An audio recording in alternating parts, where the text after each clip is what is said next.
Nobody go there when money no dey.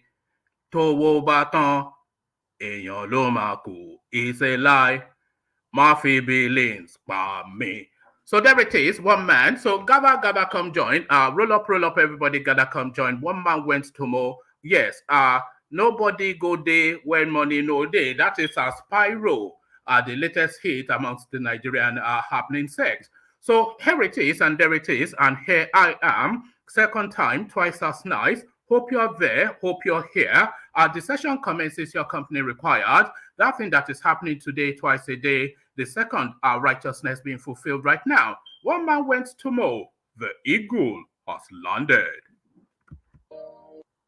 Another Savior. Holy, holy, holy, holy, Adimebujuku. Another Savior. Another Savior. Holy, holy, holy, holy, Adimebujuku. Another Savior. Well, this is Mobien. This is dedicated to the gallant heroes of the Nigerian Biafra War and IPOB families all over the world. I remember the Nigerian Biafran War, in the thickness of the Biafra genocide. Hey, one man revived the vanishing hope to life. Let the great Biafran army to fight, and they were singing out, holy, holy, holy, holy, is another Savior. They were singing out, holy, holy, holy, holy, is another Savior. Holy, holy, holy, holy, is another Savior. Many years after the genocide, whoa, yet another great leader has risen up now. Oh, and he's leading the Biafrans to victory. Inyamadika, yabika kwa namno. Hey, anamekele maduche mefo. Manemo, it's an honor having you on board. When I'm singing along, holy, holy, holy, holy, is another Savior. Sing along, holy, holy, holy, holy, is another Savior. When I sing along, holy, holy, holy, holy, holy, holy, holy, is another Savior. Getting it right and getting it fast now. Holy, holy, holy, holy, is another Savior. Holy, holy, get him moving right, faster, never freedom. Is another Savior. Never freedom. Holy, holy, holy, holy, Nnamdi Kanu is another Savior. Another Savior. Holy, holy, holy, holy, Adimebujuku. Another Savior. Another Savior. Holy, holy, holy, holy, Adimebujuku. Another Savior. Well, this is Mobien. This is dedicated to the gallant heroes of the Nigerian Biafra War and IPOB families all over the world. I remember the Nigerian Biafran War, in the thickness of the Biafra genocide. Hey, one man revived the vanishing hope to life. Let the great Biafran army to fight, and they were singing out, holy, holy, holy, holy, is another Savior.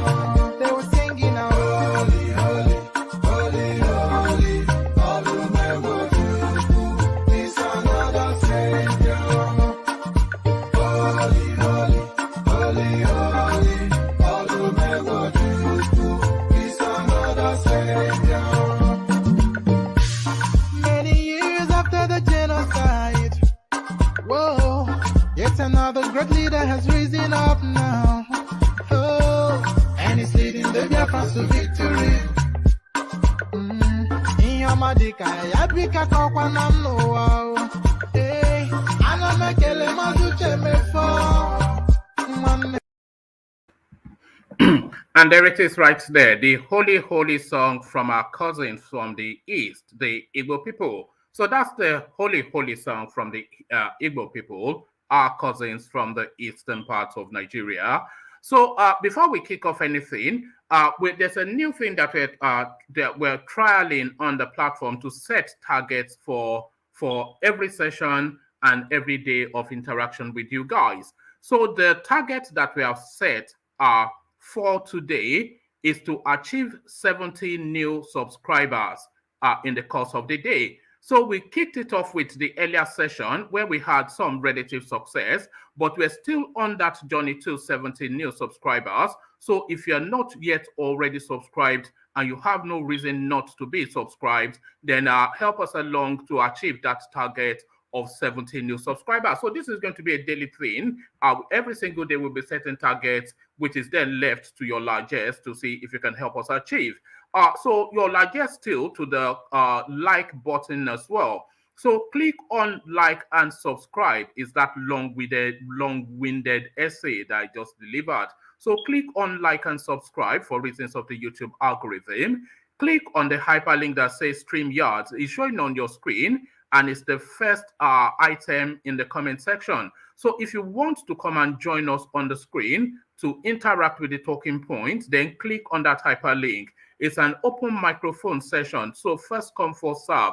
There are no designated slots for anybody. Literally, the first 10 people that click on that hyperlink get to come on the screen to engage in a conversation. So there it is, an open microphone session. So holy, holy, as guys, I bring you holy, holy, as guys, I bring you this.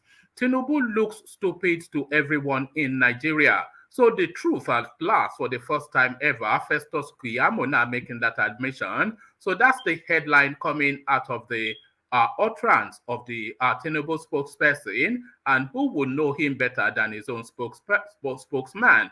So there's no arguing with this because it's from the horse's mouth itself. But then, of course, we all concur. Tinubu looks stupid to everyone in Nigeria. Festus Keyamo speaking the truth for the first time in his life. Presidency clears air on Buhari giving Borno government additional 2 billion naira to feed repentant Boko Haram. So there it is, and there it is right there. They say misplaced priority, but is the priority really misplaced? Because Buhari's allegiance has always been to his own people, who are his clansmen, essentially the Fulani stock, wherever they are. So in the midst of our strikes by every functioning organization within the Nigerian state, led by the Academic Staff Union, all overpay, there's still sufficient enough within the Nigerian coffers to gift 2 billion in vehicles to Niger Republic, which Niger Republic have told us they did not receive, but the money is missing, and then to hand out an additional 2 billion naira to Boko Haram for pocket money. So for pocket money, or pocket money as we call it in Nigeria. So there it is, and that is where the priority is placed by the Aboki from Daura. Presidency clears air on Buhari giving Borno government additional 2 billion naira to feed repentant Boko Haram. So repentant mass murderers only in Nigeria. Atiku will welcome Shekarau back to PDP on Sunday, says Kano party chairman, or Kano party chair. So there it is, and there it is right there. So the speculations as soon as Shekarau left the NNPP, that where is he going to park his followership? And it looks as though he's sticking to his kit and clean. He's sticking rather to his kit and clean, and staying, of course, within home soil. So his fellow Hausa Fulani, of course, is the person that he would like to see continue to be the president of Nigeria. Atiku will welcome Shekarau back to PDP on Sunday, says Kano party chair. So there it is. But then, of course, we'll see that. We believe that when we see it, but then the chair would not be saying it if it wasn't based on some form of substance. Europeans destroyed Nigeria's way of life. This is Lai Mohammed. So there it is, and there it is. The master spin doctor of not just Nigeria, but of the world. I cannot think of anybody that has a better mastery of obfuscation than this element from Kwara State, the tribal marked octogenarian, or what genarian is he? I don't know how old he is, from Kwara State. So here he is with another diversionary tactic. Europeans destroyed Nigeria's way of life, a headline attributed to the tribal marked man from Kwara State, Lai Mohammed. So there it is, and there it is. IPOB lists out names of APC party members who held secret meeting with Orji, Uzor, Kalu, to abduct 25 Biafran members. So it's been a while since we went to the IPOB space, but it doesn't look as though their headline has changed somewhat in all of the months that they have been in hiatus from the headlines. They come back in the to the headlines with stories similar to what has always been their diet. IPOB lists out names of APC party members who held secret meeting with Orji, Uzor, Kalu to abduct 25 Biafran members. So quite what is in play there is it will be 20% truth and 80% fabrication. That's usually the diet from the IPOB space. So 20% truth, 80% fabrication, but 100% lies from these elements. Nigeria now exporter of rice, Emefiele, of course. So a verilous and a notorious liar. But then if Nigeria is sufficiently surplus in rice to be able to export, how come the price of a bag of rice is the highest it has ever been in the history of that country, well beyond the affordability of the Nigerian person? So sufficient to export, but not enough for the Nigerian person to feed. Nigeria now exporter of rice, a headline attributed to the 419 guy at the Central Bank of Nigeria. 2023, Kwankwaso reveals real reason he refused to be Peter Obi's running mate. So this is a story that has been and gone, and Kwankwaso, much to his chagrin, has come to realize that the goose that laid the gold for his publicity was Peter Obi. There was a time that we never stopped talking about Kwankwaso, and that was the time that Obi was trying to romance him to take a subordinate role to him for reasons of him being able to penetrate the north. As soon as Obi abandoned Kwankwaso, the headlines abandoned him as well. And nobody even talks about him in the permutation of the Nigerian politics anymore. So now that he's in the wilderness somewhat, he has now realized that the golden geese that laid the golden egg is Peter Obi. And he is trying to tap a bit more clout from that space. So of course he'll make the headline anytime he mentions Peter Obi. He knows that, and very quickly he goes to that space. Kwankwaso reveals real reason why he refused to be Peter Obi's running mate. So just that ship that has sailed, but still excuses to come. So we find out exactly what he has to say. So a rich and diverse menu, as always is the case, the highest functioning Nigerian interactive platform on YouTube. This is the only space that you have people of high function coming to discuss important matters. There is no other Nigerian space on the YouTube space. There's no other Nigerian platform, I should say, on the YouTube space that has the functioning at the level that you get on this space. So be part of it. Click on the like button, click on the subscribe button, and click on the hyperlink that says StreamYard if you are of that level of function that I've just described, and you'd like to share your wit and knowledge with us. So there it is, and here it is. So there it is, and here it is. As you set about clicking on the links, as you set about clicking on the subscribe, and then the like button, and then at your discretion, the hyperlink that says StreamYard. Let me provide you with a little bit of a, musical inducement. Have your whatever vessel, calabash, glass, or cup to the ready as we join and gyrate with the Kegites. The Kegites. Water, only water, only water, where they see ma. Water,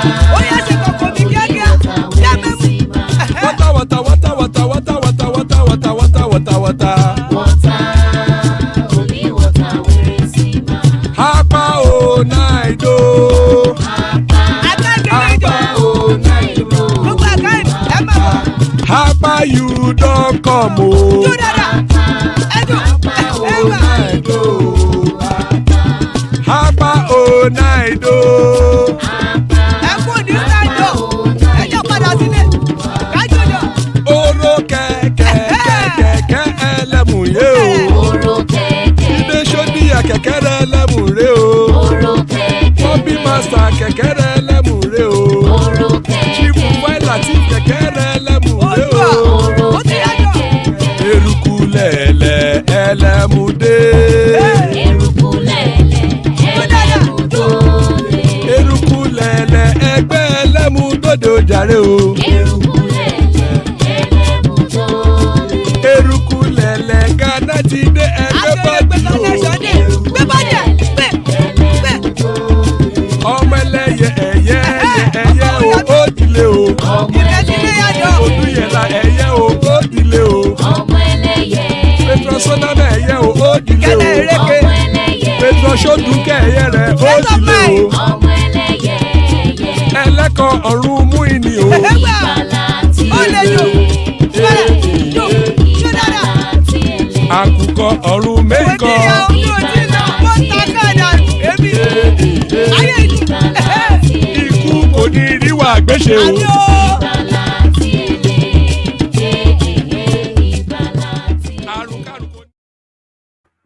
And there it is right there. Ikuko Niriwa Gbeshe, may death have nothing to do with us. So that's the translation of those words you heard in the Yoruba language. So amen to that. Ikuko Niriwa Gbeshe, as guys, I bring you this. Tinubu looks stupid to everyone in Nigeria. Festus Keyamo, his spokesperson, making the admission. Bola Tinubu, the presidential standard bearer of the All Progressives Congress, appears stupid to everyone in Nigeria, says his campaign organization. Specifically, the APC Presidential Campaign Council's spokesman, Festus Keyamo, said he and other APC members were proud to look stupid campaigning for Mr. Tinubu. People say you can't campaign for Asiwaju without looking stupid. I heard such comments and I love that comment a lot. So we are proud to look stupid to campaign for a genius who appears stupid to everybody now, Mr. Keyamo stated. His comment came on the heel of Dino Melaye's criticism that based on the President Mohammed Buhari's abysmal performance. Let me take that entirely all over again. I didn't quite like the flow of that. I didn't quite like it. Maybe I needed some water, so let's have some water.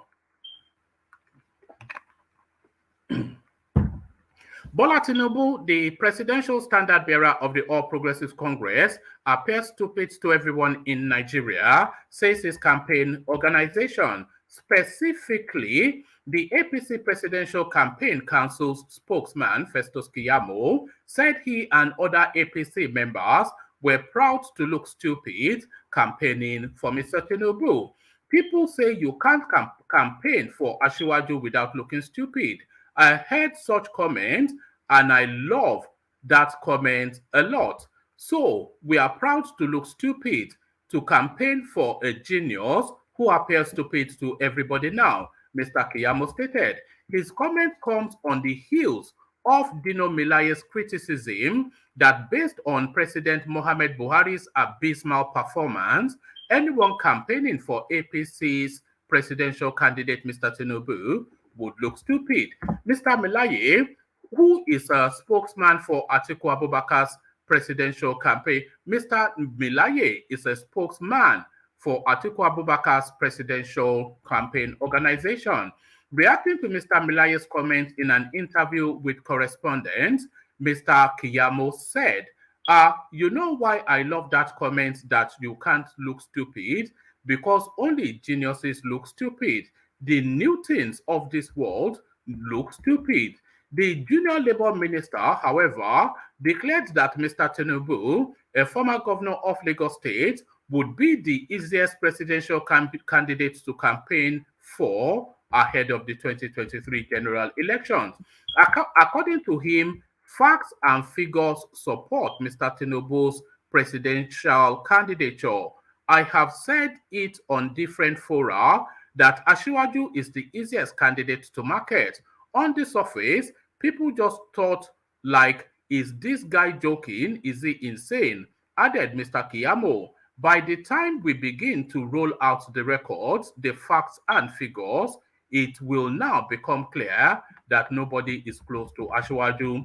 Before now, Mr. Keyamo had said Mr. Tinubu would not run Nigeria exactly like Mr. Buhari's regime. Former APC chair Adams Oshiomhole had tried to distance Mr. Tinubu from the failure of the Buhari regime, but Mr. Keyamo insisted the media misinterpreted Mr. Oshiomhole's statement.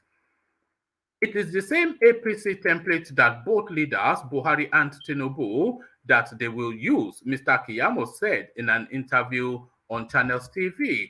I saw one misleading headline from one of the papers yesterday and I laughed. It was misleading, misinterpretation, what one of our leaders said, that we were distancing ourselves from the record of Buhari. That is utter nonsense. So there it is, and there it is. So Tinubu apparently, according to his own perception, Festus Keyamo, a misunderstood genius. So that is how he will have you have it. And as they start to unfurl the achievements of Tinubu from governor till date, then you have reasons to see the genius that Festus claims to have identified. And is promising you more of the same that you have had under Buhari's administration. So just a reminder of what is to come, what Festus Keyamo is promising you, because it is promised that they will run Tinubu's administration on the templates that that Buhari used. So the same templates, and this is a sample of it. Presidency clears air on Buhari giving Borno government additional 2 billion naira to feed repentant Boko Haram. So there it is, repentant mass murderers, only in Nigeria.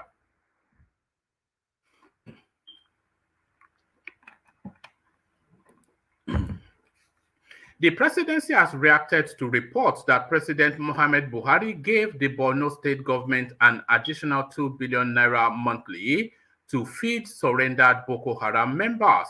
Buhari's media aide, Garba Shehu, said such claims on social media were fake. Shehu said the president never mentioned such when he visited Shehu's palace in Maiduguri recently. In a series of tweets, the presidential aide urged Nigerians to disregard such claims, which he described as a buzz on social media. According to Shehu, the message making the buzz in social media that the federal government has been giving 2 billion naira every month to Borno State, in addition to the 16 billion naira given earlier to feed surrendered Boko Haram detainees, should be dismissed for what it is, fake news. So it's not dismissing, it's not debunking rather the 16 billion naira, but it's debunking the 2 billion naira. So there it is. The punishment for mass murder in Nigeria is to feast at the expense of the state. 16 billion naira food allowance for mass murderers, and there it is. That is what Buhari presents you as governance. We urge you all to stay away from fraudsters and rumors. President Buhari did not say a word about money at the Shehu's Palace or anywhere that he visited on his recent trip to Maiduguri. So there it is. They are not actually giving them 2 billion. That is a lie. It is 16 billion that they are giving them, the mass murderers. Atiku will welcome Shekarau back to PDP on Sunday, says Kano party chair. The People's Democratic Party PDP presidential candidate Atiku Abubakar will in Kano on Sunday. Let's take that again. The People's Democratic Party PDP presidential candidate Atiku Abubakar will be in Kano on Sunday to receive Senator representing Kano Central, Ibrahim Shekarau, back to the PDP. Shekarau had dumped the PDP for the All Progressive Congress APC in the build-up to the 2019 election. He was subsequently elected into the Senate on the ruling party's platform. However, he fell out with Governor Abdullahi Ganduje and defected to the new Nigeria People's Party, NNPP. But Shekarau spent a few months in the new party before his relationship with Senator Rabiu Kwankwaso went sour after some staunch loyalists of the senator did not get NNPP tickets to contest elective positions in the forthcoming general elections. The former governor is now on his way to the PDP. Although the ticket holder of the NNPP for Kano Central, sources said plans have been finalized for Shekarau to boost Atiku's campaign in Kano. So what does that exactly mean? So if he leaves the NNPP to join the PDP, but he holds a senatorial ticket for the under the NNPP banner, does that ticket still hold legally? And would the NNPP even allow him to hold on to that ticket? Or would they write to INEC to withdraw his candidature? Speaking with correspondents, PDP chairman in Kano, Shehu Wada Sagagi, said Shekarau had accepted to return to the PDP. Alhamdulillah, finally, we now have a leader in Kano, and I am delighted. Shekarau, being the highest political office holder as provided by the Constitution, has accepted, and we have welcomed him back to our dear party, the PDP. All arrangements are in top gear in preparation to receive Atiku Abubakar, who will be in Kano on Sunday, hopefully to receive Malam Ibrahim Shekarau. We have accepted to follow him, and we shall succeed, God willing. There is currently infighting in Kano PDP, a battle between the camps of Wali, led by Bello Hayata Gwazo, and another Shehu. Both sides have parallel candidates for same political offices. So there it is right there. It never rains but it pours. Nothing really changes within that space. But Shekarau are joining Atiku Abubakar. How much of a boon to the Atiku's hopes is that? So how much or what is that guy bringing to Atiku to enhance his profile and enhance his electability within Kano State? So that's up for discussion. So this up for discussions as well. Europeans destroyed Nigeria's way of life. Lai Mohammed bringing us another yarn. Nigeria's Information Minister Lai Mohammed has blamed European colonialists for destroying the ways of life of Nigerians and other Africans. When we look back to what happened to us in Africa, we see that in trying to bring a new religion, they destroyed our cultures.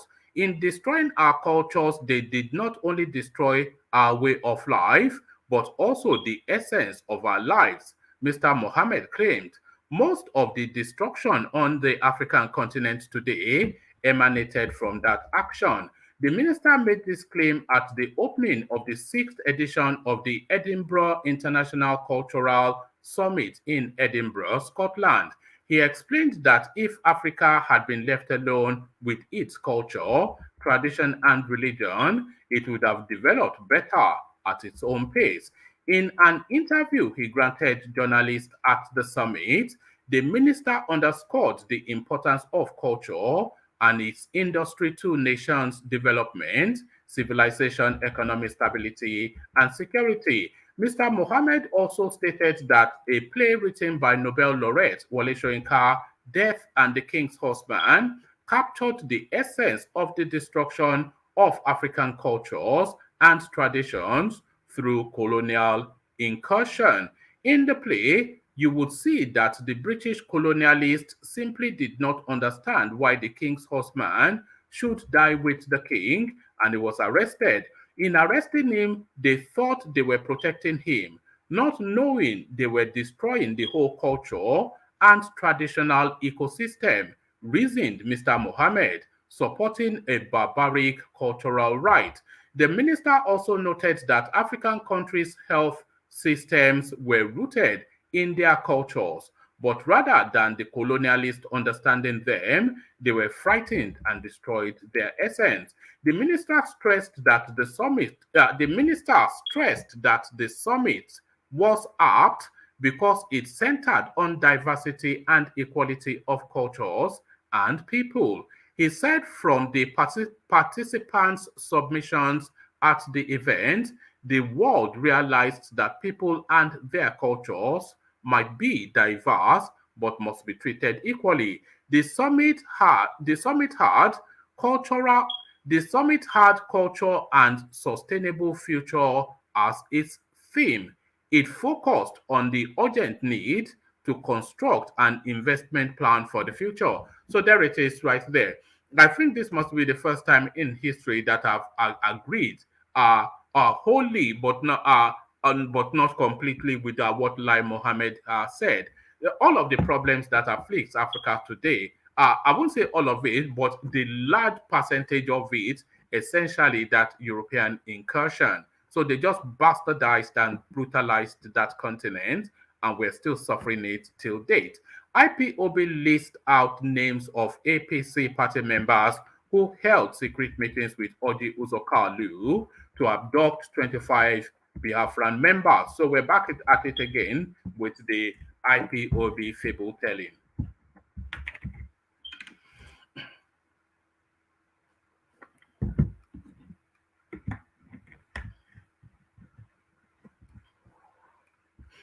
So there it is. The indigenous people of Biafra IPOB has accused the Nigerian army of raiding and killing innocent residents of the southeast region inside the Ohafia military barracks in Abia State. The group alleged that the army carried out the killings on the approval of the former governor of Abia State, Orji Uzor Kalu. IPOB made the allegation in a statement by its media and publicity secretary Imar Powerful, saying that Kalu had murdered sleep and should be ready for a long-drawn battle with the group. IPOB stated that it confirms the report of barbaric and secret murder of arrested innocent Biafrans by the Nigerian terrorist military inside Ahafia military barracks under the approval of Alhaji Orji Uzor Kalu. I never even knew Orji Uzor Kalu was a Muslim. We want to inform Orji Kalu that he and his political accomplices have murdered sleep.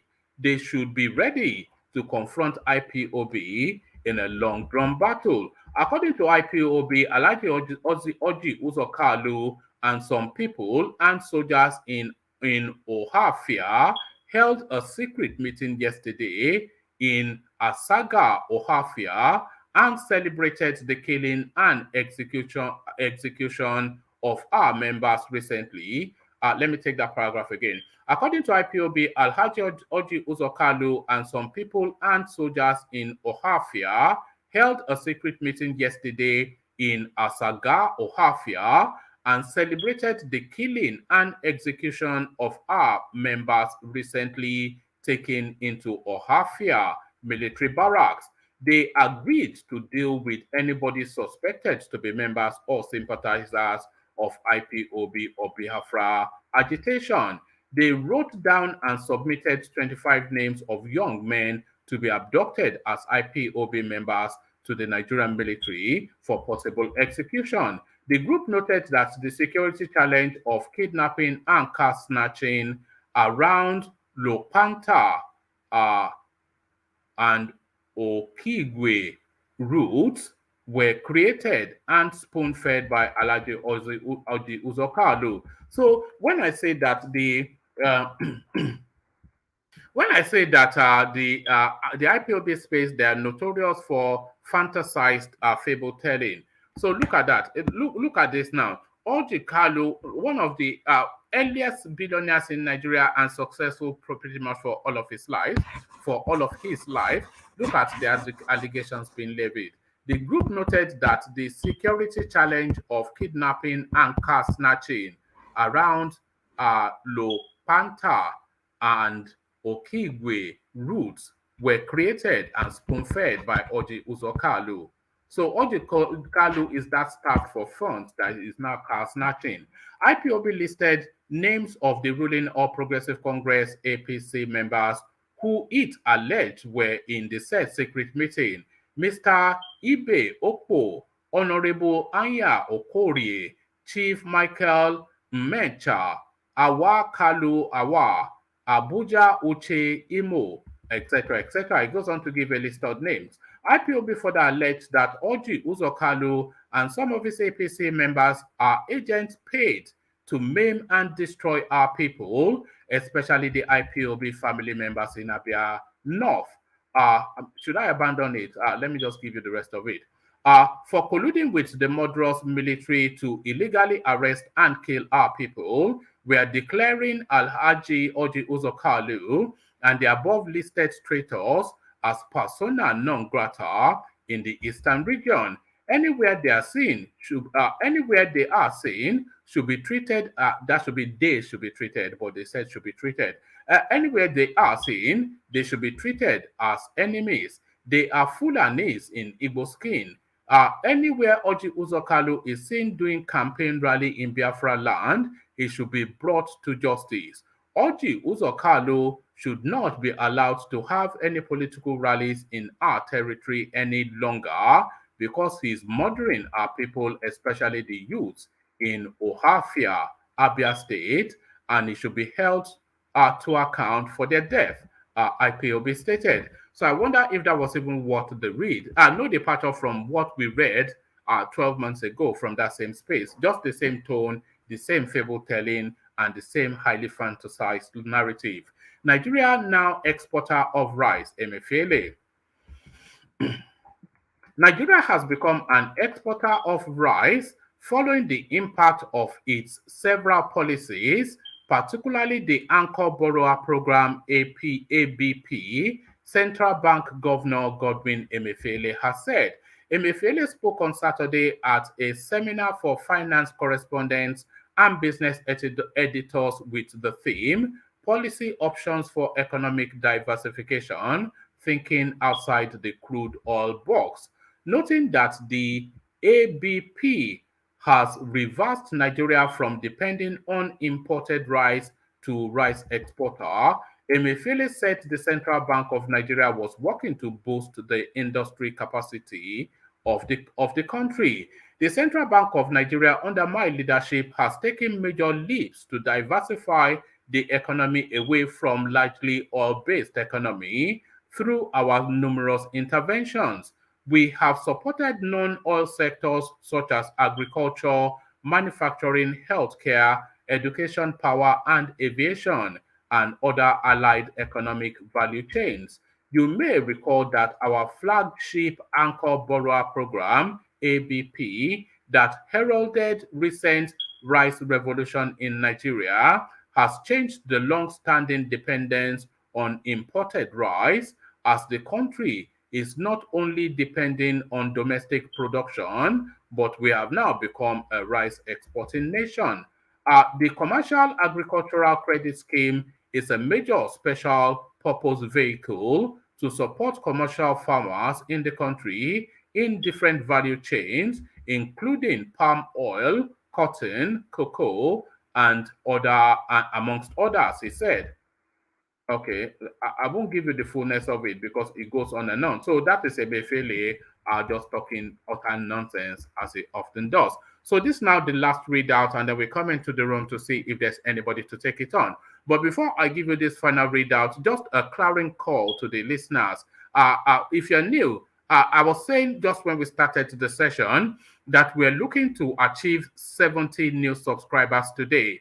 So if you're not already subscribed and you have no reason not to be subscribed, then you have every reason to subscribe, because that then helps us to achieve our target for the day. So every single day we'll be setting targets on what to achieve. And the target is an ambitious one of 70. It's not really an ambitious one because the volume of traffic that the streaming often gets is sufficient enough to easily facilitate that. So if you're not already subscribed, then please do that and click on the like button as well. We want to hit at least 100 likes for this stream. So to the last readout, 2023, Kwankwaso reveals real reason why he refused to be Peter Obi's running mate.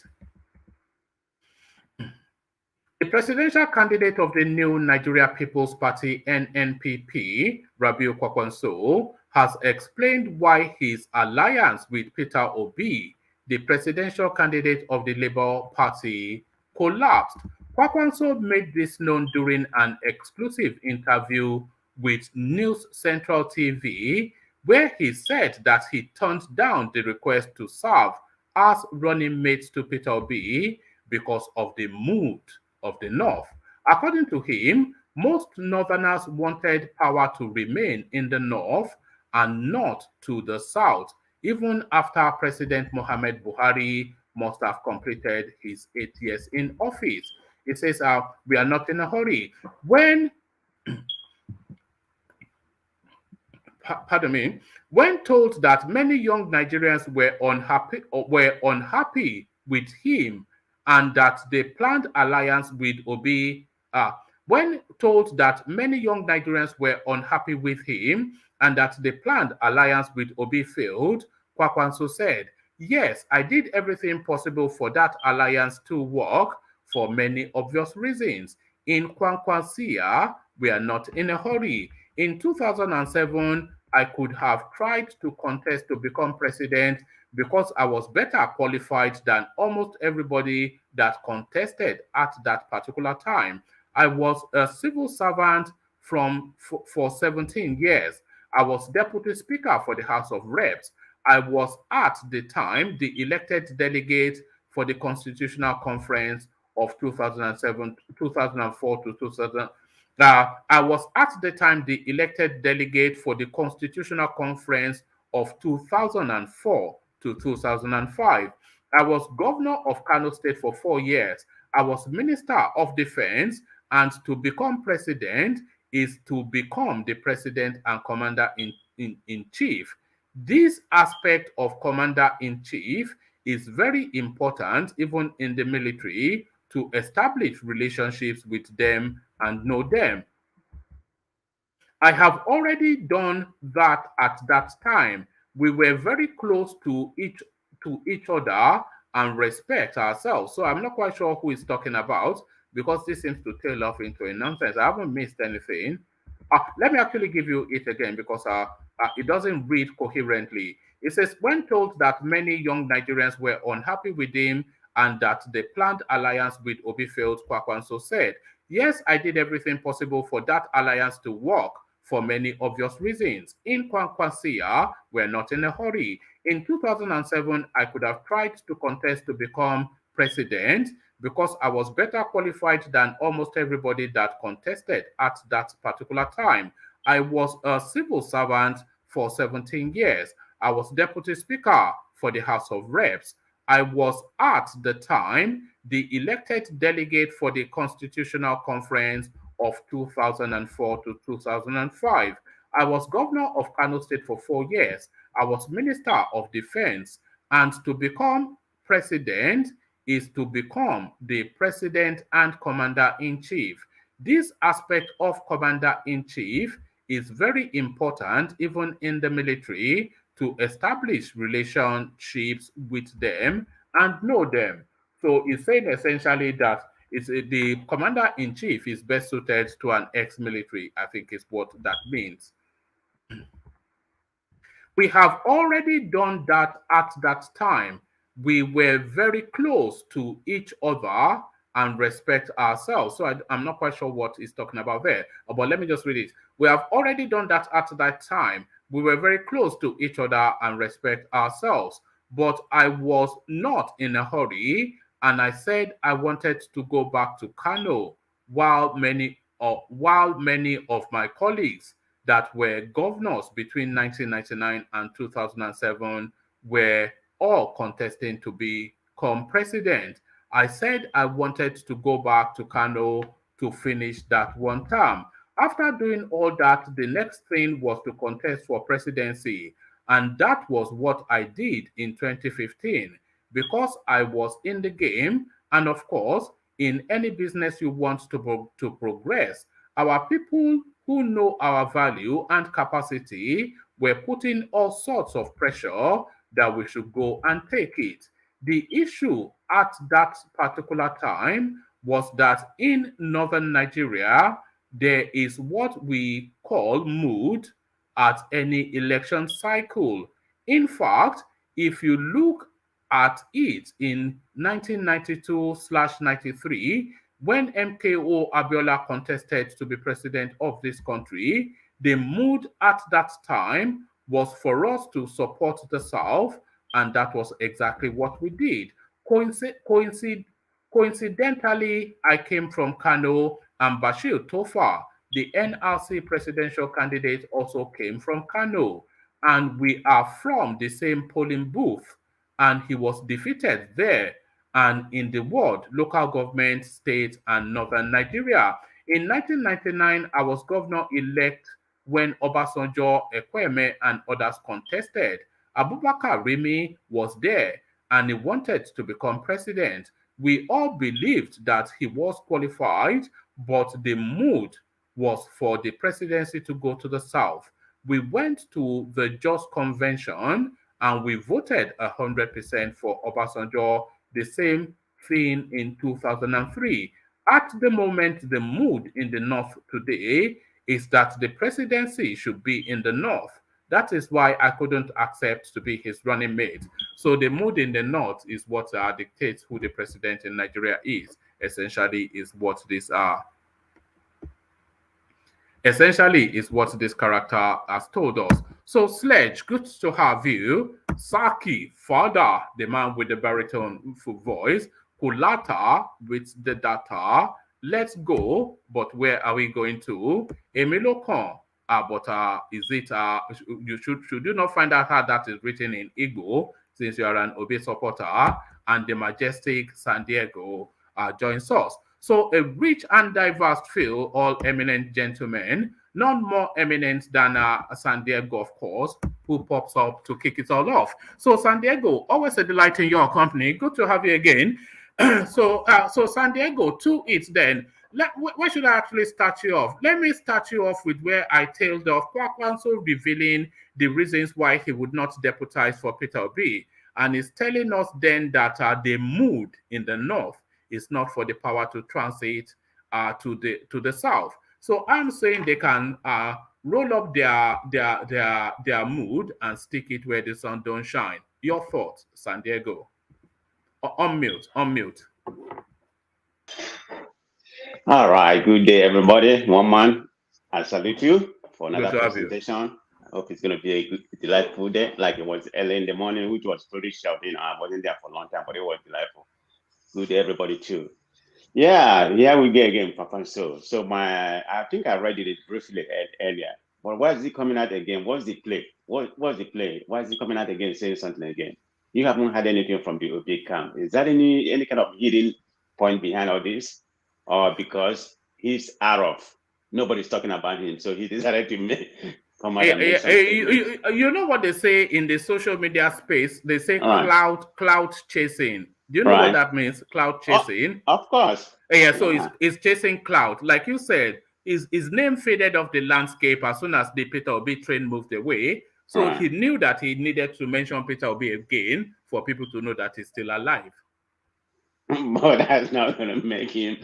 That's not going to make him, get any audience because of his comment. But I know he's probably playing some games, So I don't know. I have no rational, point to make about what he's saying right now. It doesn't make any sense, but probably makes sense to him. I don't understand. He just wanted some, people to follow him because he's kind of lacking since he didn't join with PDP. But he was never going to join with PDP. Regardless, and I heard what he said because of the Northerns, they're not ready for Southern presidency. Probably, that's true. They are not ready. Particularly, they are not ready for the Eastern presidency. So that's probably more particular apart from the Southern, because some of the Northerners are going to vote for Tinubu. That's what I see. But I don't know about maybe the elite might vote for PDP, but it's not going to garner that much electorate from that area. So he's just coming out to get, like you said, taste of cloud. That's what I believe in that point. Yeah. All right, brilliant. And the spectacle of this, the spectre of this, Buhari denies giving Borno state government additional 2 billion naira to feed repentant Boko Haram. But in the course of that denial and admission that they gave them 16 billion to feed so-called repentant mass murderers. So how much are the universities lecturers fighting over for the country to have enough sufficient in surplus to be giving 16 billion naira to mass murderers as pocket money? No. Well, Buhari never seemed to surprise me. So that's part of where where he's part of them anyway. That's where all the Nigerian money is going to. He's always gonna give money to those repentant because he alleged to them, he play an alleged to them. So it's not a surprising thing. It's just the same Nigeria, the same fair Nigeria we're going through every now and then, try to patronize all those bandits, you won't recognize them as terrorists, but they find a way to give them the Nigerian money, that we, looted all the whole Nigerian money. So nothing they do about that would surprise me. That's his MO anyway. Yeah. All right. Article, is this a real boon? Is this a boon for Atiku? Is the thing. Shekarau, he's left the NMPP, and the signals are that he's going to join the PDP as of tomorrow. So this is somewhat of a pivoting of negative headlines in the article space. All of those negativities are around the Wike narrative. So the capture of Shekarau now is an equal weight and a counterweight to the Wike narrative, would you suggest? Can you say that again? I'm sorry. I was just saying that after all of the negative publicities that we've had around the Wike narrative in the PDP space, the Shekarau, who is one of the overlords of the Kano state politics, he now leaving the Kwankwaso party to join Atiku's train, a real boon for Atiku. So it's like a real birthing, and it's a counterweight to the negative storylines that we have been hearing from the PDP. Yeah, I think last week or so, I thought he was supposed to be joining Tinubu. So just is he just romancing each other to see where he's going to play his allegiance? So I don't understand. If he decided, to me, I always feel like all those northern people, they're gonna go with their own people.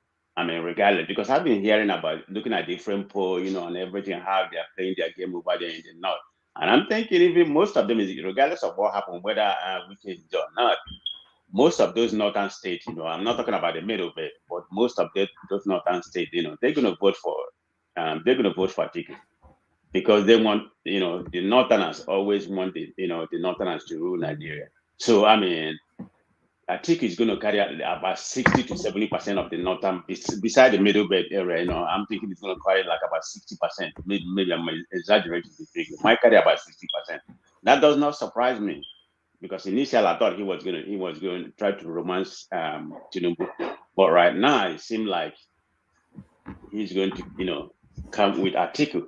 I mean, that's coming from the PDP person, so they have no reason why to lie or to embellish the story. So that's true. I think they're supposed to be meeting tomorrow, right? Yes. Yeah. Okay, they're supposed to be meeting tomorrow, according to what he said. So when he go there, we see what happened. He made the camp over there. But the problem I have, is he not running under the NMPP, candidacy?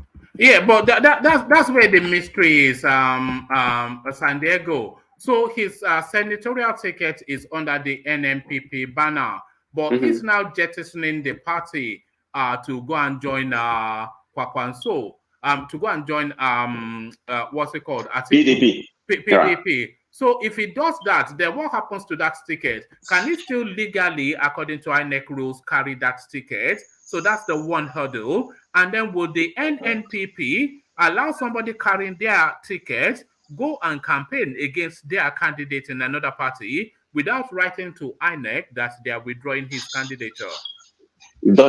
I don't know the rule, does he have to allege INEC that he's leaving the NNPP? can't he just decamp to PDP? Well, he And can run be, under the PDP umbrella. yeah, no, it's too late. It's too It late is? for him. Yeah, no, because they've run the primaries for the senatorial seats, for the senatorial slot, and all of the names that are going to be contesting have been submitted to INEC, and that portal has been shut down. So they can't submit a new name, and they can't substitute names either, because it has to be a primary supervised by INEC. So if he's going to run as a senator, he has to run under the Kwankwaso party. But he's out in public insulting Kwankwaso, and he has left the party to go and join PDP. So how can he then run as a senator under the party that he thinks so little of? One man, I think we need to do some verification about this. I'm thinking, he can practically do that, because I was reading earlier today about 2/3 of APC member has decamped. I mean, about 2/3 of APC member in Imo State has decamped Hope Uzor. Now they are with Labour Party and APC, the other party, Atiku Party. So I think they can do that, still run under this party. I think they can do that, but we need to verify to see how legitimate that is. Yes, because what we have to establish is if the party has it within their power to write to INEC to say that this guy is no longer a candidate under our party, and if they are able to do that, then that means that person cannot then run for an elective position. I'm going to do some investigation. I'm going to read to see how what is plausible in that aspect, But it doesn't surprise me that he's going to do that. And I'm thinking, if I have to speculate right now, I think he probably has already verified whether he can do that or not. Maybe they can write. I don't think any entity can stop him from vying for his senatorial candidate under a different party. It's probably possible for him to do that, like he's going to do if everything is true. But we definitely find out tomorrow. When he meets with Atiku, if that's the case. But that's Nigerian politics for you. Like I was saying earlier, I think I read something about 2/3 of a member of 2/3 of member of APC, have joined Labour Party and PDP in Imo State. So, and they're going to run under that umbrella. So it's possible. So it's just Nigerian politics for you. They go from one party to another party. It doesn't really surprise me. Wherever they can find any value to, All right. This is outside of politics, although coming from a politician. Europeans destroyed Nigeria's way of life. This is Lai Mohammed. So it's in a conference in Edinburgh, which is in Scotland, which is themed around cultures and stuff like that. And he delivered that speech then that the European incursion into the African space, it brutalized and bastardized the culture, and it deviated the trajectory of African evolution, and is vastly responsible for the swathe of our problems that we're having in the whole of Africa. So are you with him on that thought that the European incursion into Africa is still largely responsible for why that continent is in perpetual flux? Of course, this is the first time I'm siding with Lai Mohammed, like his name sounds, it's Lai Mohammed, of course, representing the present ruling party. Yeah, this is the first time he has made a true statement that I think is very viable. Yeah, I agree with you, everything in totality, everything that he said is correct. I mean, when they came into African continent, I mean, they pretty much usurp everything that we have. Up to today, we are paying the debt, whatever the agreement is signed, between, of course, the English would dominate most of the African continent. You have the French, I think a little bit of Portuguese and Spanish. Yeah, I mean, where we are right now is the British. I mean, it's European country. There's no doubt about it. Lai Mohammed speaks truth in this regard. I give him a kudo for that. Yes, for the first time ever. For the first time, yeah. Exactly said something that people can hold on to. Exactly. But from one virulous liar to another, so Emefiele, Nigeria now exporter of rice. So it's quite interesting that Nigeria should be an exporter of rice, something that is beyond the table of the average Nigerian. So they cannot afford it, but they are exporting it. So what are you then making of this back to front statement by the CBN governor? You know why? Sometimes when some of these politicians or people in Nigerian government, when they make a statement, as educated as they are, I feel like they're not educated. How can you make such a fallacy statement? I mean, even a common man we know, because if I'm in Nigeria buying a bag of rice for whatever amount it is, I don't know what it is today. Okay, I mean, for you to buy, I mean, maybe I think that some people make like 30,000 a year, 30,000 naira a year, and you're gonna Yes. buy a bag of rice. I'm just speculating now. You're gonna buy a bag of rice, maybe about 2,000 or whatever, 3,000. I don't know how much. No, yeah, you are being generous. A bag of rice is about 27 to 30,000. You see, that's almost about 80% of your salary if you make it Yes. 50,000 or whatever, So how are you going to tell somebody who is suffering that, spread that kind of story? That's not even a statement to make. I mean, where is it coming from? Anybody know that he's lying? Even people who are not well informed. How can you make such a statement? I mean, how does that favor you? Everybody know you're lying. I mean, sometimes that's why I said, sometimes all these so-called educated Nigerian people in the power, they make a statement that doesn't even make sense, kind of defeat the message they're trying to, show. It doesn't make any sense. No, that's a bluntly lie. I don't know why she be making that kind of statement because, I mean, how can you be importing rice and, how can you be exporting rice and you show that most of the rice, if you look at the bag, it will show you where the rice come from. I mean, majority of the rice in Nigeria. And you make such a statement, even a common person who can't even read, when they buy a bag of rice, they will look at the label, and they will know where the bag is coming from. Yeah, you're making such a statement. I mean, what is the reason behind all this? Just a political rhetoric, but it doesn't make sense to me. I think they make these sort of statements to annoy people because when they make a statement like Nigeria is now an exporter of rice and nobody can go to the market and buy a bag of rice, then that just really it's almost like those are mocking words. It's almost as though it's mocking people. It's very laughable. I mean, some statement that they make doesn't make sense. I mean, they just take Nigeria for a ride. But I think most people are more informed right now, even the less educated or something like that. They're more informed just because of people are suffering. When you're suffering, there's every tendency for you to be more informed, even as though you're not informed in that regard. I don't know, but it's just Nigeria for you. All right. Very interesting area. Let me take you to Festus Keyamo, San Diego, and he is somewhat pivoting off a statement made by Adino Melaye that anybody that supports Tinubu off the back of the failure of Buhari would appear stupid. So he then comes up with the headline, Tinubu looks stupid to everybody in Nigeria. So off the back of that headline, you say, of course, we all agree, he is a very stupid man. But when you get into the depth of the piece, what is actually saying is that Tinubu is such a gifted person to the point of genius that the average person will be somewhat confused by a person of Tinubu's cranial functioning. And then he says that when the campaigns kick off and they start to reel out facts and figures of what essentially makes Tinubu a great man, the elections will be won already before a ballot has been cast, just off the back of the campaigns and the achievements of this man. So what are you then making of Festus Keyamo trying to pivot Dino Melaye's acerbic remark? Keyamo, sometimes, he plays some brilliant politics. I mean, I see where he's coming from. He tried to play down that pity for Tinubu, so that people, I think it's a good politics. If you ask me what he's playing, but how's that gonna work? I don't know. He's playing the pity for Tinubu. When I like the politics, but how's that gonna work in a Nigerian? If it's like something in an advanced nation like this, a lot of people might buy it. But just because of the current situation in Nigeria, people suffering on the predicament, everybody finds so.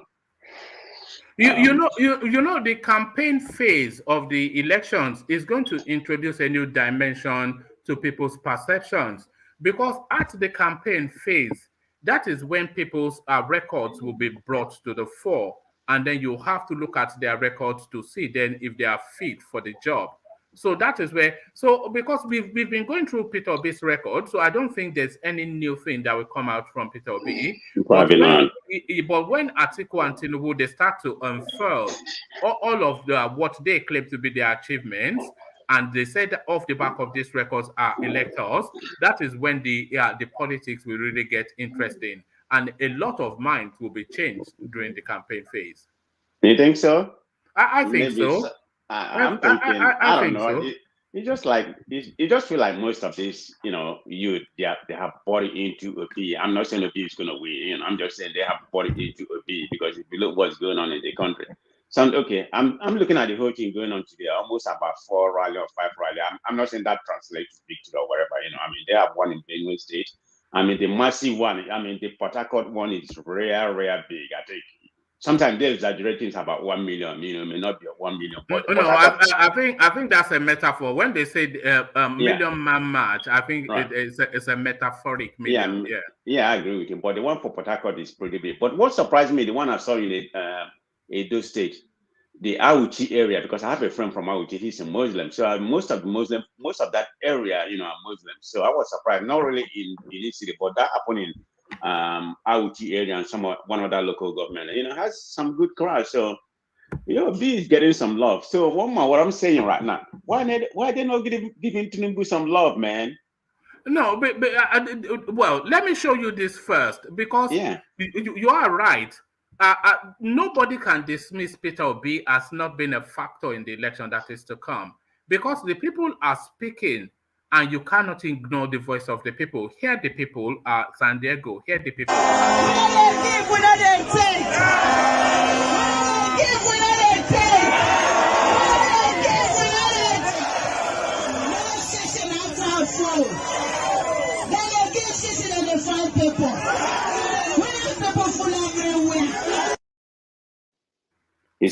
So that's Port Harcourt, and what is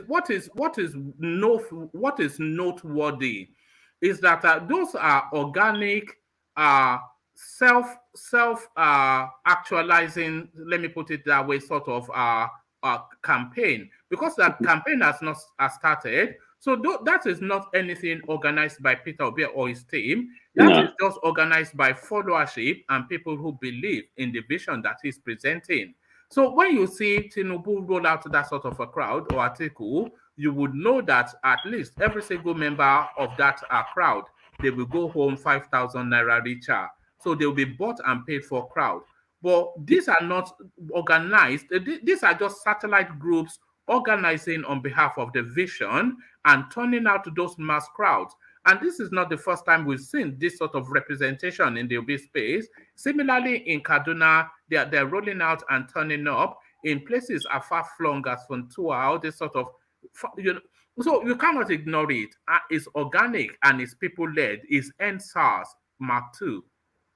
Yeah, it's pretty much organic. Like I said in the earlier section, we have people has bought into that Obi slogan, whether it's true or not. They have bought it. I mean, if you ask one of them, they're going to say, he did something in Anambra, go and verify. I don't know the people saying it, if they have gone to verify. Probably not. Maybe about 80% of them, or maybe 90% of them, none of them has gone to verify, but they have bought into that slogan, So that's what this election is going to shape up to be. It's going to be very interesting. It's not going to be like, the previous election. I've been saying it all along. I mean, we may stay here and permutate about what's going to happen. I myself, I don't know what's going to happen. We can say, okay, this is the leading candidate right now. I mean, that's normal. Tinubu is the leading candidate. There's no doubt about it. But is that going to translate to victory? We don't know. All I said, if I have to guess, is Tinubu really the leading candidate now? Yes. Because as it stands of today, a lot of people would argue, and I would not disagree, that Peter Obi is actually the leading candidate now. He is.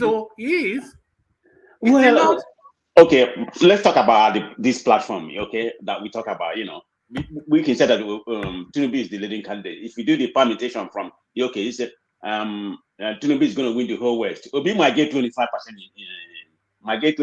in Lagos. That's about it for my own. He might get 25. Tinubu might get 50%. I don't know how many Atiku might get, maybe about 15% or whatever, So that's the way it's probably going to, turn out. Or Obi might get 30%. Then you go to the north, maybe some Kwara state, Tinubu might get all those some Kogi state, and they have Yorubas and some of that. He might get some over there. I don't know how much he can get from the south side.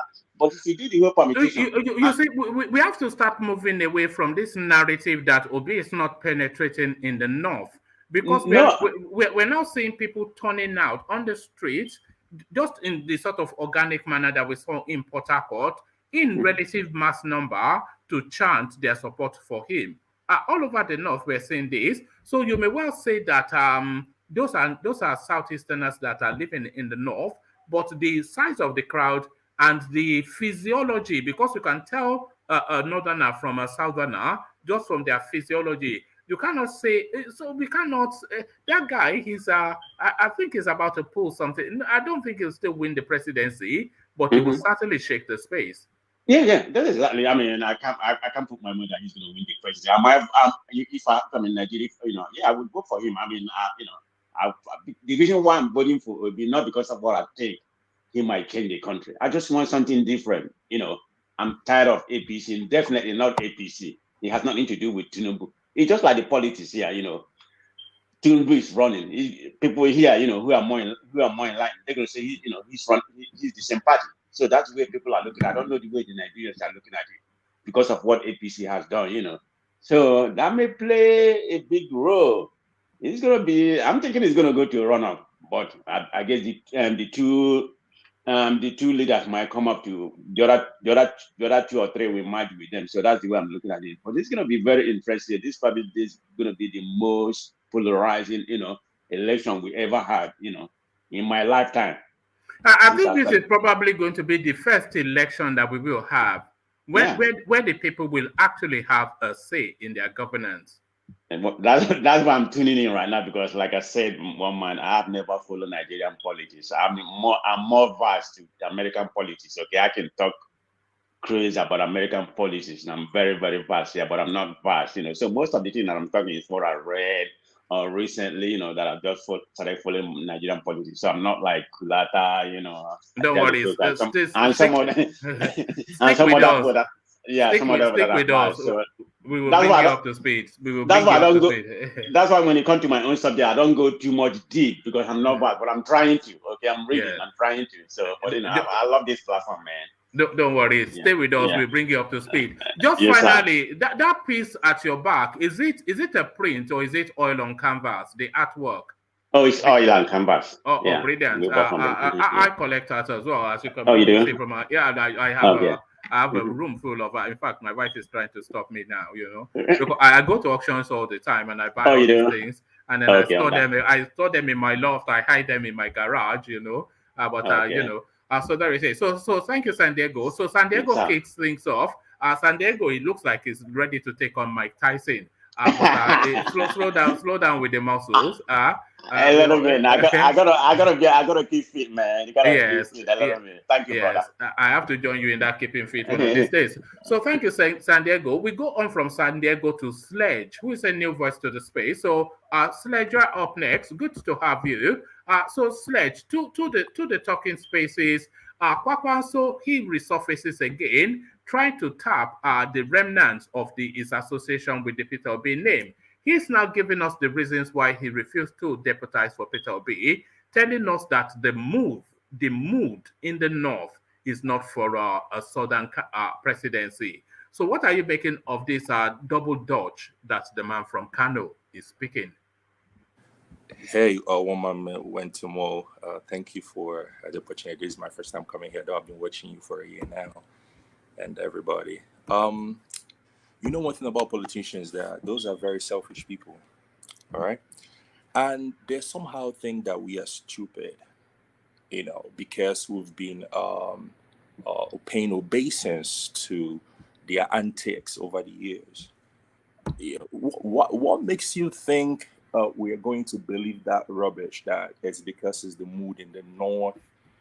So Nigerians should vote for you because you decided that it's the mood of the north to run, and we have to vote for you. Or maybe because your name is dying out, and now you just want to resurface to tell people, hey, I'm still here, because you're drowning in and the hysteria of P2B or maybe Tinubu or maybe Atiku, and you're not in the conversation, or maybe because people are saying, well, it's a three-horse race, and it's P2B, Tinubu, and Atiku, and your name is not being mentioned, and then you feel like, okay, I have to start dropping names to become alive again in the politics. But here is this.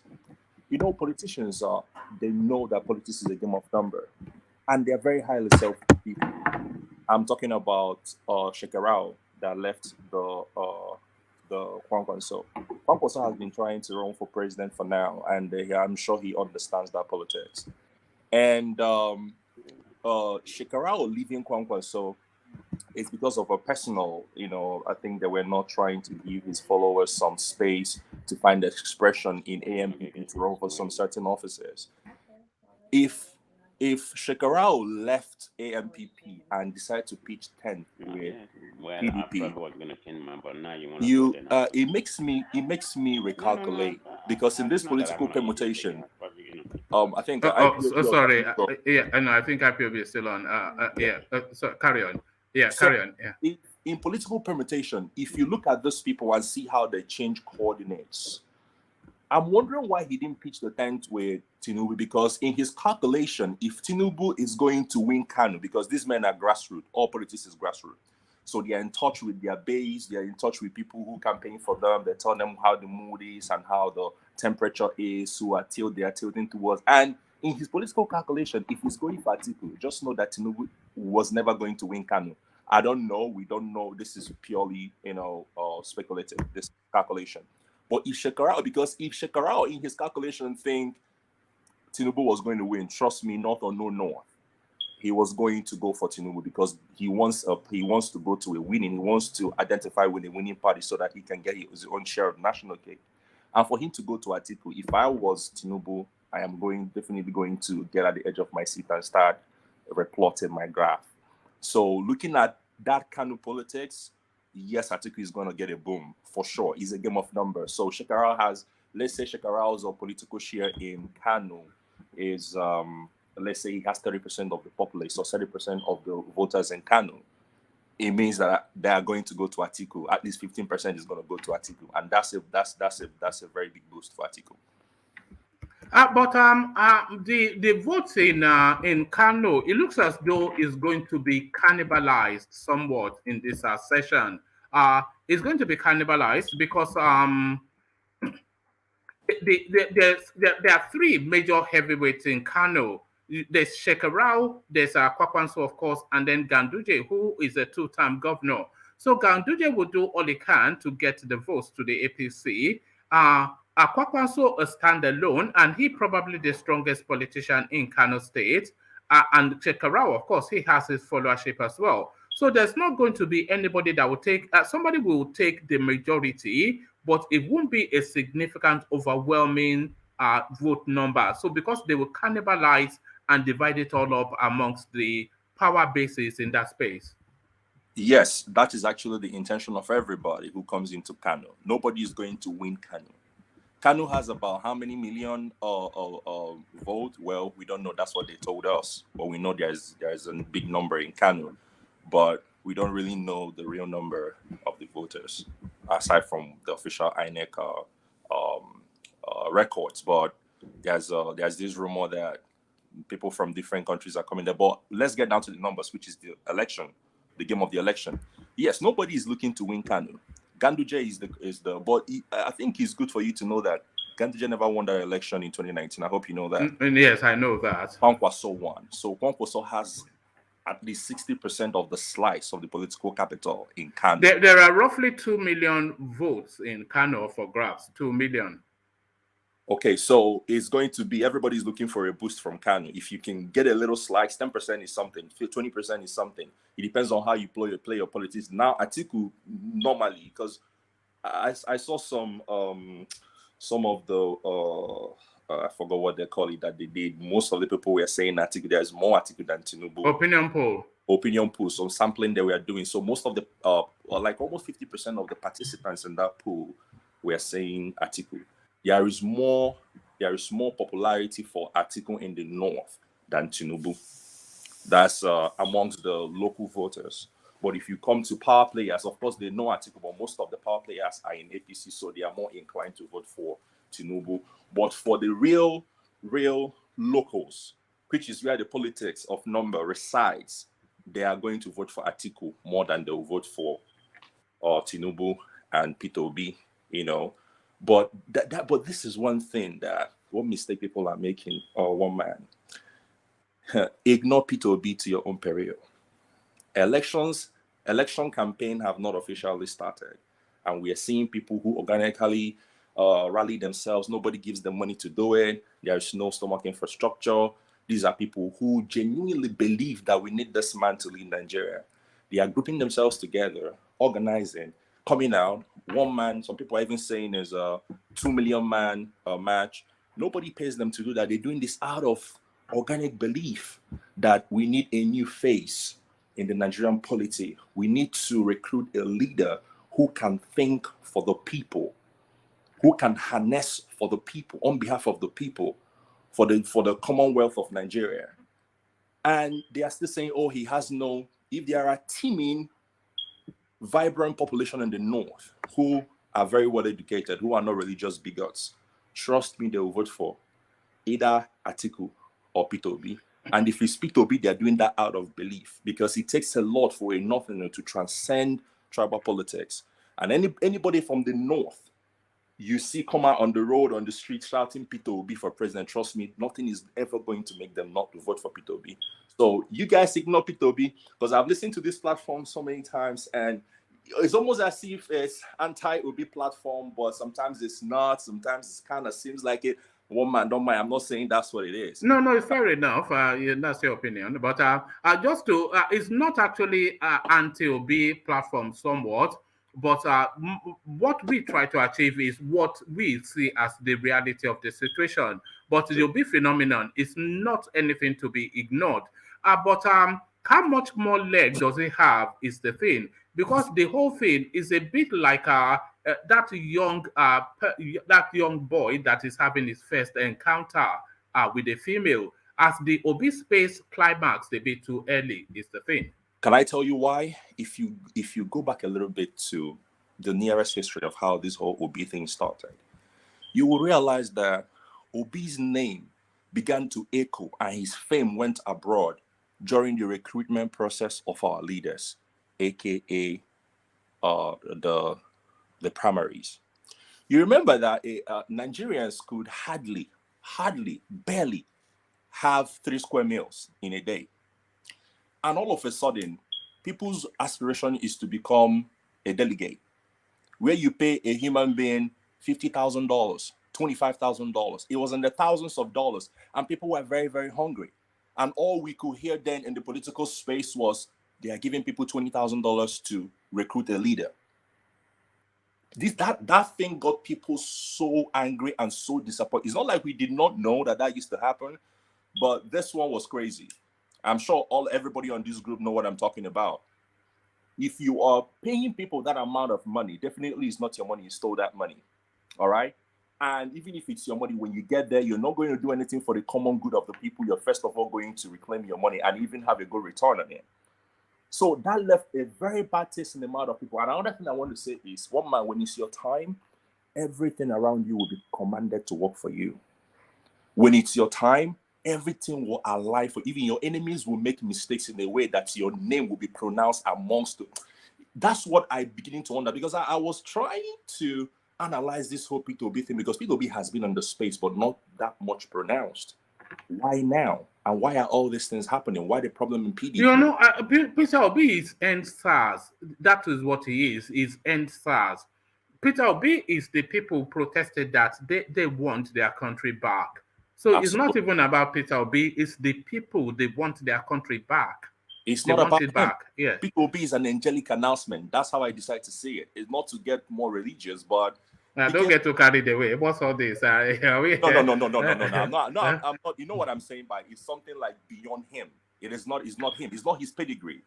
It's just people are tired. People are tired of hearing this, and the guy dared to leave PDP and go to. And one of the things that annoy is when you hear headlines like they are giving 2 billion naira to serial killers, whilst lecturers are begging for money. So that's what people, that we want an end to all that. All that bullshit, Yes. all that nonsense. Yes, and then also I was wondering this morning. I was listening to you guys. Sorry, I'm in Los Angeles, so it was morning my time. You did a broadcast in the morning when Kulata was saying a lot of things and the IPOB of San Diego. Did you guys see the broadcast yesterday when Reson Wike, Governor Otom, and that idiot from Abia State? Sorry, I don't mean to swear. Yeah, Ekwazu. Yeah. Yes. Is that your home state? No, that's not my home state. I'm from Anambra. Oh, all right. But I'll tell you this: if you look and listen to the psychology of their language, those guys will not work for Atiku. They will not work for any northern candidate. They are tired. Considering what is happening in the PDP now, where the northern people seem like they're taking the whole consequential position in PDP, does that not explain to you why Wike was making all those? That guy is not a child. He knows that most of those requests he's making are impossible for any politician to keep up with. He is making those requests because he knows that it is impossible for those to be met. That's why, because he wants to live. He was essentially telling Atiku to get lost. That was what he was saying. Absolutely, one man. He's just he's doing that for plausible deniability. Well, I made my request. You guys were not able to keep it. I'm sorry. This is why I worked against the party. But I think because he has a candidate in River State who is the governorship candidate, he's not going to officially leave. But trust me, Wike is not in PDP anymore. He's not. And I'll also tell you this. Do you know why Olusegun Obasanjo was in London? Yeah, yeah, go on. I heard you guys 3 days ago where, he could have been there for something else and all that. What a coincidence. But I'll tell you this. Here is what I think. This is my own opinion. I think Obasanjo is prevailing on Wike and his group and gang to work for P2B. And they are there to broker some sort of agreement and Obasanjo, who is the other state man, is presiding over such agreements. At the end of the day, mark my words, I'm going to come on the platform again. Wike will not work for Tinubu. He will not. Tinubu is a criminal to him. And they will not work for Atiku. No, I don't. I don't think. I disagree. No, that is why I said it is my own opinion. I know you have yours, but we are all political. We analyze our politics differently. But this is what I think. I think that Obasanjo went there to prevail on Wike and his group to work for P2B, and personally, I think it will happen. Because I know they don't want to. You know what we concluded in that session, because we started off that Obasanjo was holding Peter Obi's hands to go and present him to Wike for support. But what we concluded was that Obasanjo is actually orchestrating for power to come to the south, and he wants that commitment as an agreement all the way through. And if Peter Obi leads that space fair enough, which will be his preferred choice, but if Tinubu gets that space, then they can live with it. But really, ultimately, power to transit to the south. I think that was what we concluded in that session. Yeah, absolutely. And someone else said that day that they don't know. I think it was Ajanle Koko, that gentleman. I really love him. Ajanle Koko, yes. Yeah, I think he said that he's not sure where Obasanjo is. Let him land that thought then, yeah. He was saying he doesn't know where Obasanjo is, and there's one man, you're a political juggernaut, and you know this. Obasanjo, we don't even need to guess. Obasanjo wants P2B to be president. That's where his support is. But yes, I agree that he would prefer Peter Obi, but he's a practical man. But let's hear Saki Father wanted to come in. Saki Father. Yeah, one man, did you listen to what Wike said like yesterday when he came back? I read it out rather than listen to it. It was one of the things we read out. Yeah. Finally, he said that consultations are ongoing. Yes. That they actually met in London. He said at the end of the day that it's all about Nigeria, not about political party, not about anything. Everything is all about Nigeria. And he now ended by saying that we cannot allow Nigeria to be handed over to people that we think is their right? So that when they after they rule, they will give to their son. They will make their son minister. They will make their daughters governors. They will make. There's how he made that very statement. You know. So I don't know why he made that very statement. At the end of the day, All right. It's an ambiguous statement, subject to interpretation depending on your politics, but an Yeah. ambiguous statement. Yeah. Sorry, one more minute. But yes, Yeah, go on. let me answer that. You remember when I said psychology of language? Do you know Right. what that is? They will not support the North. They will not. And they will not want to support Tinubu too, who has a lot of political godsons who he crowns whenever he wills or at the wave of his wand. They will work for PWB. After listening to that, that was why I made that conclusion that they will not give it to Atiku. Because if he's talking about, you see, why people are a bit cautious to leap onto that is Peter Obi, he doesn't have presidential pedigree. It doesn't. He doesn't. The cut of his jib is not presidential. It doesn't have the aura, the presence. It doesn't have the experience. It doesn't even have the ideas. You know, there's just nothing. One man in 2006, when Barack Obama made a speech. Oh God, are we going? Barack Obama has presidential aura. No. Hold on. You know, let's take it little by little. When he made that speech in 2006, people was like, "Who is this little skinny Kenyan-looking African? Get the hell out of here! Who the hell you are?" That was the first thing they said. And then he made another speech during, I think it was John Kerry, and people began to see a little. But then he never looked presidential, but he sounded like one. But he never looked the part. But he sounded the part. Obama looks presidential. There's no. No. I'm telling you when he started, when he came to the stage. Then a year afterwards, in 2007, he won the election with his "Yes, we can" speech. Yeah, I'm just saying when he started, he sounded presidential, but he never looked it, and people looked down on him. Nobody knew that this guy is going to take over the domain. They never knew. That's what I'm trying to tell you. He might not sound that year, but let the campaign begin, and they will know what will happen. I'll leave it at that one, man. Thank you. All right. Let me take you to another talking point. But before I do that, let me acknowledge the super chats that have been coming in. They are coming in from Alexander Gomez. And really, everybody is welcome to use the super chat function. It looks as though it's only Alexander Gomez that seems to be able to use it.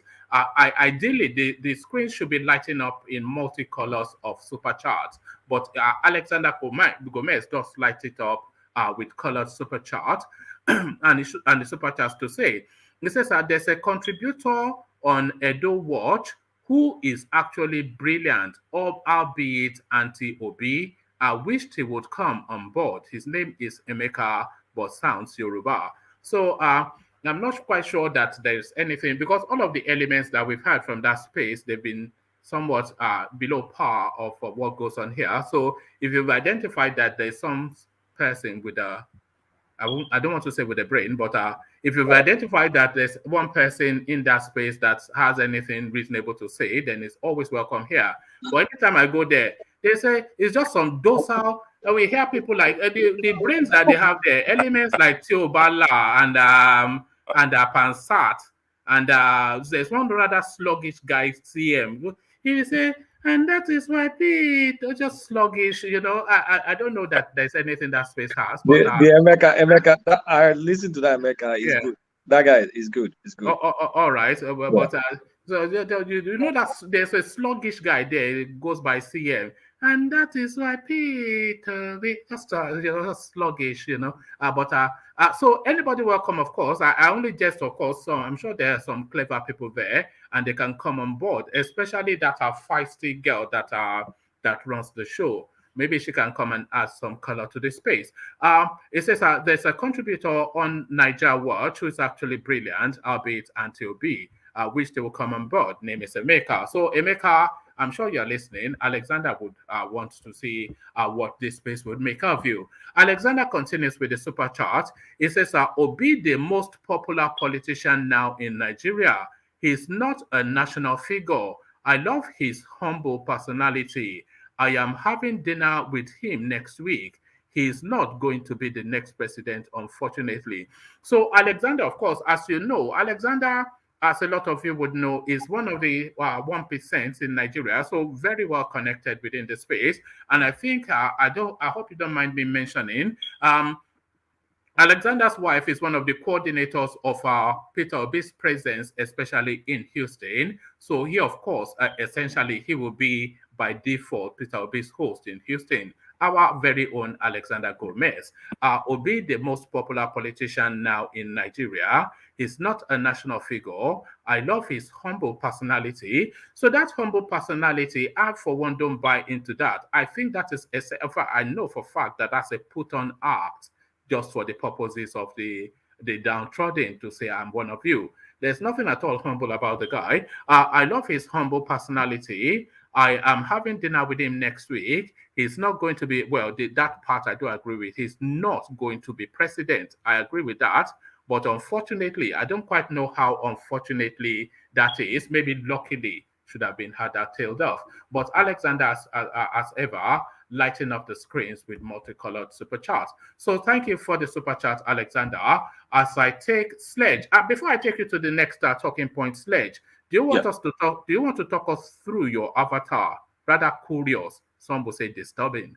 Oh man, please don't mind that. That's some shenanigans. This was 15 years ago. Are you some right wing element? Are you Ku Klux Klan in the black clothing? Let it be known now between all men on this platform that I'm not a right wing element, please. Yeah, all right, all right. And Okay. Also, I was gonna say that after that super chat, yes, we are part of the 3-1 people that are hosting POB in Los Angeles on Monday, and we have heavy questions to ask him. We are not pinching them with anybody, but we're just hosting him.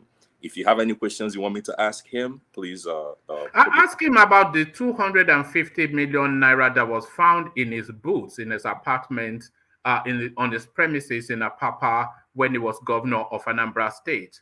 Ask him why he was cashing that volume of money from the state coffers and what he was doing with it in his private premises. So ask him about the 250 million naira that he looted in cash in Anambra.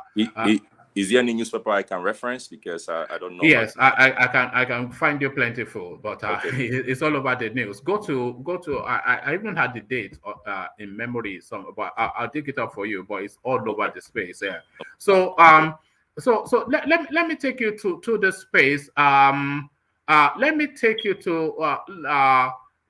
to Lai Mohammed. Europeans destroyed Nigeria's way of life. This is Lai Mohammed, hacking back through history, speaking to that incursion of Europeans forcefully upon the African space, especially the Black African space, and how they savaged and bastardized our culture, and we're still suffering the repercussions till date. So he made this speech in Edinburgh in Scotland, and you will know that the Scottish are actually at the arrowhead of that slave trade, because the maritime space, the naval space, was essentially pioneered by the mass shipping, as was the vessel that was used in that space. It was pioneered by the Scots, and they were at the forefront along with the Jewish people that slave trading in Africans. So he went to that space then to point fingers. Do you concur with the tribal marked Kwaraman? Okay, so I'll say this, bro. You cannot hide another truth with another truth. All right. Yes, the advent of the Europeans in Africa did us more harm than good, and more good than harm with time. But I'll say this. You know why I love Yorubas is because they have a very strong cultural identity. All over here in LA or maybe other places, when you see Yorubas, they speak Yoruba to themselves. When Igbos see themselves, they speak English because they think the better your intonation or the better English you speak means that you are better off in life than the other person. You see, strong cultural identity makes for the perpetuity of people's way of life. But here is one question I want to ask that guy. First of all, he shouldn't hide the fact that they have failed. They failed Nigerians. They failed. All right. In fact, they went to the lowest part of the graph and they went to the negative part of the graph. So if he's trying to hide the failure of their administration with Europeans, because I don't know what Europeans have to do with this. Hey, who's that? Who's that? Sorry, carry on. I don't know what happened there. Carry on. So, but here is what I want to say, just in case anybody on this platform don't know that. Who sold those black people to the white people before they shipped them out the coast of Africa? Africans themselves were slaves to themselves even before the white men came. Africans were the ones that sold themselves to the white people, not the ones that we are taking, but the ballets, the emirs, the sultan, the men who walked amongst men like gods at that time were the ones that sold these people for maybe a gunpowder, maybe for a rum, maybe for a mirror. If you go back to history, you realize that the way we are as Africans, as warriors, the way we are as Africans, it was almost impossible for the white people to encroach in our space in a place where they've not been before without help from the inside. They came to our leaders, and our leaders are the ones that sold us for slavery. So our Europeans, and it's not their fault, because you can ask yourself now, are Europeans the reason why Buhari is not doing well in Nigeria? Are Europeans the reason why Buhari's government has failed totally?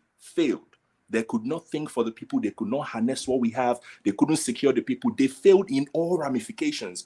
Was that an European fault? Is Europe responsible for the problem of the black people in Africa for lacking the capacity of self-governance? You go to most African countries. I don't think you can absolve the Europeans, because the configuration of Africa is essentially an European manipulation. And the way they manipulated it is to put strange bedfellows together who in perpetuity will be in conflict. And this is what we're seeing from Congo to Nigeria and everywhere in between. So this is the absolutely thing. Yeah. No, this is why I said you cannot cover one truth with another. What he said is true, but whatever he's trying to cover it with is what I'm saying is wrong. Europeans, they really did African numbers. What they did to Nyerere, what they did to all African leaders, almost the ones that they killed, the one that they connive because they think making this guy a leader is against the best interest of maybe Belgium, against the best interest of Americans and CIA organized. I'm not going to talk more about that because of where I work, right? But what I'm saying is Africans got to get their acts together. Africans should come. See, there's a problem with us in Africa. We have all the resources it takes to make Africa a hub of in any dimension possible, right? But our problem is ourselves. Right now, okay, yes, in the past, Europeans did the strange bedfellows or whatever, but what are we doing for ourselves now? Can we come together and say, oh, how do we help ourselves? How do we secure our people? How do we provide for our people? How do we make life better for our people? A typical African man is ethnocentric, religious, and selfish. All they think is themselves, their family, their generation, and their people. We've not had a hero who will come out yet like Awolowo did and think for the betterment of the people around him. That's my response to that idiot. All right. I'm not quite sure if you are observing, because we are locked into an intractable bind. And that is where the problem is. We are locked into an intractable bind. You are saying, what are you doing to help yourself? When you are locked in a situation that is you have difficulty retrieving from, Nigeria being a case in point, if the Yorubas were a nation, there's a good chance, and we don't really know because it's not been tested, but there's a good chance that they would have propelled in life and been competitive globally. If the Igbos are, from what we know of their antecedents, of their high functioning brain and capacity for hard work and ingenuity, if they had their nation, there's a good chance that they'll be doing vastly better than most Europeans. Sorry, what's that sound? Is that from you? No, that's not from me. That's from right. IPOB or something. Oh no, that's IPOB. You're right. Yeah. So you're observing them somewhat. I think. No. I'm not. I'm saying I don't want to dwell on the truth of what the Europeans did to us. Of course, I do not want what's that his name and his girlfriend to ever rest in peace for what they did to Nigeria. Of course, they grouped up with people that we are totally different from. Their belief, their lifestyle, their norms, their value are way different from, and they put us in one contraption called Nigeria. Yes, we understand. But I'm saying, as a people, have we come together to say, how do we help ourselves in this situation we found ourselves? That's all I'm trying to say. But I'm not absolving them, but I don't want to revisit the horror of the past and keep dwelling on it. That's just what I'm saying. All right, brilliant. Well put. So, well put. Let me take you to another talking point, Sledge. And your commentaries are on Emefiele, the governor of the central bank, telling us that Nigeria is now a net exporter of rice. So, I mean, how does that even rhyme with anything that is reason? What is there any? Is that just gobbledygook? That does not reflect any practical reality on ground. Nigeria is not exporting anything. This is trying to give a good PR for the administration of Buhari. And oh wow, all of a sudden they're interested in agriculture. Congratulations. What happened to the farmers in Benue? What happened to the farmers in the north? What happened to the farmers in the middle belt? All of a sudden they are now interested in exporting of agricultural products. Man, these guys are hypocrites, and we know. And sometimes we don't even give credence to some nonsense that they say by even talking about it. But Nigeria is not exporting anything. How can you export something? Listen, you export out of the overflow of what you have. And if you have overflow, your citizens will be able to afford what it is that you produce. Nigerians could even barely afford to buy a bag of rice. Even the local rice. I'm not even talking about a foreign one. I'm talking about a local one. Ofada rice, Adani rice, and all that. They can't even afford it. That is to tell you that we don't even have enough talk more of. Oh man, leave these jokers, man. Nigeria is not exporting anything. Please don't even get into that space. Trust me. So because you are right in what you said, of course. Because if you had in surplus, then that will reflect in the prices at the market, and Nigerians they think has quadrupled and quadrupled again in price just within a period of 5 years. Absolutely. And you are saying this is a thing in abundance. So why would he say something like that? Because sometimes I wonder if these people are trolling us, or maybe even they are mocking us with some of the assertions that they make in the media space. Why would he say such a thing when he knows full well that people go to the market and they come back home crying? One man in a country that told you they give billions, they spend billions to train northern youth. So I don't know how to repair mobile phones. How to repair. Oh man, how much did they sell one iPhone? And how much did you spend on one person to teach him how to repair phone? Like Nigeria is a soap opera, to be very honest with you, but we're not going to give up. It's our country, and the only thing that will change Nigeria is a revolution, a political revolution, as of what is happening right now. The people are tired of the old guard. We're saying, old guard, we retire you. We want a new dispensation of national figures. Someone said, oh, he's not a national figure. Yes, all our national figures has failed us. Now we want to recruit new ones. We want to try out new ones. This hysteria is similar to the one that happened with Buhari. Oh, Baba, while you were away. Remember that hashtag in 2015? Baba, while you were away. Oh, Sai Baba and all that stuff. This man is a monumental disgrace. A monumental. Sometimes I get into debriefing meetings and whatever, you know. I don't know to let out where I work and stuff like that. I think you have already from what you're saying. Especially them displaying all those guns. Look at this guy. Please, I will change that. I can't. Please, I don't worry. No, carry on. Yeah. So they laugh at Nigerians. They do. A friend of mine went to Romanian embassy 2 months ago to go apply, and he made a mistake in the form. The form was so shabby and badly prepared. Then when guess what they told him? That even Buhari cannot even present a form like this. That's what they told him. That's what the consul of Romanian embassy told him. I was so ashamed of my country. Whenever this man comes here and they are thinking of the securities in the State Department, everybody is laughing. It was like, why do Africans keep recruiting ghosts to represent them? One man, you can see how exasperated I am talking about this, but Nigeria is Trump once infamously said that Buhari is dead from the head up, from the neck up. Do you remember? He said it, but he didn't say it out on TV. He said it to chief of staff, to his chief of staff. So, yeah, that's who he said it to. Yeah, but it's true. He said it. He mentioned that. He did. So we Africans should do better. We should do better. One man as intelligent as you are, as intelligent as IPOB or San Diego, as intelligent as Arjen Lekoko and everybody on this platform, would you recruit those people to represent you? Their antecedents. No, I will recruit Tinubu or Atiku because they have achievements. I wouldn't recruit Peter Obido because he has no achievements. Never in any stretch of imagination would I think that one man will recruit P2B. I've always said one man has some reservations about. I don't want to make it is about Igbos. No, it's not. But Look something at about that. P2B. Something about P2B icks you, and sometimes you cannot even control it. I just think it's a fraud, but that's just my own personal. It seems as though what matters more is the general consensus, who seem to believe that it's actually the real deal. So that's really what matters. It's not who cares what I think, But that's just but at the end of the day, we all know the mission that is propelling the vision, or the vision that is propelling the mission of these other people that are coming out to run. We know what Tinubu is going there to do.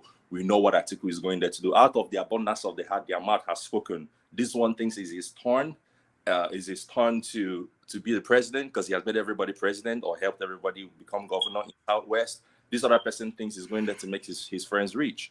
So if you look at them and their talk, you weigh their words in the balances. You check the psychology of their language. You see that actually, not to be biased, but by my own personal analysis and permutation, there are a few of them that has what to offer. Personally, not sit down there and tell this minister to do this and do that. One man, we need a leader that can think, a leader that is well-read and well-versed. Because Africa, we have this curse, we don't read. Africa, we have this course, we have a lot of graduates, but we don't even read. We don't know history. We are tired of these people. Let a new breed, let the next generation leaders come who know what they are talking about, who know. Atiku Abubakar is the most educated in the field with a Cambridge masters. Tinubu, the second most educated with distinction from a reputable university in America. Not and Peter Obi, the least educated, with spending 10 years to get a philosophy degree in Nsukka. No, let me say this. With the privileged position to get any information that I want, Peter Obi is the most educated. And you don't want me to tell you what I know about Atiku, but that will be forbidden. Let's not even go there. But I'll tell you this. Personally, if I'm to choose, based on what I know and the privileged intelligence I have on this man, you already know who I'm going to choose. Other people, God forbid. If Nigeria makes that mistakes, mark my word, I'm not a prophet, but I know some things. Mark my word, Nigeria will never recover from it. But let's not get there. All right, brilliant. Brilliant, well presented. So make sure you join us whenever you have a chance, because I think and I think the audience agree that you present quite well. As always, not everything you say everybody agrees with, certainly not me, but certainly you present it very well. So the well-presented Sledge. So thank you, Sledge. Stay with us just as long as you can, and you can interject in the conversations if there's anything you want to add on to whatever someone else is saying. But from you, let's go on to Nijalokon. But on the road to Nijalokon, we acknowledge our super chat still from Alexander Gomez, who seems to be the only one that the rest of my audience, they are poverty-stricken. But thankfully, Alexander Gomez, a multi-billionaire. It says a super chat to say. It says, one man, modesty is a trait the average Igbo man does not possess. Well, if this is Alexander speaking, not me. One man, modesty is a trait the average Igbo man does not possess. Is humility is genuine. So yeah, speaking to because I was quoting that how humble is just this Peter Obi, and I think somewhat he puts it on. And Alexander, who has experience, because his wife, of course, an Igbo woman, and he's spent quite a bit of his life in Igbo land, so he has vastly more knowledge of that space than myself. So that is his conclusion. Alexander still with the super chat. He says, Sledge, are you an Igbo man who grew up in the Southwest? So if you want to answer that, Sledge, Alexander curious if you grew up in yeah. No, I did not. I grew up in Anambra State a little bit before I left Nigeria. Oh, all right, brilliant. So that's it. That's some stuff. So thank you, Sledge. So we go on from Sledge to Emilokon. So no, not Emilokon, but Nijalokon. We come to Emilokon in a moment. But to Nijalokon. And are you ready to go, Nijalokon? You can unmute. Hello. Yeah. Hello. Yes, we can hear you. Brilliant. Good to have Hello? you. Can you hear me?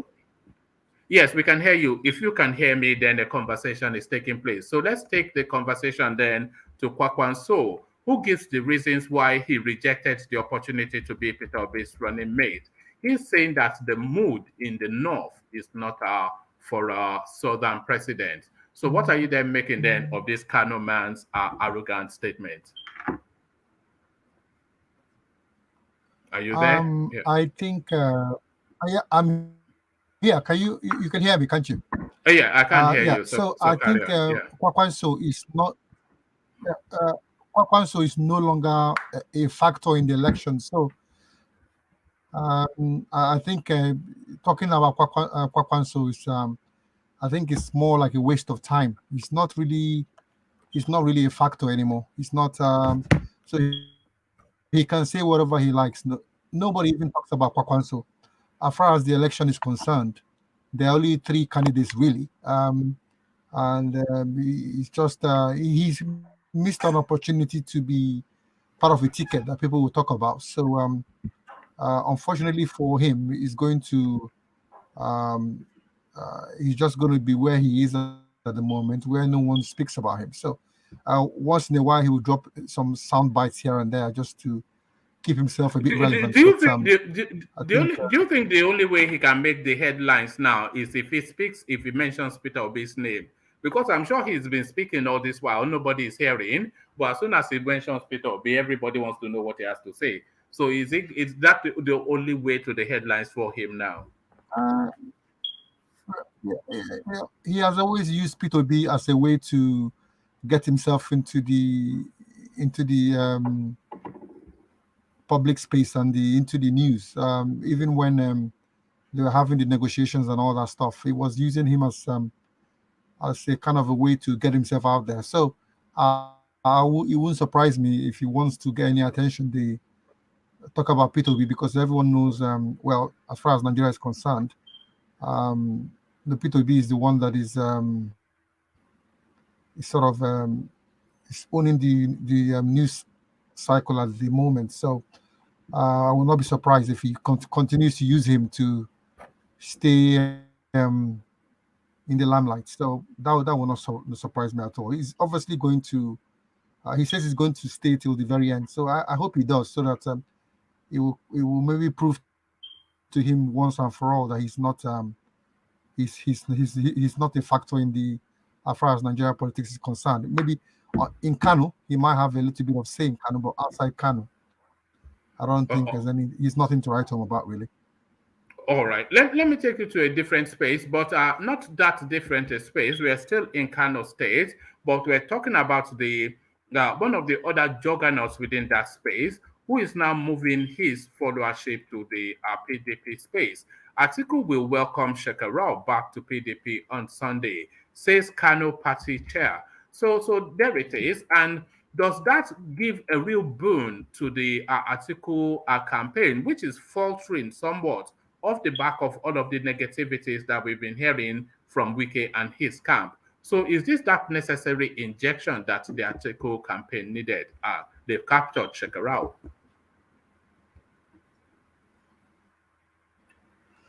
To be honest, Atiku is not.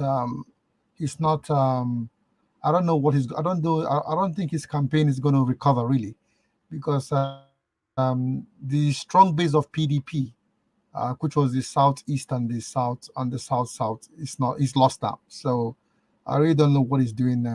What Atiku has going for him. I don't know what is left for him, to be honest. So.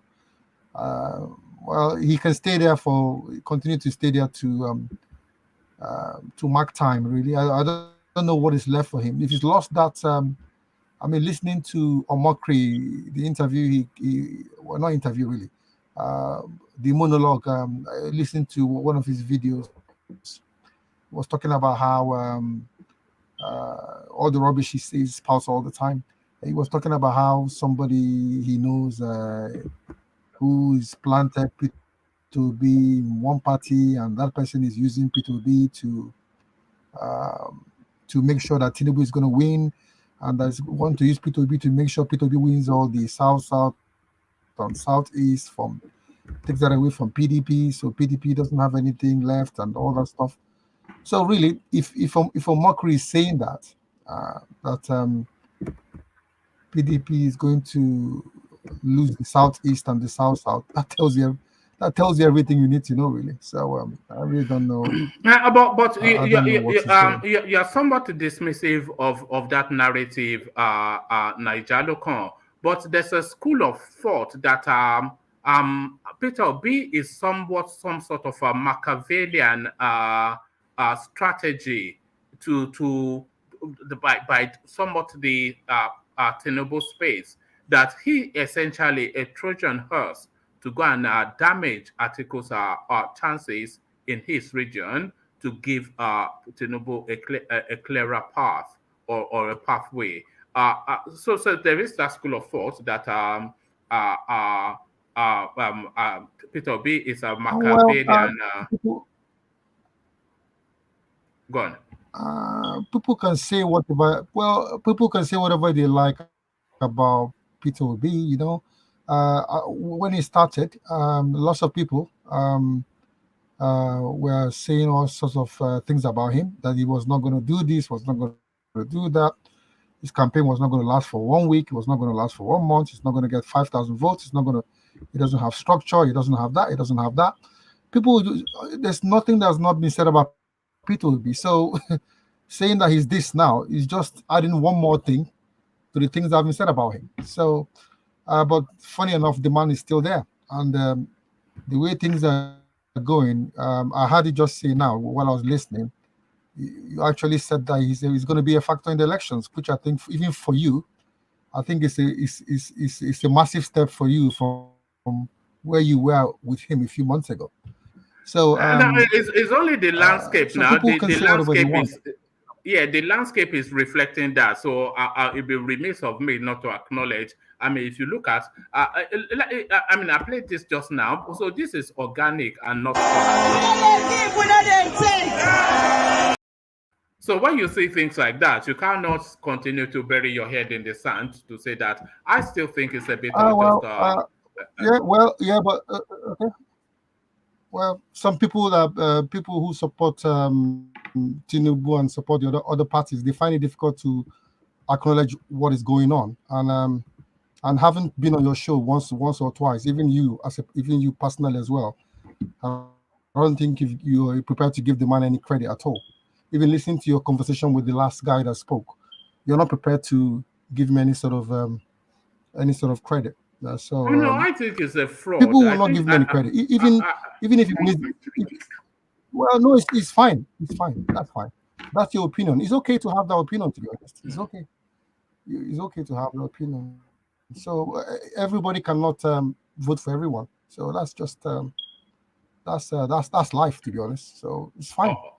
All right, brilliant. So like I said, I think it's a fraud, but the overwhelming thought of seems to think that he has something to offer.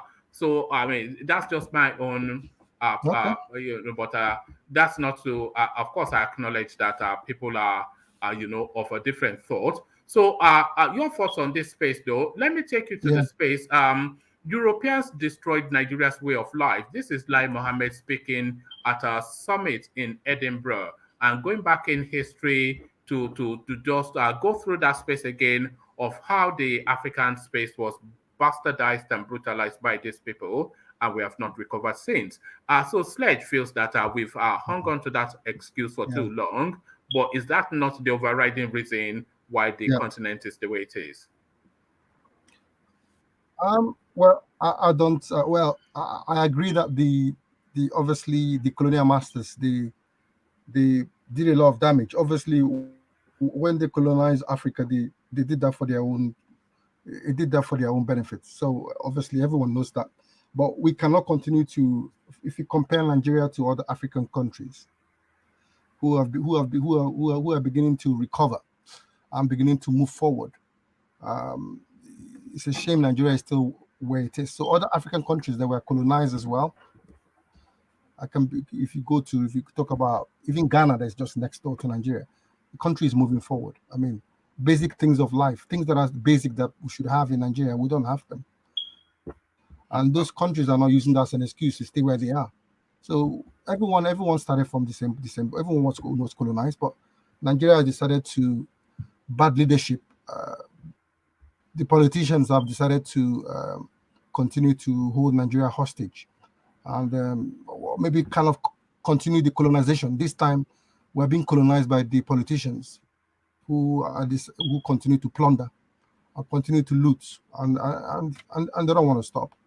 They still, when you see have the likes of Tinubu and Atiku hovering around, they're not prepared to stop. They still want to colonize. It's a form of colonization, isn't it? The politicians are, even though the country is almost bankrupt, they've bankrupted the country, but they're not prepared to stop. They keep squeezing. So that's a shame. All right. Let me take you to this space. Presidency clears air on Buhari giving Borno government additional 2 billion naira to feed repentant Boko Haram. So this is Garba Shehu coming to clear the air, according to him.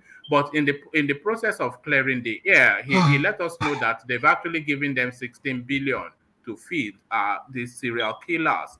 So the electorals are striking for patents, and the Buhari administration are feeding the serial killers like Arab princes 16 billion naira to feed repentant Boko Harams. Is this our misplaced priorities?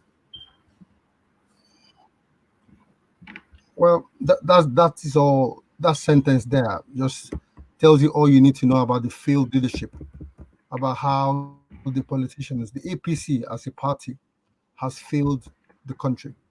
I mean, just that sentence there tells you everything you need to know about Nigeria.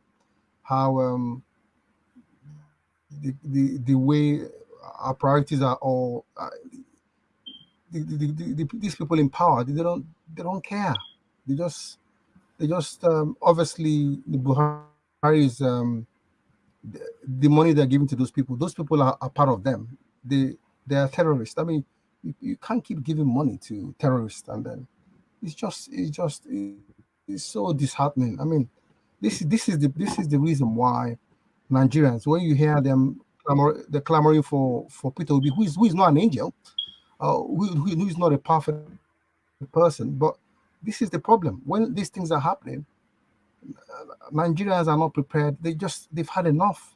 These politicians, it doesn't matter what they say, no one is going to believe them anymore, because the way they're behaving, the antecedents, everything about them just shows that they don't care about the common man. It doesn't matter what they tell you. All their manifestos and beautiful English they speak, and all the wonderful things they promise, and Can I ask you a question, Nigel? Can I ask you a question? And I want a detailed answer rather than broad strokes. What do you think Peter Obi can offer Nigeria? What does he have? What is it in his antecedents, and what is it in his pronouncements that makes you think that he has anything that to offer the country? I don't have anything to say in broad strokes.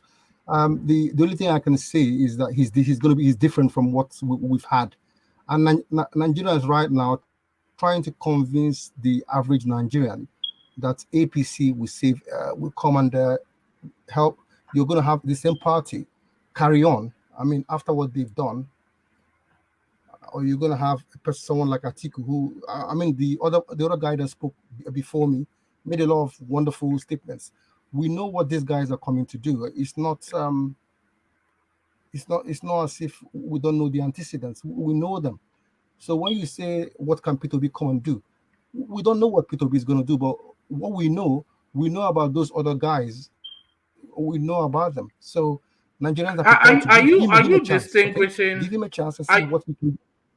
Well, no, you can't serve apprenticeship as a president. That's just it would be irresponsible for anybody to vote for Peter Obi. In your own, but that's in your own opinion, isn't it? In your own opinion, if you have people like someone like Buhari who is barely educated as the president of Nigeria, I mean, how you have all these people who didn't really. What's his level? Buhari is a 4-star general. That's a university degree. He's a 4-star general. That's a university degree. Okay, all right. Okay, fair enough. Okay, fair enough. If you want to say that every 4-star general is well educated. Fair enough. If that's how you're going to judge it, okay, fair enough. He has led If that's what troops you in think. If battle. Buhari is as Well, intelligence as the professor, it's fine. Okay, that's fine. I'm not going to argue with you. That's fine. If that's your opinion, that's fair enough. I'm not even no, going to that's bother to fine. argue It's, with you. it's an That's fine. exchange of thoughts. Yes, it's an exchange of thoughts. Yeah, I mean, can you No, imagine? it's okay. I'm happy for you to have Yeah. your own. Can you imagine if we all agreed on the same thing? That it would be boring, wouldn't it? So that's why that's why it's exciting. No, You have your it'll be thoughts, boring. Yeah, I have yeah. mine. All But right. I believe if Buhari can be the president, then P2B can also be the president. Because if even somebody even lower than P2B can actually be president, even you can be president. Well, of course, I can be If Buhari can be president. president, I'm even an you Oyo can be man. president. What do you mean evil be? Well, that's what I'm saying. As though I was the lowest denominator. I don't see anything. So I don't see what Buhari. I don't see what makes him special. So. All right, brilliant. Let me take you to another space, but still within the political space. Shekarau, it looks as though he has been captured by the Atiku camp. So a real boon for that space that has just been firefighting negative headlines for weeks and weeks under the WK space. So Shekarau crossing over to the PDP, does that bring Kanu back in play for the PDP, Nijaloko?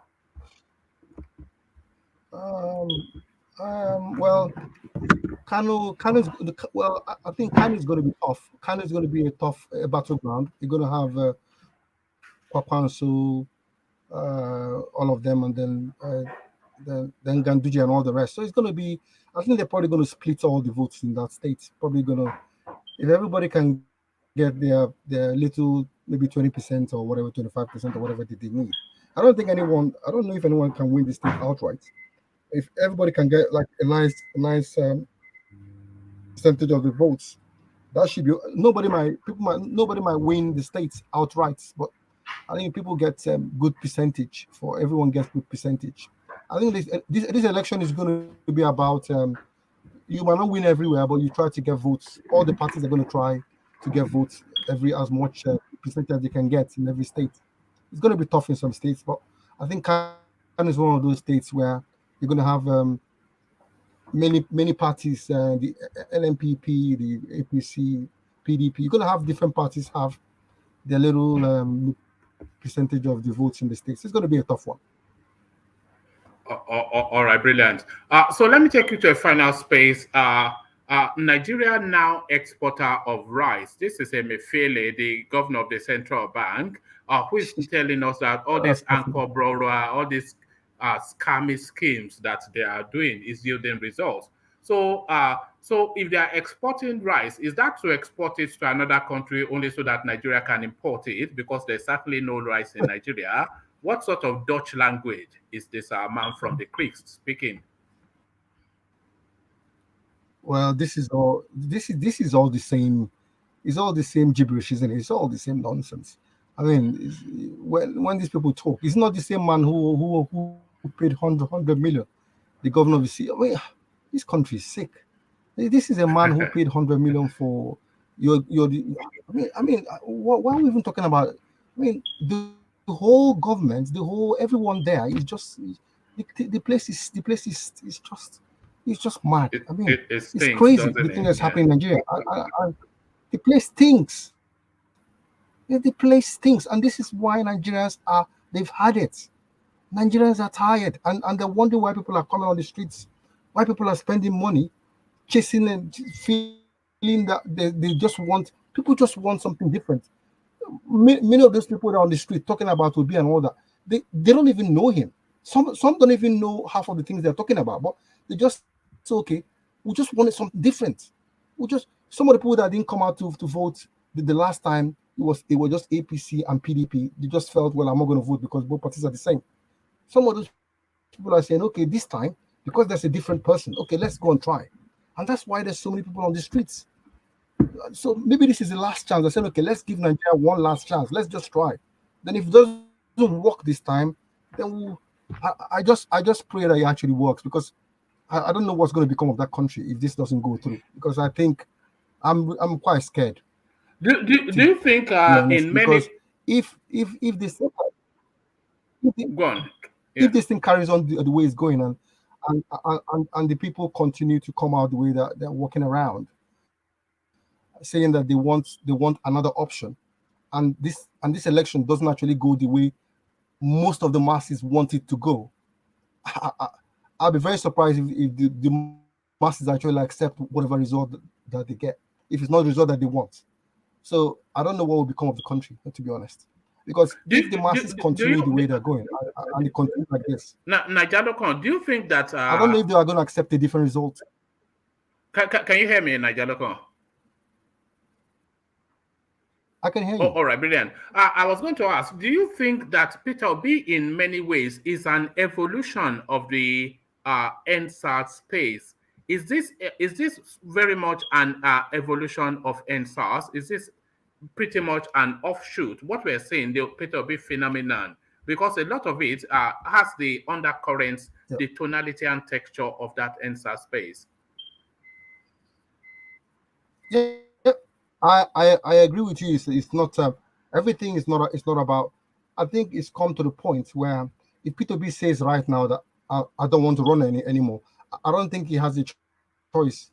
I don't think people are going to let him, because they see him as the only person that they can have as kind of.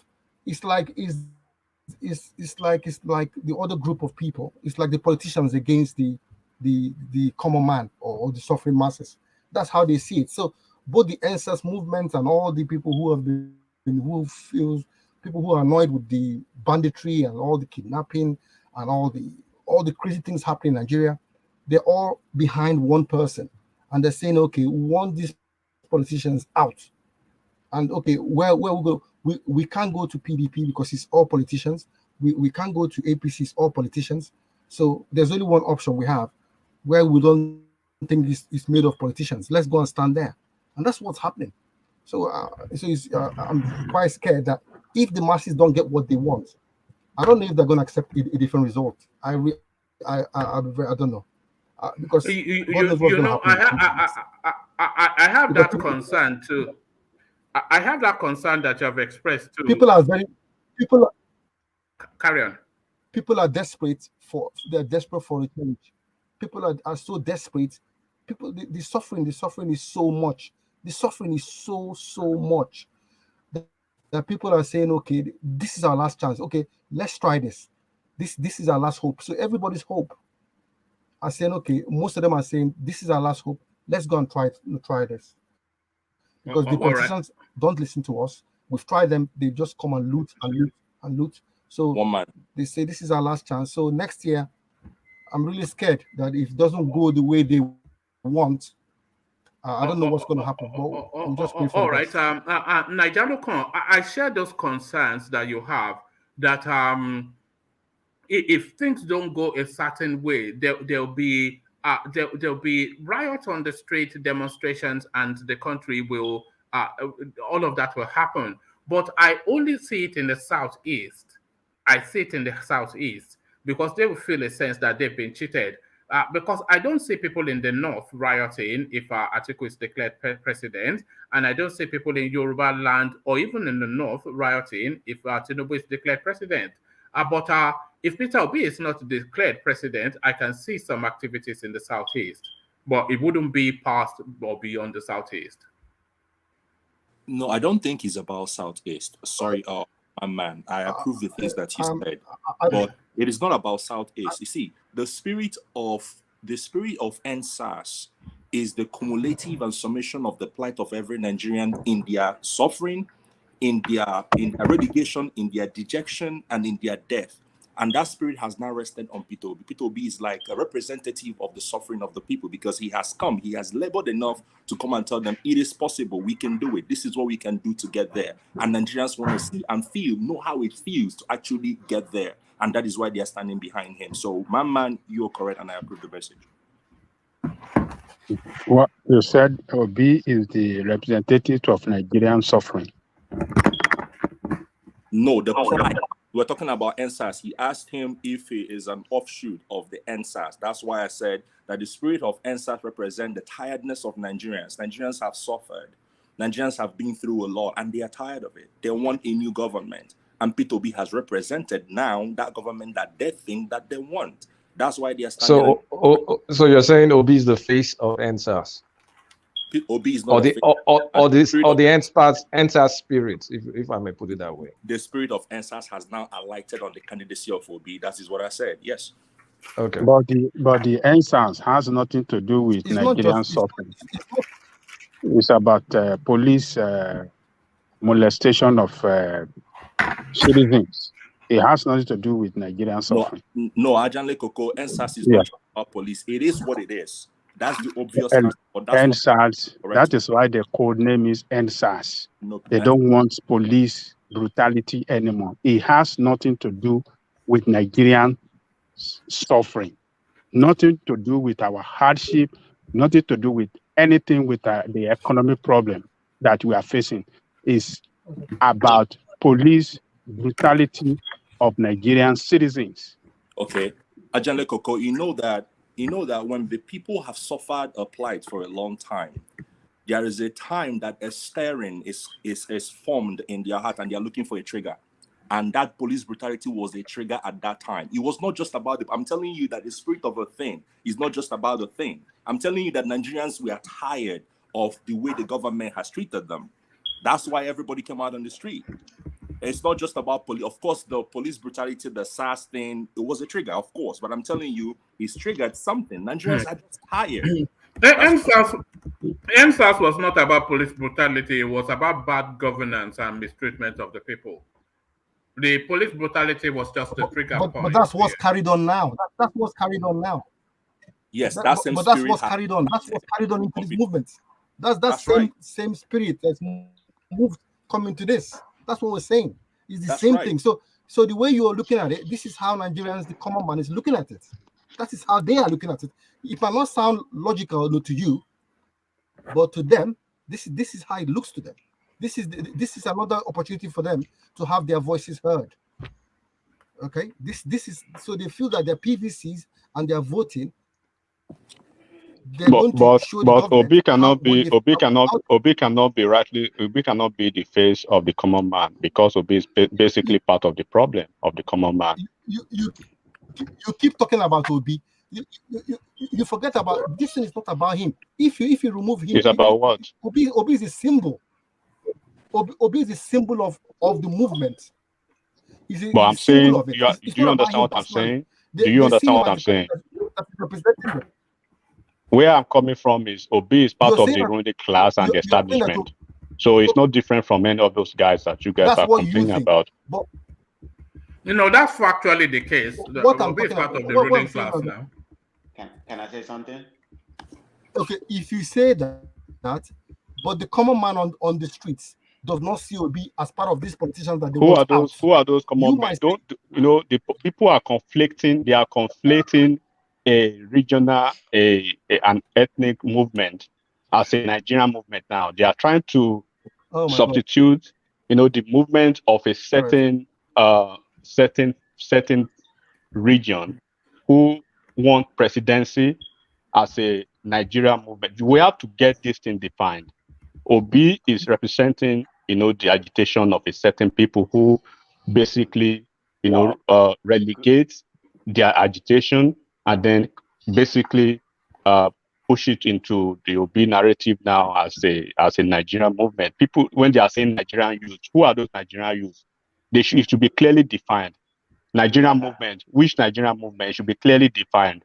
Obi is part of the system, is part of this. Obi was still in London with the whole people you guys are complaining about. He was in Abeokuta in Ogun State. He was with Babangida. He was with Atiku. He was with all of these guys. So if we actually want a new order in Nigeria, look at that guy in SDP. Look at Shuwore. Those are new order folks, not Obi and the rest. Obi is part of the system, and nothing Obi says that will make meaning to people who can reason out of the box. All right. Let's hear from San Diego, and then after San Diego, Najalo can round off your thoughts, and then I'll go on to Let's Go. So, but San Diego, you wanted to come in.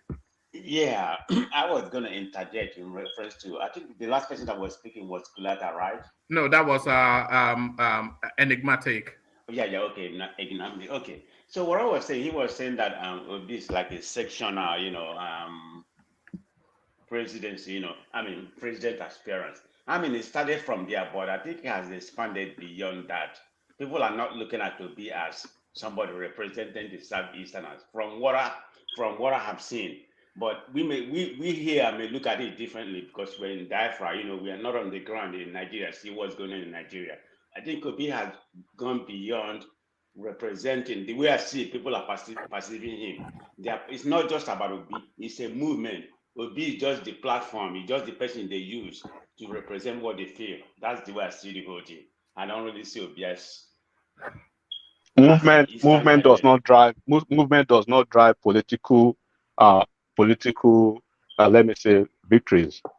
Strategy and structure does, not movement. Movement does. As never, I will never. My brother, I don't know where you read your politics from, but what is structure in politics without the people? When you talk about structure in politics, you talk about it. Do you know what a political revolution is? It transcends any type of structure you think you have. But anyways, I'll continue listening. Yeah, that's all I wanted to say. One mind, I'm okay. Go ahead. All right, back to you, Najalo Khan.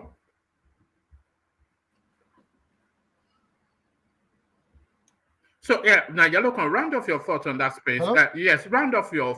Hello, yeah. I just wanted to, once things begin to sound like it's we're talking about one section of the country and all that. That's where I kind of back off. What is going on in Nigeria now is beyond anyone that still thinks it's all about one part of the country and all that stuff. If you're still thinking in those ways, then it's unfortunate because if you, is that not how Nigerians think? Nigerians think along different parts of the country, not just. Well, no, it's fine, but that's been the bane, the problem with the country, and that's why the country is where it is. And if some of us in diaspora are not thinking, if we in diaspora are thinking like people in Nigeria, even we that are exposed and we have more knowledge and more exposure, we're enjoying the dividends of democracy where we are and stuff like that. If we are thinking in that way, then what's the hope of people that live in Nigeria? Because we are the ones that are going to make them understand the fact that if you think like that, the country is never going to move forward. The reason why Nigeria is where it is now is because of tribal sentiments, religious sentiments, and all those nonsense. That's why we have the problems we have in Nigeria. So the only time we're going to be able to solve those problems, people have to rise above those things. But I think we might have those thoughts. Some of us might still continue to have those thoughts. Sorry, for what's going on in Nigeria now, I think it's sorry. Just let me finish, and then I'll let you guys have the floor. I'll let you guys have the floor. Let me just finish. So what is going on in Nigeria now is a lot bigger, I think. I mean, you just played the video of the rally they had in Port Harcourt. That's not the Southeast, okay? We've seen videos of what's going on in the north, in the different parts of the country.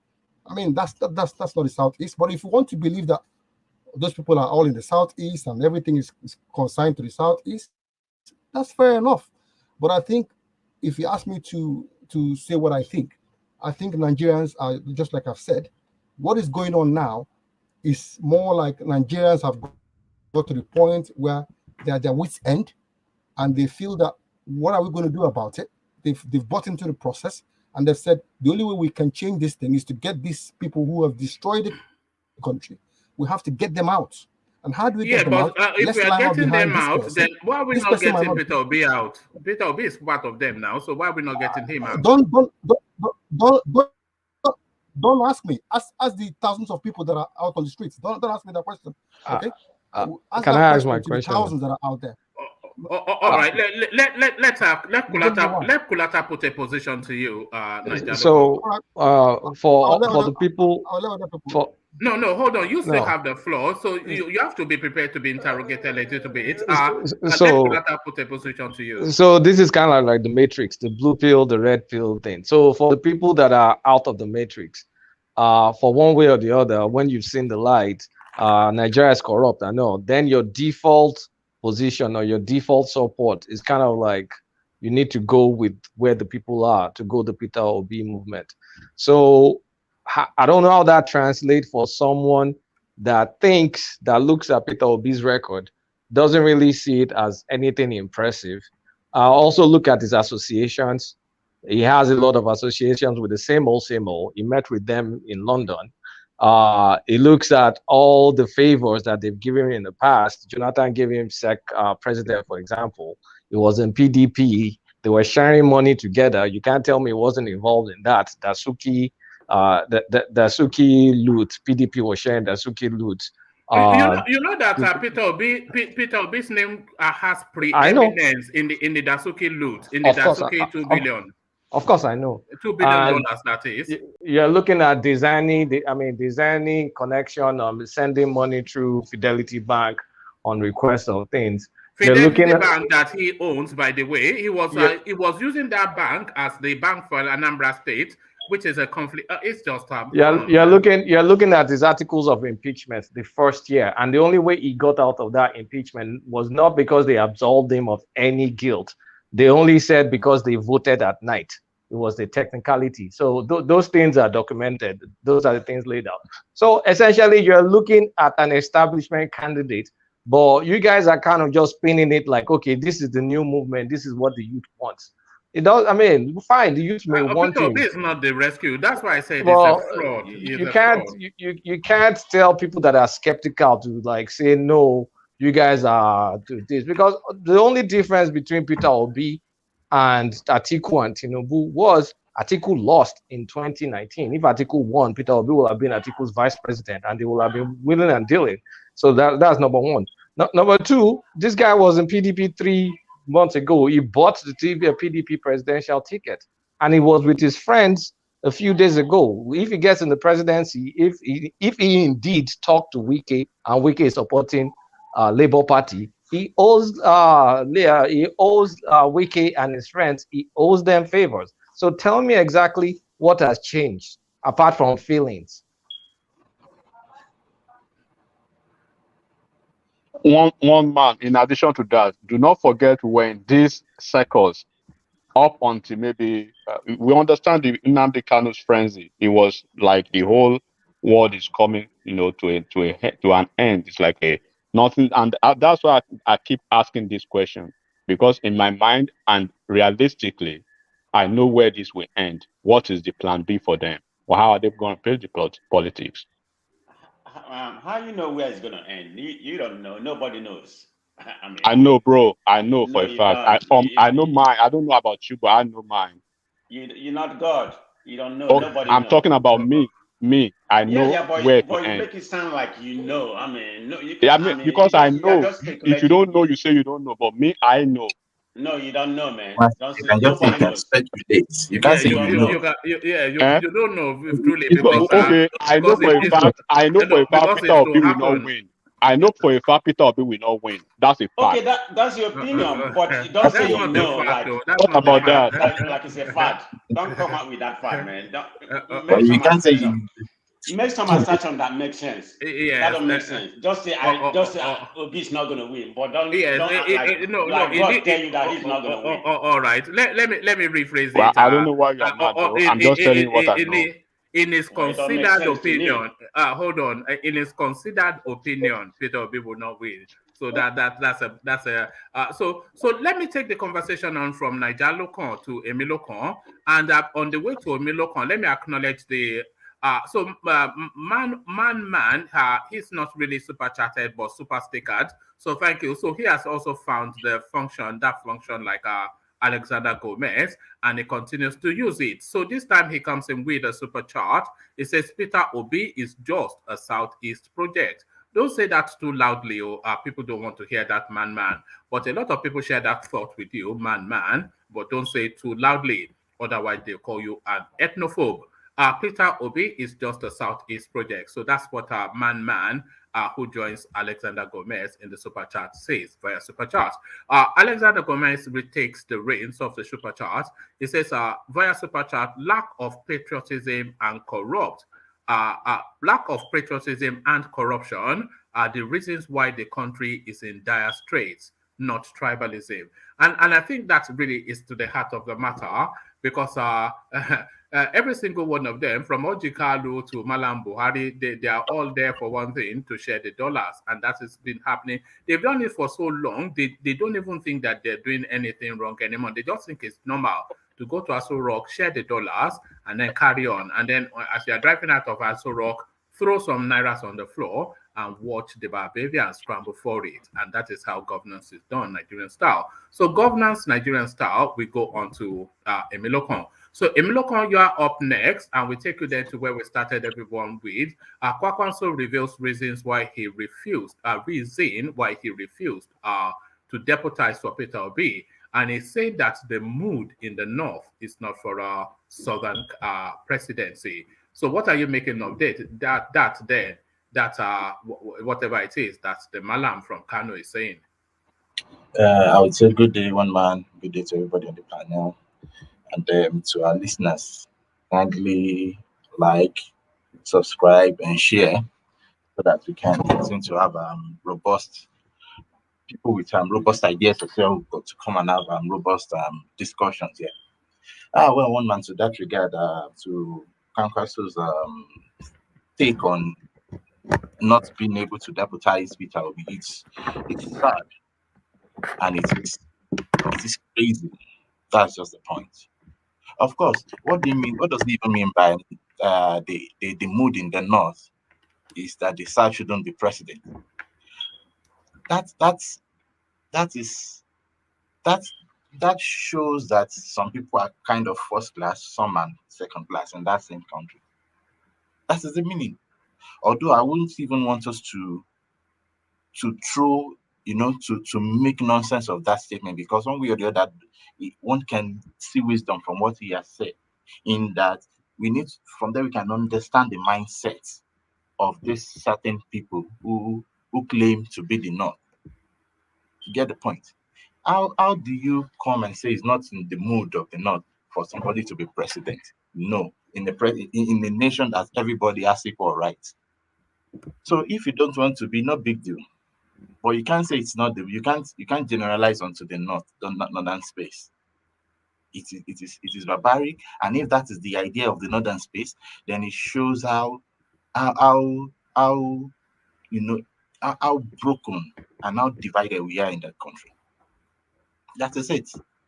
And also, what is wrong with the Southeast, for crying out loud? What is wrong with Peter Obi? What is even wrong with him being a Southeast project? What is wrong with all those shenanigans and nonsense words that we just come up with, especially? What is wrong with that? Is Tinubu not a Southeast project? People are a bit dubious of it. If it's a Southeast project, then people are a bit dubious of it. Only because for the last however many years, the Southeast was on a different narrative, and then they pivoted to now this new narrative. It is even wrong. It is wrong for us to generalize that the Southeast you're on a different narrative. Of course, there were quite a number of them who wanted to be awake, which is normal to every human being. You get the point. Everybody has the right to want to stay in an association or not. And the only thing might be, maybe the way they went by it, the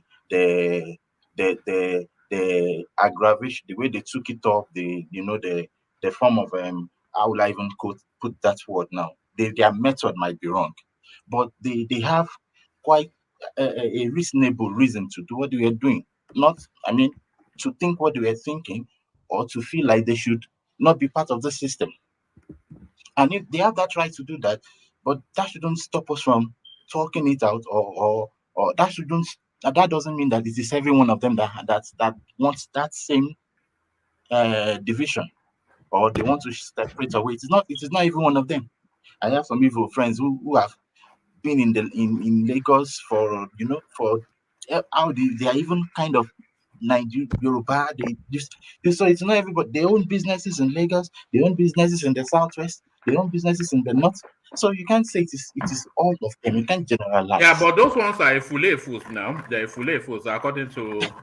Well, it doesn't even matter if they are whatever. But the thing is that we need to also give respect to those sets of people who do not partake of that mindset, and they have also shown it through their character and habits that no, a group of us might want this, but that doesn't mean everybody wants it, and it is wrong to generalize over that space.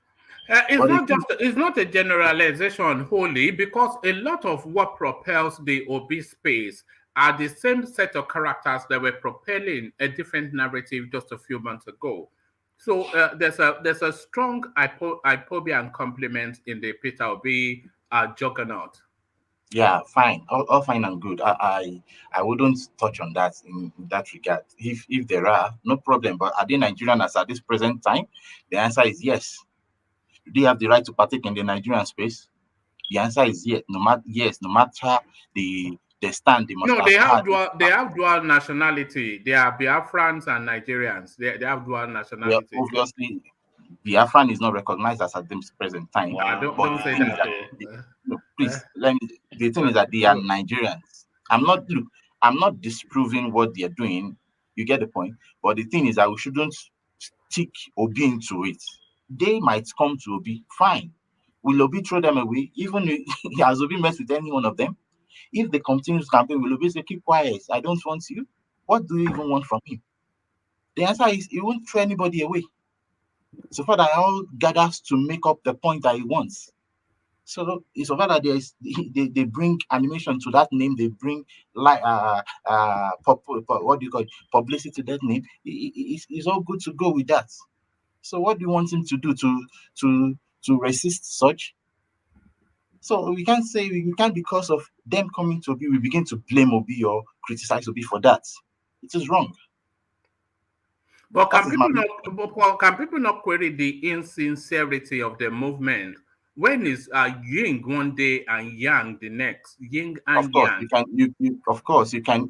can query the insincerity, because everything must stand on that. We can query. You have the right to do that. All right, query the sincerity. Yeah, sorry. Yeah, but the thing is, it shouldn't be generalized. That is my point. When you query the insincerity, you don't put all Obi supporters as IPOBs. That is wrong. That's a faulty generalization. All right, and because you have one or two evidences, doesn't mean that it is all true correct. No, we should give allowance for those who are not, rather than making it up and say everybody is the same. That is what I just don't agree with. All right, brilliant. So if he says, if Kwankwaso says he is not supporting, no big deal. But we should come above such discussions and make him understand that fine, no problem. I think Nigeria is what more than one particular region's mindset or mood. Imagine this same Northerners have what they brought us to the same point. They have dragged us. Everybody, it is believed that the weakest link in the system is part of that system. That the growth of a system is dependent on the weakest link of that system. Why can't we move forward? It's because of this crop of people, a large number of them that are in government. Yeah, they are dragging us back. They've ruled in a quite considerable amount of time. They've made wrong decisions, and we are trying to live because to cope with the consequences of those decisions. And yet we can't just, it is infuriating, it is crazy, it is depressing to listen to all this kind of a thing. All right, Brian. Let me take you to another talking point, a bit local. But on the way to that talking point, let me invite the audience to click on the like button. We'd like to hit 100 likes if we can today. And we also have a target of 70 new subscribers. We're a good way into that. So we've been getting a lot of response. Every single day we'll be setting subscriber counts. 70 is the high ambition for today, but I don't think it's beyond the reach of you guys. So take us there fairly quickly. We're just about a few scores from it. So just get us to that 70 subscribers and get us to the 100 likes if you can, as we hear Emilokon's commentaries on Buhari debunking that is giving Borno State 2 billion naira a month to feed serial killers. but instead telling us that he has given them already 16 billion naira to feed serial killers. So, then you want to query then, if there's so much money sloshing around, why are the electorals being held hostage if there's monies, billions to be given to serial killers? Emilohon. Look, one man, you see, it is like things that make the average man in Nigeria depressed, because you question where is the hope for the future. Okay, things are already gone bad, worse. Where is the hope? But the thing is, the way they spend the monies, the way they show nonchalance about the resources, the way they show this oligarchy over it as if they own it and it is not for the nation, and the little they give, the way they want the average person to praise them for it, oh man, it makes people feel sad. How do you spend monies like that? And you, especially in the Nigerian space, that there is ears around the walls every time. There's nothing you can do that one way or the other somebody will not know, that the secret will not come to the person that needs that kind of information, go to antagonize your movement. The thing is, nothing is secret. It's an open secret.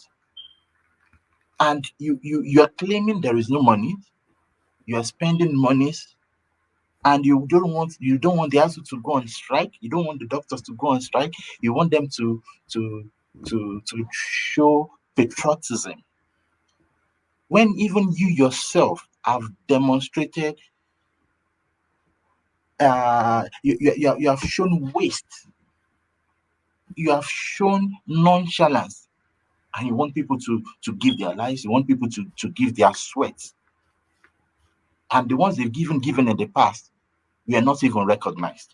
For instance, look at this lady, this doctor that, was it 2-3 days ago, we celebrated this Stella Dadavo, Dr. Stella Dadavo. How can a doctor, looking at the way she has been treated so far, the kind of recognition, these are people that we should continue to sing their names as heroines and heroes of this nation, but no regard. How do you want people to give themselves for future in future cases like this? We just, you say, okay, you claim that you don't give 2 billion naira, but eventually you've already given 16 billion naira to this set of people, and you come and claim you're fighting the war. What are you even claiming, for crying out loud? You see, they just simply spit on us and trample on our eyes on the floor. As the Yoruba would say, that untouched. That's just basically what they are doing. That's just basically what they are doing. And you see, to make things worse, I always remember what Amishi said in that voice note when he said, in Abuja, we only share money here. Look, when leaders are saying things like this, you need to understand, you can just extrapolate and multiply what is really happening. That there is waste going on in the system and they don't care. They don't care. That is why they don't care if you buy rice for 30,000 naira. They don't care. They don't care. And Buhari doesn't even care. It's painful that I supported him in the past. It's painful, but no problem. It's part of the learning curve. That is it. And that is why that people are demanding this time around. Look, Peter Obi is not a saint. Nobody is saying he's a saint. No, why do you keep saying Peter Obi is not a saint? People say, look, Peter Obi, if he's not a saint, then is he a sinner? If he's not a saint, then is he a sinner? Because he is a sinner. Is he not a sinner? One man, why I'm saying that he's not a saint is that. No, you're not the first person, because they always tell it off that, look, Peter Obi is not a saint, but if you compare him to the rest of, it's exactly the same as the rest of them, even worse. No big deal. I get that is your opinion, no problem. You get the point. But the thing is that, in my own opinion, if I say 3 evils, common sense to guide me to say, oh, let me pick the one I believe is the lesser evil. You get the point, the least evil amongst them. And that is it. But I don't need you to judge to explain to me why is he less evil. I think I'll keep that to myself. Everybody, one way or another, we have debated why he's not the best candidate and this and that. No problem. But to me, I will support him.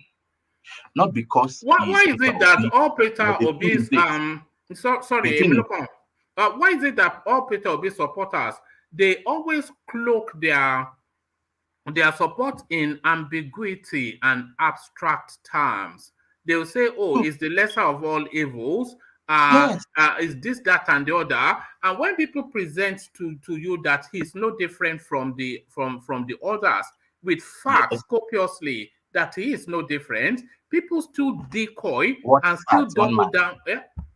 What's all of the facts now? Peter Obi was part of the Dasuki loot. Peter Obi took 250 million in raw cash. Peter Obi was funneling Anambra State's money to Virgin Island, Pandora Papers.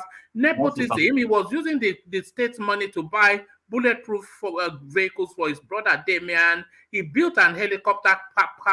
He doubled the size of the state's governance at the state house level. It did not really improve the economy of Anambra State significantly for the 8 years that he was there. His predecessor did vastly better than him. He had all of the advantages to do well. He did a pitiable job. All of these things we know factually, and they tell us that Peter Obi is the less of evils. He is the. Okay. It's just it's a chancer.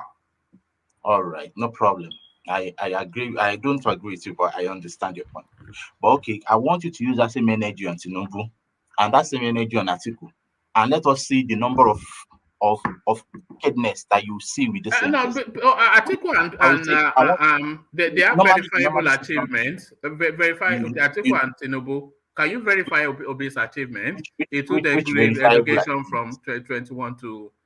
Which verifiable achievement? Tinubu did better than Peter Obi in education in Lagos State than Obi did in Anambra State. Fact. Which Lagos? So it was Tinubu that Fact. But one more, you cannot be comparing Tinubu with Obi. That is a very big insult because Obi is a very small boy when it comes to that. It's a non-entity. You can't say that. We are talking about presidential candidates here. It is normal you compare them. You can't say it's an insult. What do you mean it's an insult? Is it this same Tinubu that is a drug dealer? And there we are. Do you want to listen to that drug dealer narrative, because that's what David Huden is feeding you guys? There is no way in America. I believe you live in America, right? There is no way in America over here, even when you spend a night in a county jail without a mugshot. Bring the mugshot. There's no way in America will make a plea bargain with you on a drug charges. Go and find. Those are common sense that you guys should be able to find out. If you live in America over here, forget all this propaganda being peddled around by asylum rejectees, and then just trying to look through Obi to come back to Nigeria, putting themselves on self-exile. Forget about all those things. We are talking real politics and realistic. It is you that need to forget a lot of things. No, because this mythical idea of Peter Obi. Have you been to Anambra before, my brother? Have you been to Anambra before? Have you been there as a person? Have you visited? Do you know the way? Do you know your road to Anambra State? Have you been there? You're comparing Lagos to Anambra. No, answer this. Have you been to? Because when they say go and verify, they will tell you go and verify because they know 9 out of 10 of Nigerians does not even know their route to Anambra State. But 9 out of 10 of Nigerians, they've either been to Lagos State, they have a family in Lagos State. Even when they live abroad, probably the first time they've been to Lagos, they go through the national airport in Lagos. But they will say, Peter Obi did this in Anambra, he did that in Anambra State. You don't even know the Anambra State, because people who knows Anambra very well, they will tell you Peter Obi did a shambolic job in Anambra State. And I'm telling you for a fact because I know Anambra and I was in Anambra State. Ngige was there for less than 3 years, regardless of the troubles, regardless of the horrors that he went through in the hands of the Uba brothers. He performed astronomically well, more than this guy. And Obiano that people are ridiculing almost every day, he tripled. He did better than Peter Obi when it comes to the generation of wealth, IGR, and some other things. So when you are talking of facts and specifics, Do not believe. Don't go in the. Don't be in the bandwagon of all this. Obi is this. Obi is that. People in Anambra State, top politicians, why are they lukewarm about Obi's ambition? Why are they not cute? Why are they not? Why is it that is it just the democracy kids that doesn't even know this Obi very well, that doesn't even know Anambra State, that will be talking about Obi, they'll be preaching Obi to you. If you want to know Obi, go to Anambra State first. Don't talk about Anambra and his ambition. This is not Kulata. You guys keep mixing up my. It's not Kulata. Stop mixing my voice. I don't suffer. I'm not the most controversial person on this platform. You are spinning, man. It's enigmatic talking. It's enigmatic, not Kulata. But now let's hear from let Emiloko continue with his thoughts. So Emiloko, yes. So you see how controversial it is when you just blanket check Peter Obi. It is not a blanket. It is not a blanket. It is not a blanket. But the thing is that if you like, say, oh yeah, Obi didn't do right, or he didn't perform well, or this and that, no big deal. But the thing is that in these recent years, Obi have been communicating with the people, especially the young minds. And if that's what you want to claim, the young minds you already not be communicating with people. Hold on, enigmatic, please. No. Don't inside. Let me just complete. Obi have been communicating. He has been communicating with people. Every form of opportunity to communicate, he has been doing that. And you can't tell me that he's doing that because he is greedy, or because of greed, or because he wants to put some things in his pockets. No. He is trying to pave a way. That doesn't mean that maybe we do it, and that doesn't mean that maybe we do it perfectly well. But the thing is that people see him as a right direction to move this nation forward. And I want you to know this. On the average, people believe that average elections in Nigeria are not won because of people's interest. No, they are won most times because of the cabals playing this politics, rigging elections for people, and all these things. The youths are tired of that. You can't compare this last 7 years of Buhari and compare with the years coming behind. Even those were the times that we come to Jonathan years, people were shouting things were not good, yet people could feed well. But nowadays, people are not even able to feed. And you're saying that people should not go by their emotions and they shouldn't even question some things. No, they have to. And if they say they want to vote Peter Obi, or if a crop of people say this is who they want to vote for, number one is because he has been trying to reach out and communicate with this set of people. That means he regards them. When did Tinubu communicate with people? When did he really talk about the politics space and what is happening, and he could really, when he can say, oh, I can identify with your sufferings? The answer is no. He hasn't. That would be disingenuous. Now, how can he say he can identify with their suffering when it's a multi-billionaire?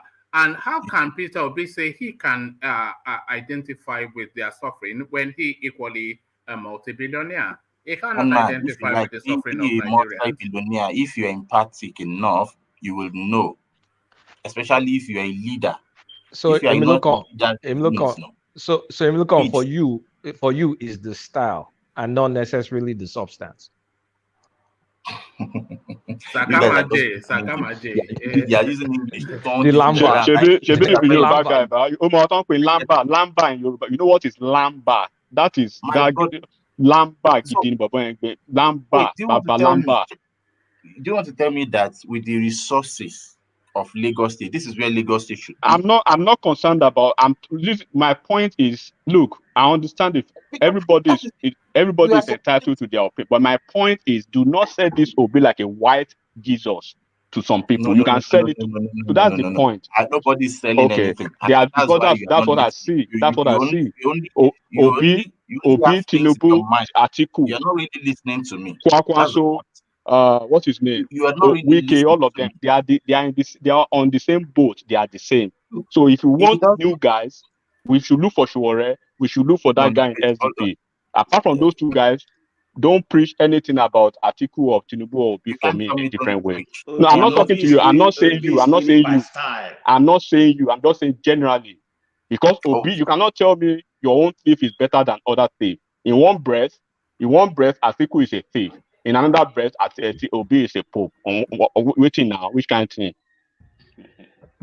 But I hope you know something that as they say in the Yoruba land, kuku dudu leko funfun ti máa ń jáde. I'm not saying Obi is a Big funfun. brother, me forget to kokodudu kokon. Forget. What does that mean? What does that mean? That simply means that it is from within this system that we have to seek solutions to better it. And you can't tell me it has to be. So if you are telling me Obi is within the system, and so what? Fair enough. Fair enough. I said fair enough. So if it's am I wrong? Oh, can you hold on, please? Enigmatic. If it's and so what? Then what distinguishes him from Atiku or Tinubu? Because we've established that his performance was below par in Anambra, and we've established that he's a highly corrupt politician. So what distinguishes him from Atiku or Tinubu? Lamba.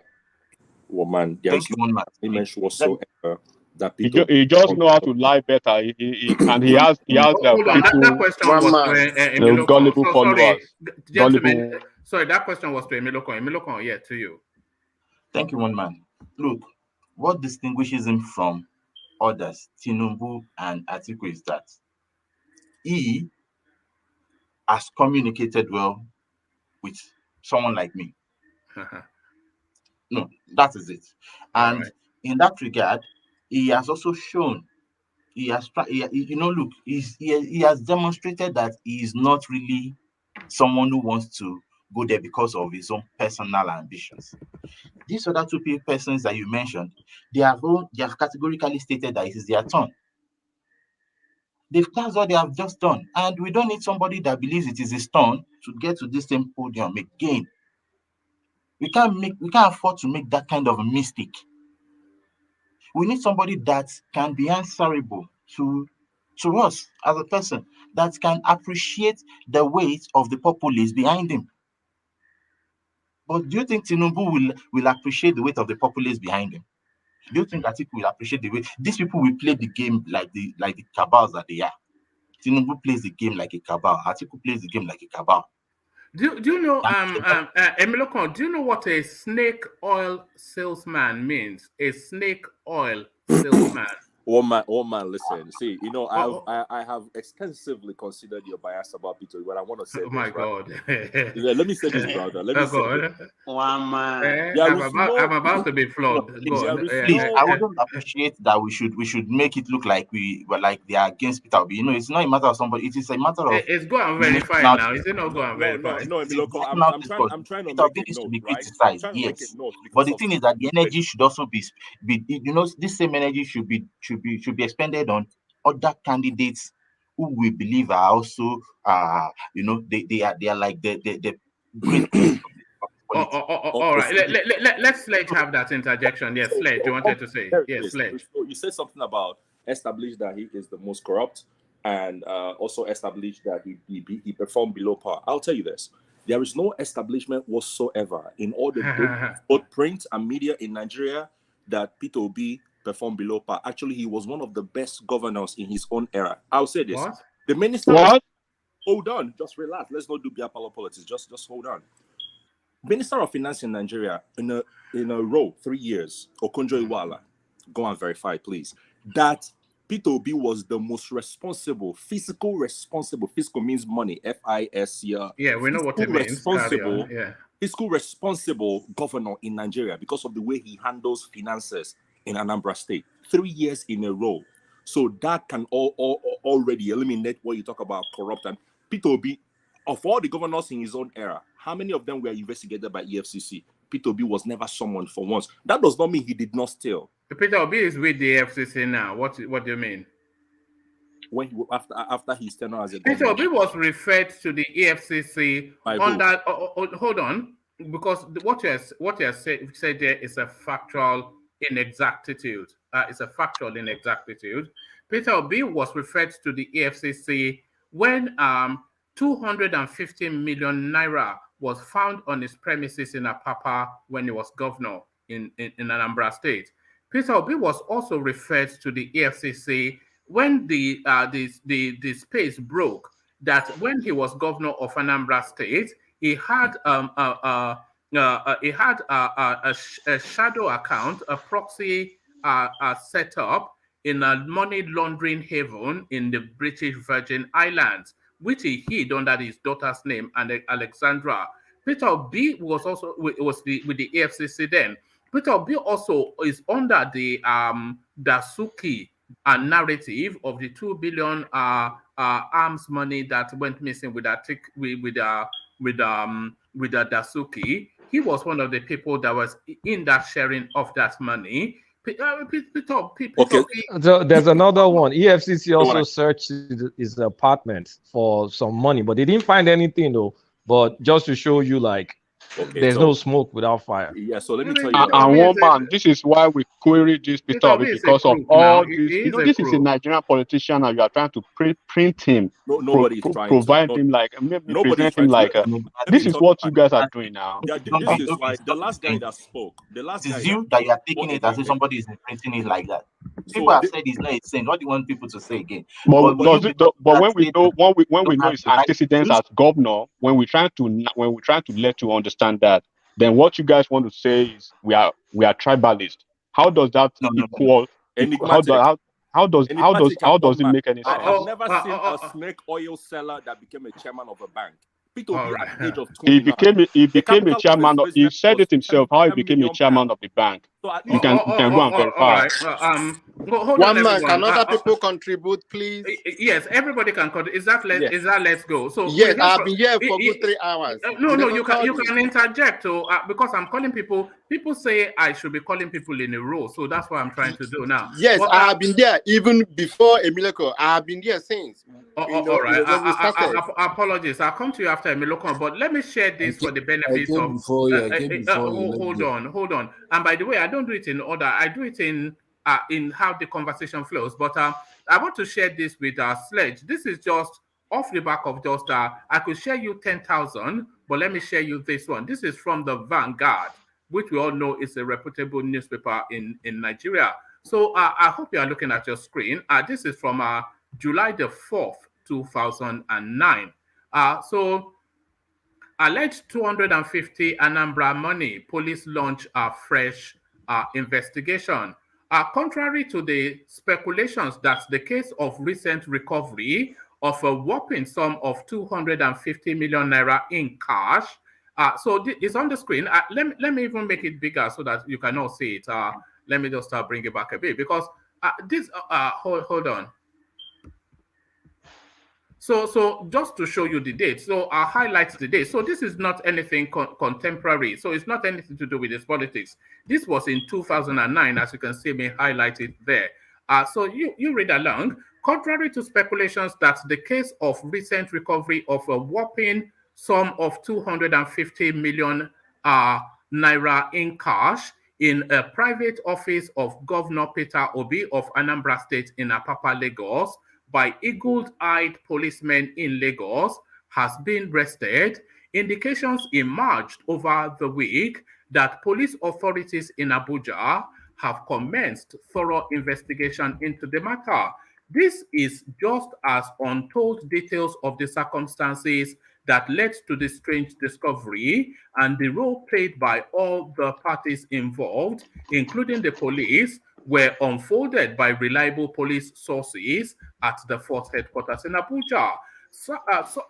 Saturday Vanguard gathered that on the said day, which was a Sunday, police authorities in Lagos received information. Can you please mute yourself, wherever that noise is coming from? Can everybody please mute, please?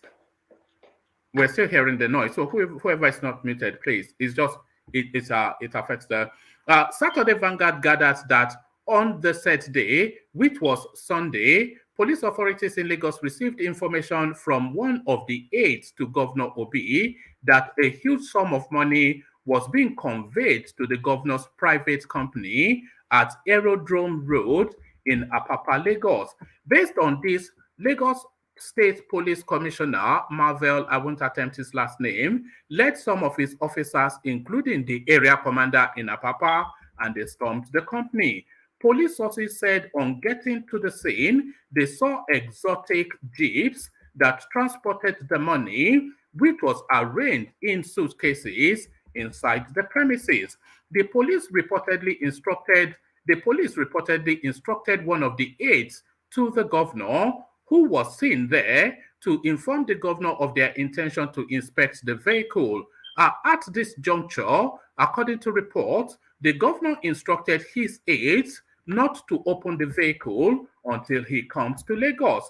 As soon as the commissioner of police was informed of the governor's directive, he reportedly deployed policemen to guard the vehicles until the arrival of the governor.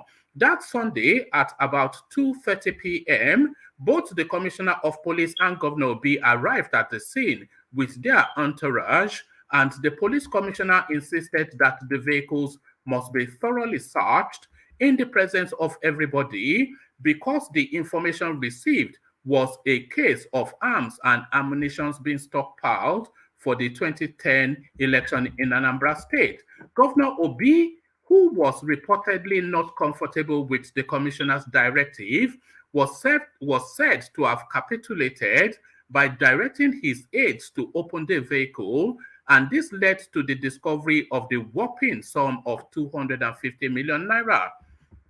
Saturday Vanguard learned that at this stage, the Commissioner of Police quickly alerted the Inspector General of Police, Sir Mike Okiro, who directed that the governor should make a statement over the discovery. Sources said that in his statement, Governor Obi stated that the money found in the vehicle belonged to Anambra State and that it was meant for payment to one of their contractors who wanted cash. It was gathered also that when the police asked Governor Obi why he should pay such a huge amount of money in cash instead of draft or check, the governor could not give a reasonable answer. It was then that the Inspector General of Police directed that the money should be paid back to the Anambra State government account without delay. On Monday, the following day, both the Commissioner of Police and Governor Obi reportedly moved to Spring Bank, where the money was paid into Anambra State government account, and a photocopy of the deposit slip made and handed over to the Commissioner of Police. Saturday Vanguard also learned that what fueled police suspicion over the money was that they also got information that the governor was billed to travel out of the country a week after the money was intercepted. To worsen the speculation, Governor Obi reportedly, something has come, let me just remove that. To worsen the situation, Governor Obi reportedly traveled overseas after the incident. It was at this stage that the Inspector General of Police, who was properly briefed on the incident, directed the Force Criminal Investigation Department under Deputy Inspector General of Police Israel Adao to take over the case and unravel the mystery surrounding the movement of cash from Anambra State to Lagos. The IGP's directive was also said to have been prompted by the fact that the contractor whom Governor Obi claimed owned the money never showed up at all stages of the discovery, and the fact that the Lagos State Police Command preliminary investigation revealed a case of money laundering against the governor. So far, sources at the force headquarters said directives will soon So far, sources at the force headquarters said detectives will soon conclude their investigations into the matter based on the fact that police authorities vowed to get to the root of the case without fear or favor. So this again, let me just show you this again. This was on the 4th of July 2009. So you can see it there. So it's nothing that has just come up to try and truncate his political presidential ambition. This was a story at the time when he was governor. I could bring you 10 more. No, let's talk Peter about Obi is a crook. No, let's talk about we know this it. We know it. Okay, Come on, so man. you know that in Nigeria, right? In this 2009, it's also good to know the context, all right, around what is happening in Anambra State at that time. Anambra went through their worst case of kidnapping in 2008, 2009, right? And I remember Peter Obi then was. So it was better to take cash around. I am not. And take it to your own private premises on a Sunday. On your way Can you just imagine this kind of excuses? Oh my God! First, yeah, you see, you can see now. It's a crook. I'll bring you another one. No, if you want another one, I'll bring you another one. Let me. I'm not trying to finish this talk first before we now say, okay, he does. I'm not coming to Peter Obi's rescue, but here so is we don't say when we all say when I say it's a crook, I'm not saying it abstractly. I'm saying it factually. Okay, so here is this. Do you know that if Peter Obi or if Otom makes that same, do you know that Otom's move around Nigeria is monitored? Even the governor. You know why? Because the government of Buhari is suspecting that guy is going to buy arms for his people because of the security issues that they were having. At that time, who was the president at that time? He was that was before Jonathan took over in 2000. Yar'Adua, right? Peter Obi then was crying every day on TV saying, "We are dying in Anambra State. Kidnappers come with GPNG, RPGs, right? And they kidnapped, they killed it was crazy then in Anambra. I remember there was 2000. Are you saying he was going to buy arms? Which is even no, worse. It is not what I'm trying to say, but I'm trying to say something, right? You know, in Nigeria, in purchase of arms in Nigeria, right? Nobody buys with any. You're struggling, my man. You're no. I'm not struggling. I'm telling you what is happening. What was happening in Anambra State as at that time, as I know it. I am not defending him. Nobody knows what that money. It will be for election. No. You are defending indefensible. This guy was caught red-handed. You know, for the fact that raw cash. That is a quarter. That's a quarter of $1 billion back then. If you want to, 2009. Yes, the value of that money then now will be around 20 billion naira. What 250 million we buy back then today will be around 20 billion naira. I don't think so. The fact that that money could be returned, into the state account, that is where that man was caught red-handed. He could not produce the contractor. He claimed that he wanted. He contravened the money. He contravened him if he didn't have immunity. He contravened the financial regulation of the state. 20 billion in cash of the country. There's no financial regulation in any part of that country that said that you should pay that in cash to any contractor. Even the salary of workers are paid by direct. Was a direct payment to individual account. Chocolate of 250 billion. Let us be serious. When one of our own, whenever one of our own is caught with a questionable act, let us accept it and let us just call him a thief. What he is, let us defend him. They give shishi. What you can do, let me tell you this. Yes, what you could do is to go and fish out whatever you have against Tinubu. Go and fish out whatever you have against Atiku. That is factual as one man did.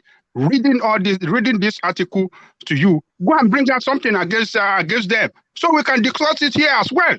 One man. This is a balanced platform. This is not a platform for to support criminality or crook that you have ruling your country. This is a platform to question them. And I wish we have a media or press like what we are doing here. Don't let us defend any one of these people. It's not your family. All right. Sorry, Sledge. Do you want me to bring you another one on the Dasuki space and how Peter Obi was cutting the slice there as well? If you can put it on the private chat so that I can print it and ask him on Monday when we all right, that will be very fine. But I want you to know this. I am not by any means supporting Peter Obi or supporting the narrative that, I'm only saying, yes, that was the questionable move by carrying that amount of money. But in Nigerian space, we know what the temperature of their political space is during elections. I remember at that year too, he was saying that if PDP bring out money in pickups, he will bring his own money out in 911. I remember at that time too that he was saying it. he's a governor. Of course, they move money around. Yeah, it was 2010 election was hard. Because he was an APGA. I remember it was the PDP government. They were looking for ways to dance on him and water him down politically and mess him up. That was why they were doing that to him. There were other PDP governors in Nigeria that were carrying billions in cash at that time. So let's not make this look like an outlier or this is the first time a politician has ever done it. They do it all the time, but they were throwing the man because he was an APGA. No, you're right. They are all doing it. So, but Peter Obi is no different. It's just the point. That's the point. It's no different from He's not a saint. Nobody said and it's not a lesser evil or anything. What it's exactly okay. That is what we are saying. It's part of the status quo. He haven't done anything different from all those Tinubu and all the rest. They are the same people. Well, Angela Koko, what Emiloko was saying before Edimati kind of like got him wrong was the perception of the people. No, I did not get him wrong, bro. All right, I did not. The perception of the people. He's not saying that Peter B was a saint. He's telling you that this man has now been able to tell people, I see the future where Nigeria can be. Come, I will take you there. He's able to take people along. He was personable in his presentation, and people are seeing him as a saint. Oh, a gentleman crook. A gentleman crook. Okay, that's fine. A gentleman crook. Your opinion, no, man, I'm tired of you. That's your opinion. Because he knows when the real campaign starts. When the real campaign starts and the big boys are in town, they will drown his voice. So he needs to be singing now before then. That's the point. All right, let's get back to Emiloko. Can I say something? Oh, yes, yeah. Let's hear from San Diego, and then we get back to Emiloko. San Diego, yes. Afenujeje Muti. Ayokele Mubia. Oh yeah, come in San Diego. Come in San Diego. Yeah. Everybody has said something makes sense. You know, I mean, I don't think anybody's preaching that Obi may be equally as guilty as everybody. You know, but I want us to be very fair, because one man, I've been watching you and I respect you. Can we balance the whole thing? I mean, bring whatever corruption you think Obi did, then bring equally the same corruption so we can analyze it, because none of them is same. Because from my own opinion, you have analyzed more of Obi corruption than any other person. So I mean, I don't know the reason behind that, but you know, I mean, I still like the platform. Wait, San Diego, I don't think anybody is being unfair to Obi. I think right now Tinubu is not talking. Atiku too is not talking. The only person exposed right now is Obi. And then you have the issue. Then you have the issue of the supporters questioning everybody, like, "Oh, do you want Nigeria to remain the same? Why are you still following these people, or why are you not supporting Obi?" So I think it's that irritation that how come do you stretch parity and good governance to Obi when we know to the contrary. So I think that is why. When Tinubu starts talking, we need to bring out any information. I brought up information about his health on this platform, but Tinubu is not talking, so he's not even giving anything for us to. He's not giving us any further. And just to add on to what you said, Kulata, I personally, I see, I'm not even personally, I think we all know Tinubu is a rotten tooth criminal. It's the worst fraudster possible. He just looted everything in Lagos State. Okay. Atiku, he just used the vice presidency just to become one of the richest men in the world, and he has already warned you that he's coming back to loot again. So we all know that they are criminals, but this piety that they are presenting Peter Obi, we need to remove that. So then we know that they are all equally criminal, and then we are choosing from criminals. And then who amongst the criminals has actually something that can function? But to try and paint some piety around Peter Obi, that is the lesser of all evil. Do you know what 250 million naira is in 2009? It's not the lesser of anything. It's a hardened criminal. Hardened criminal. One man from Okija, right, to Nnewi. From Okija to Nnewi, the trip used to be almost 3-4 hours. When Ngige came to office, it was less than 20 minutes. Okay, and when you go Ekusigo, all those neighborhoods in Onisha, in even the road that is leading to the main market, going to the weather and everything, you know, all those roads were open up. But when we are talking about all these things, nobody is coming here to say Atiku is a pope. Nobody is coming over here to say Tinubu is a pope. But when you start trying to cherry pick and say this is a lesser evil, when we saw the evil with all the bigger evils yesterday in London, a week ago with another big evil somewhere in Niger State going to be the ship of the evil in IBB, and you are coming over here to say, man, if you want lesser evil at all, we should look at When you talk Sowore about and Anambra politics, you SDP. said something Okay, that those are the things you should be you do talking not know about. Anambra politics very well. I grew up in Anambra State. No, I know Anambra politics just as anybody could, and I will tell you even the politics of the Southeast very well. All the Southeast governors, I will tell you their performances. I will tell you what they've been able to achieve, and I will tell you why don't tell us though for those time. the Southeast, why they do not have a singular person who can stand up to champion their cause now. All right. Thank you, Enigmatic. So let's get back to Emilokon, who has the floor. So let Emilokon free flow just for a moment. So Emilokon, back to you. So the controversy that is Peter Obi's name, it continues to flame. Yeah, thank you, one man. So, well, that is to me, I'll say that I'll continue to support Peter Obi.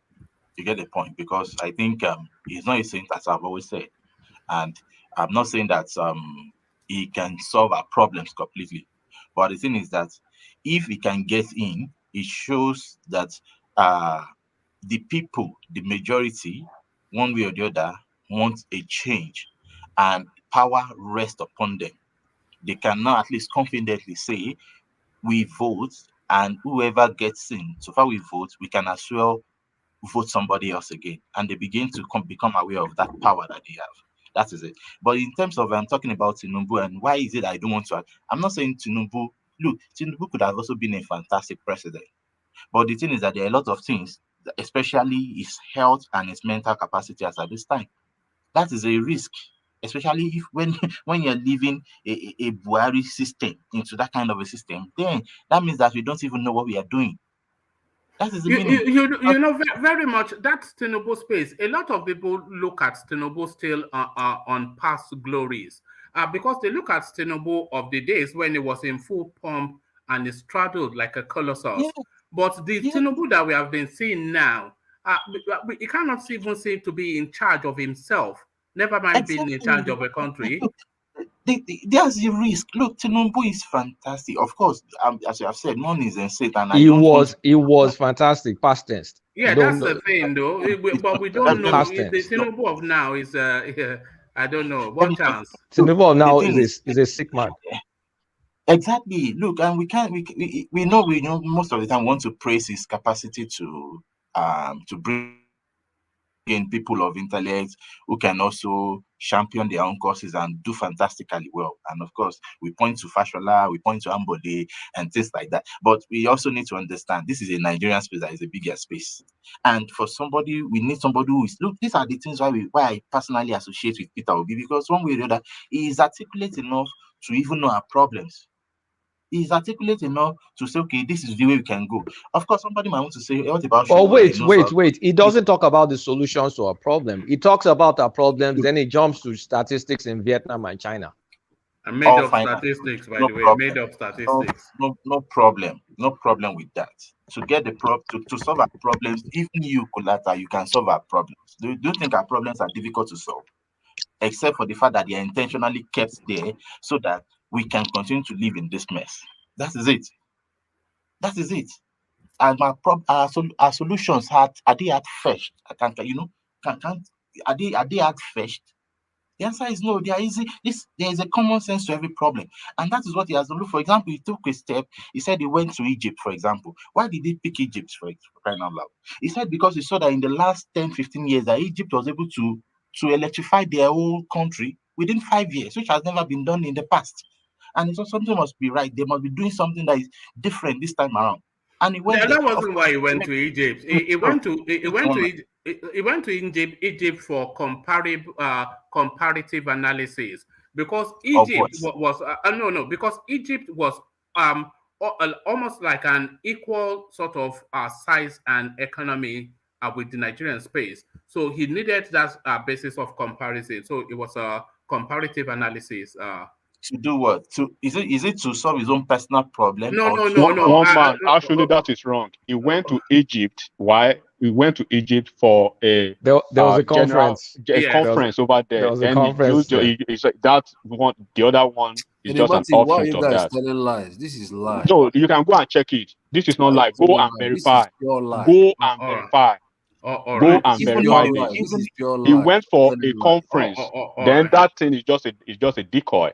Go and verify. of course, enigmatic. What is even wrong with that? If he had gone for a conference and took the advantage to Nothing even is learn wrong, something, but we need to yeah, put so the record straight. That's what I'm just saying. Just put the record. come on. That's what I'm saying. We need to be reasonable enough above some level of base here, some mediocrities here. Please, I'm not saying we are mediocre, so I'm sorry to say, but at least we need to let some things go. We understand the system. We know what we are saying. But the fact is that he went there. He went there and got. I can tell you, will Tinubu go there and get such information? Will Atiku go there and get such information? The answer is no. What will Tinubu and Atiku do now to, for example, to power? You know that thing they went to do in Egypt was a vanity exercise. Do you know why? Do you know why? Can you hold on, Kulata, please? Do you know why it's a vanity exercise? Why, one man? Because the company that set up the electricity structure for Egypt, which is Siemens, they also have presence in Nigeria.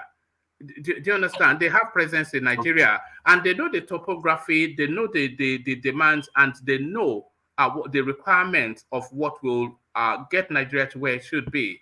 So it didn't need to go to Egypt, a totally different landscape with totally different peculiarities to learn anything. When the company that is going to learn from, they are already in Nigeria trying to tackle the space. So all they needed to do was to go to the Siemens and ask them rather than make this. So it was just a vanity exercise.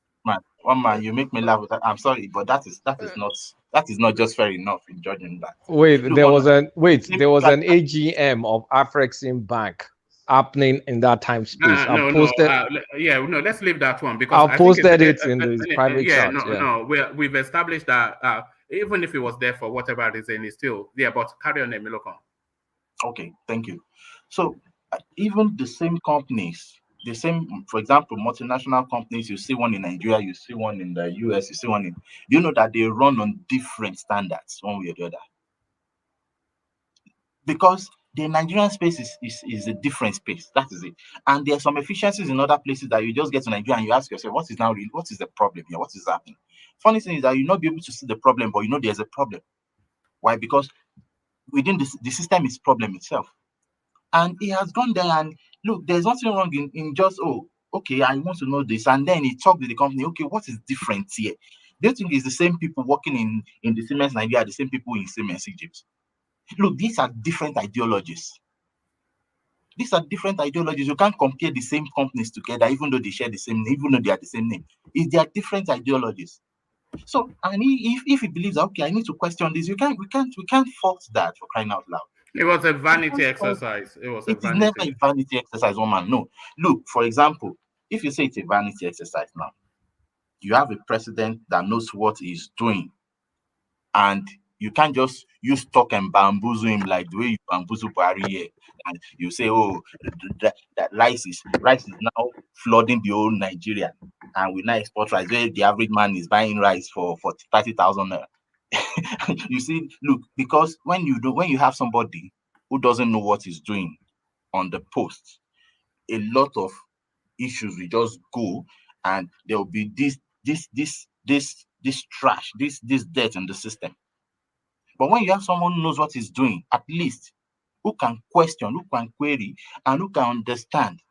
Look, if somebody like Peter Obi gets there and he puts his energy on power, for example, won't we solve the problem? Is power too difficult to solve for all these years? The answer is no, but something is wrong. But the people there, do they want to really solve the problem? They just want us to remain Atiku, I heard he imports generators. So how do you want a vice president who imports generators to want power to be good? How would you even want them to? That's important. The generator is an urban myth, because the company that they said he's using, they've come out publicly to say he has no association with them. But one man. That's like, just a second, please. Okay. If you're going to interject every point, enigmatic, we'll never live here. But carry on. Just a second, please. Right. So if they actually say, and this is bringing me back because I'm trying to see when they say Atiku does this and it's bad for the economy. But are you aware of the fact that one of the biggest importers of commodities in Nigeria is just the same P2B? Almost all he does, and he's preaching production. Is it production to whatever he's doing? So how do you want to do that when 90% of your income comes from what you import to the country? That negates absolutely what he's preaching. Enigmatic. Look, to import is not a big deal. In a space of 250 million, there is no way, except if you want. In fact, there's no way you can successfully sustain yourself without import. Especially when the system is rotten like this, that the average person can't trust the system to put the energies that is involved in it. Of course, there will be some crooks or one way or the other. There will be negation. Look, but to import itself is not a crime. We need some things in Nigeria, they must import them. So what are you talking about? So how do you import tomato paste and we are at the expense of Nigeria? So sorry, carry on. Sorry, carry on. Emilokon. Look, the thing is, are the imports legal? The answer is yes.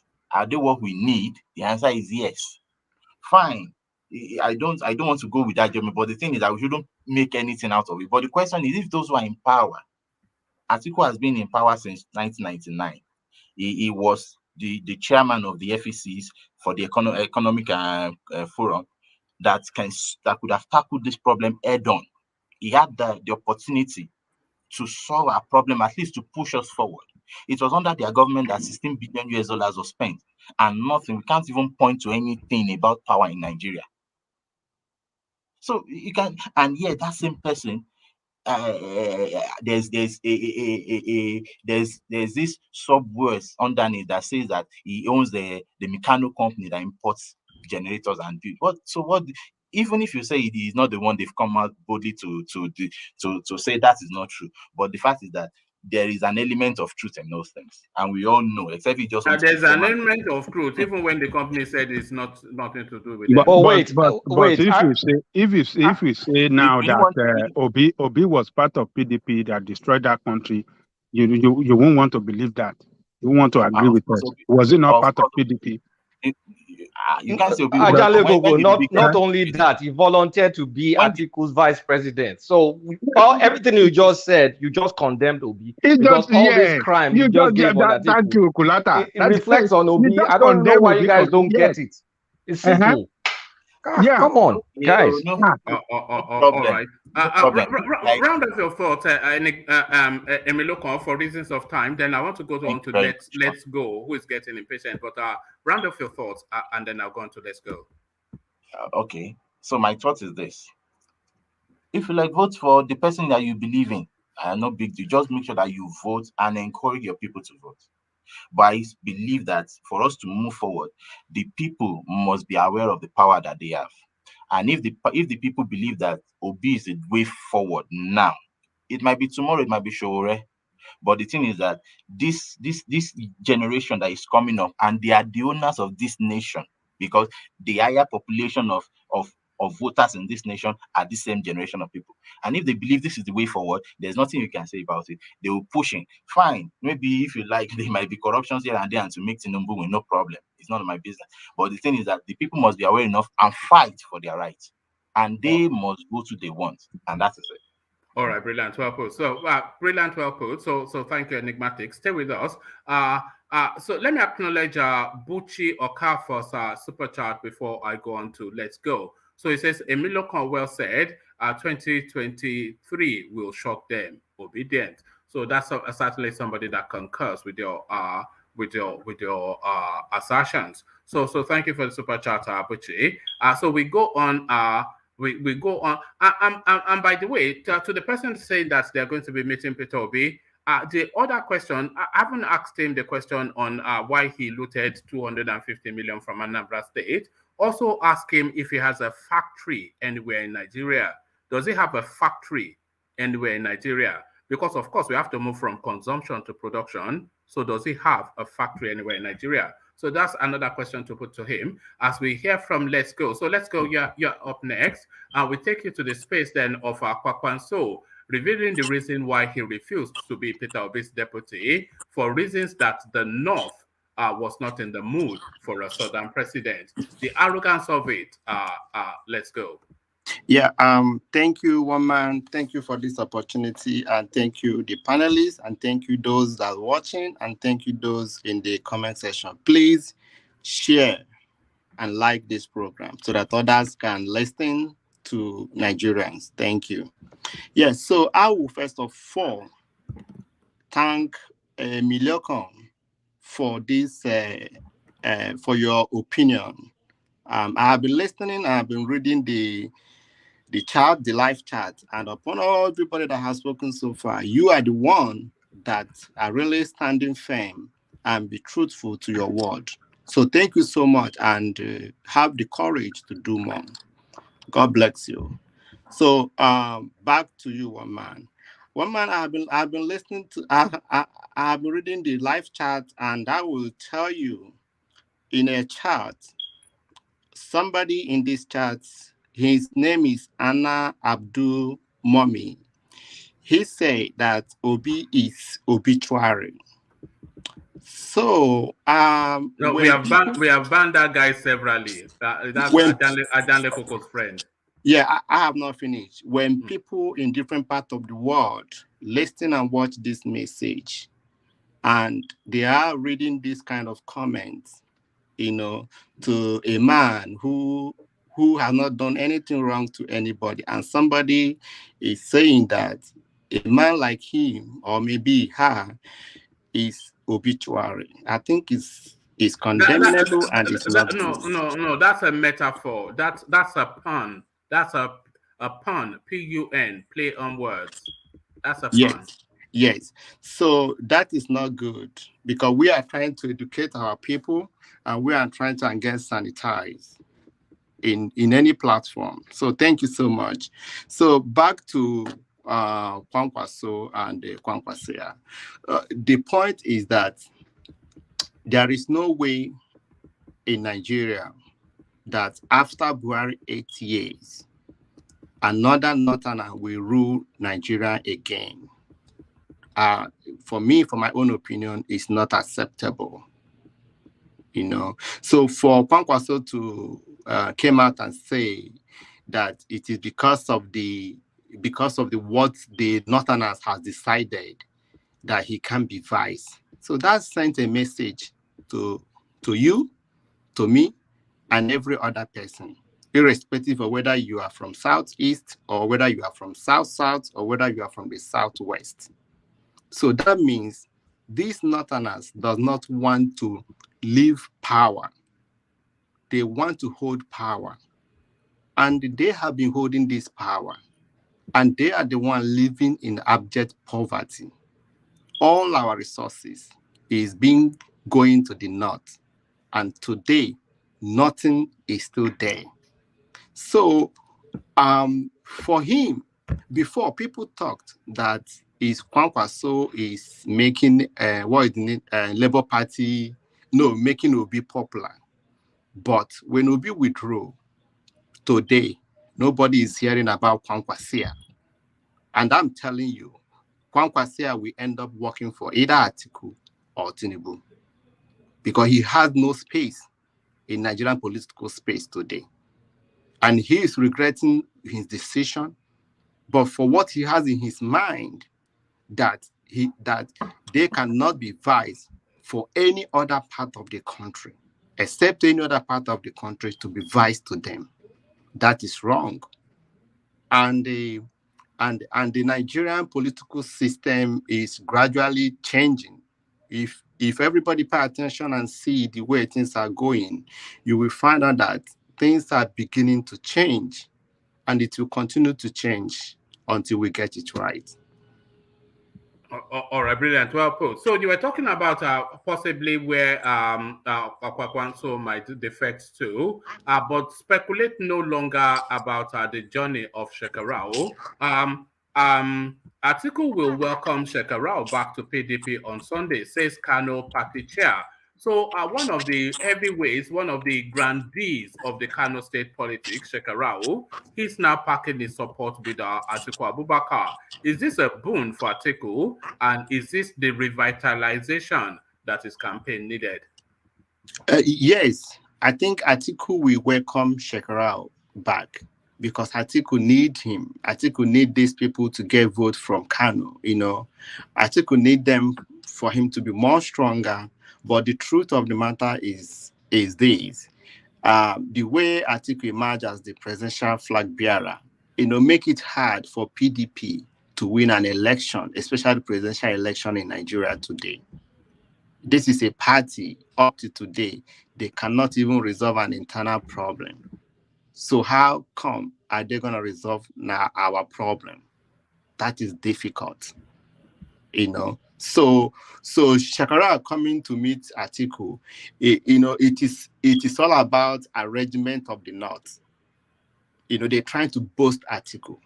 But the fact is that Atiku has already damaged PDP. The PDP is already damaged today.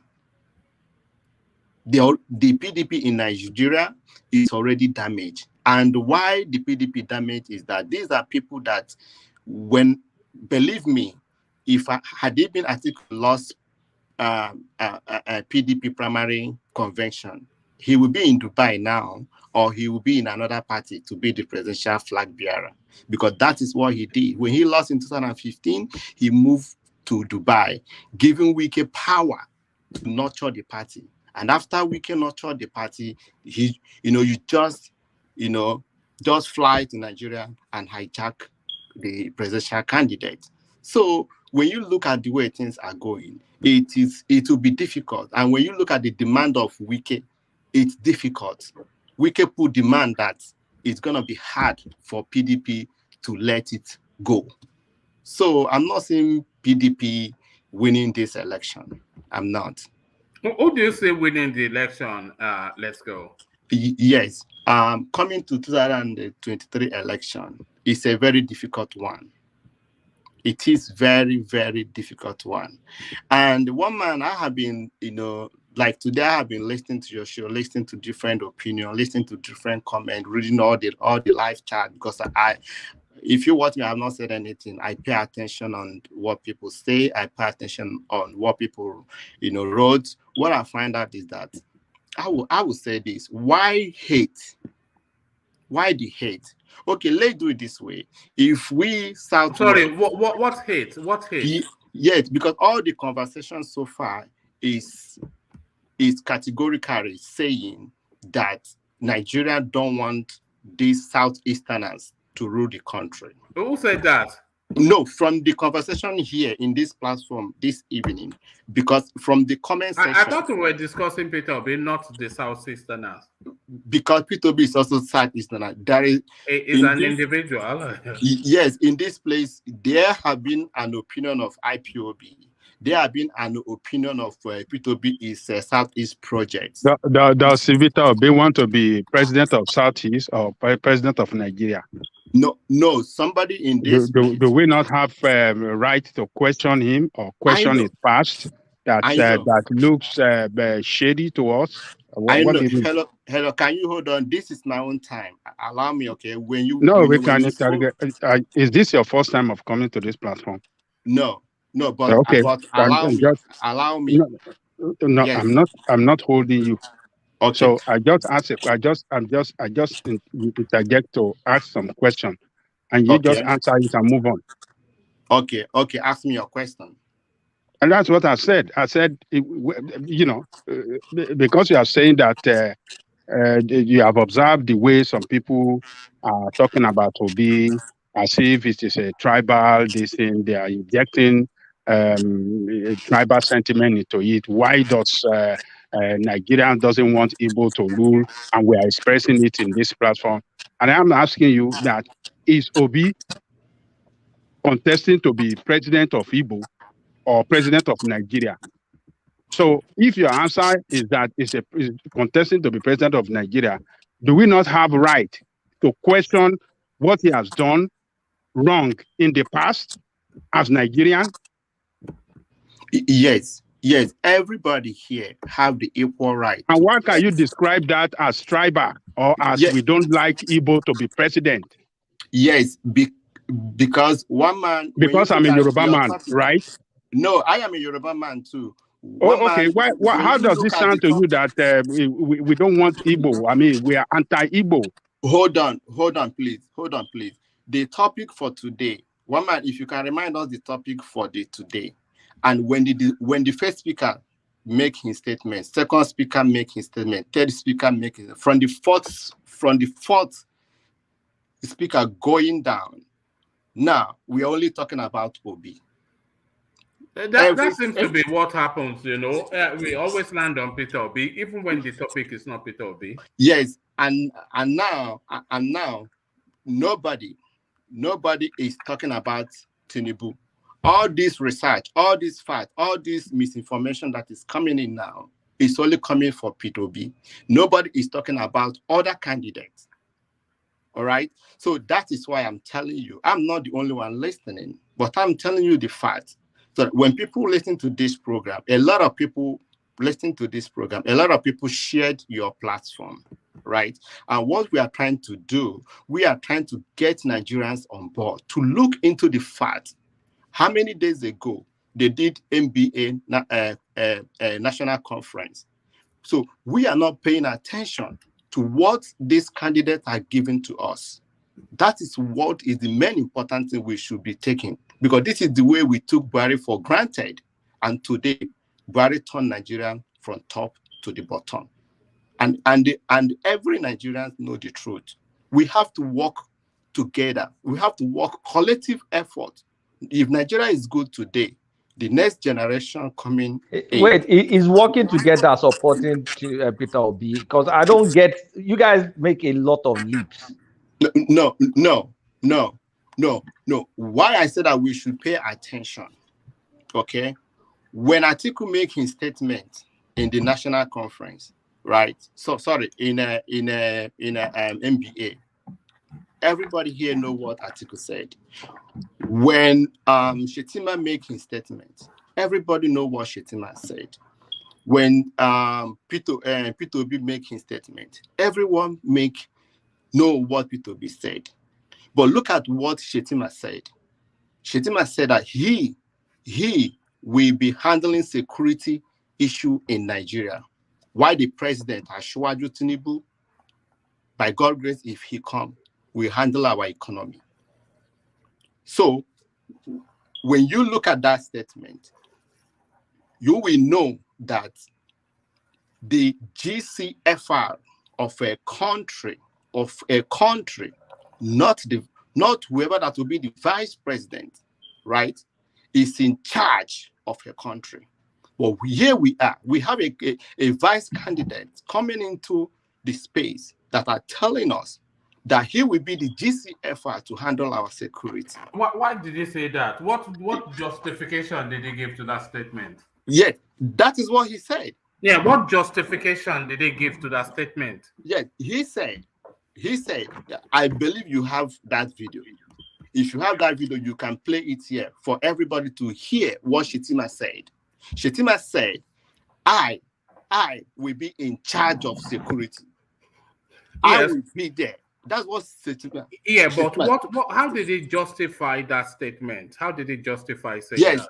Yes, that statement is wrong, coming from a vice candidate of a party. Sorry, did you hear my question? What? I said, how did he justify that statement? It is because of the insecurity in the country. Because of insecurity in the country. So now he believes that the president cannot handle the security. All right. Yes, that's what he's saying. He believes that Asiwaju Tinubu cannot be able to handle the security in Nigeria. Therefore, he, the vice president, will become GCFR because if he handle the security of our country. He didn't say that. Did he say he will become the GCFR? Yes, I know. But for him to handle for him to be in charge of our security, what then is the duty of the president? So these are areas we are supposed to, me and you, supposed to pay attention. The president designates power. Yes. So Asiwaju Tinubu, if he becomes the president by God's grace, he will give Shetima the security of a country to handle. Come on, let us get things right. When we go to our constitution, the commander in chief. Let me give you an example. No, I don't think. I think you are. I think you are somewhat. I won't say you are chasing shadows, but shadows are being chased somewhat in that narrative. What Shetima was saying was that he from Borno. He said he was from the theater of the insurgencies, which is the heartland of where really the insecurity in Nigeria is most felt and is coming from the most. And what he was saying was that under a Tinubu presidency, he would have a strong input within that space. So would you not expect that somebody that has first-hand knowledge and interaction with the space should have a strong input? Okay, thank you so much. If it is the way you understood it, but is that not the only way to understand it? What other way is there to understand it? I believe it is the duty. Were you listening to him with prejudice? Were you listening with prejudice? No. I believe it is not Shetima power to tell Nigerians that he will be in charge of our security. I believe it is the duty of Asiwaju Tinubu that's supposed to tell Nigeria that him, the president, as you say, we designate that power. I think you are clutching. Clutching. You are clutching at straws. Yeah, you are making a mountain out of something that's not. No. So these are the areas we supposed to pay attention. Why would you pay attention to that? What are you talking about? That's smirks of desperation. That's just you are reaching for something that's not even. Did you even understand? Did you listen to the guy fully, or did you just latch on to a phraseology and just decide to leverage it for? What's going on, Mr. One Man?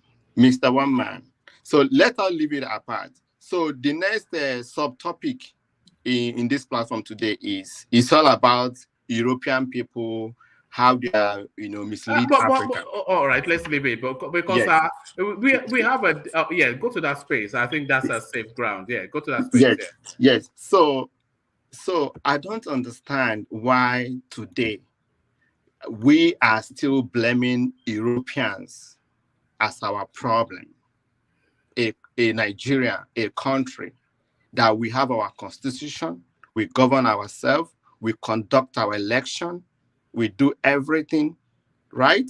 So I don't know why Nigeria is still blaming, why Lai Mohammed will still come into the media and still blaming the Europeans. Europeans are not the one sending money for Nigeria to go and fight insurgency, right?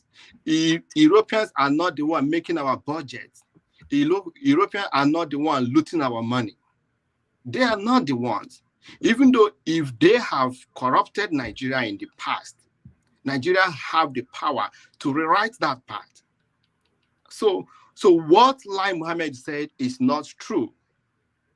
It is not true because Nigeria is a country. Nigeria have their own power. Nigeria control their resources. Nigeria delegate their own powers. So for him to come out and say that Europeans are still our problem, I do not buy that idea. He should come out and tell us that Nigeria has failed. No, he didn't say they are still a problem. He said they are the genesis of our problem. Yes, and they say they are the genesis of our problem. So we want to dwell in the same genesis. No, that is why we want to rewrite this in 2023. That is why we want to make this change happen. That's why we need to have a new Nigeria in 2023. That is my opinion on that. What does that new Nigeria look like to you?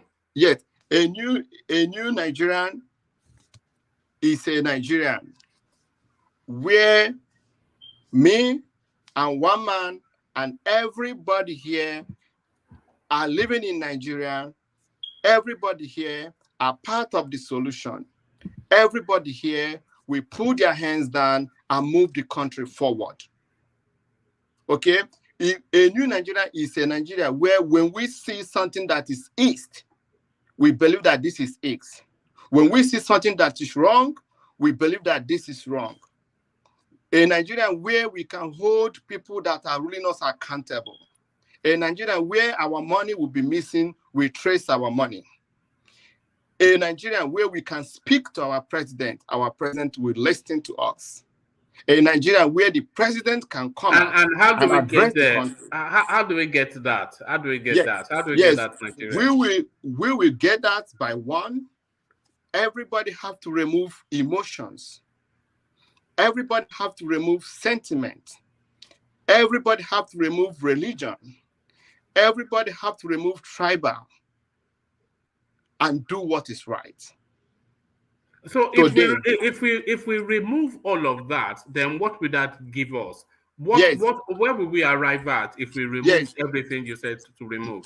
Yes, if we remove all of this, we will arrive at one, voting for a candidate who is competent, voting for a candidate who is capable, voting for a candidate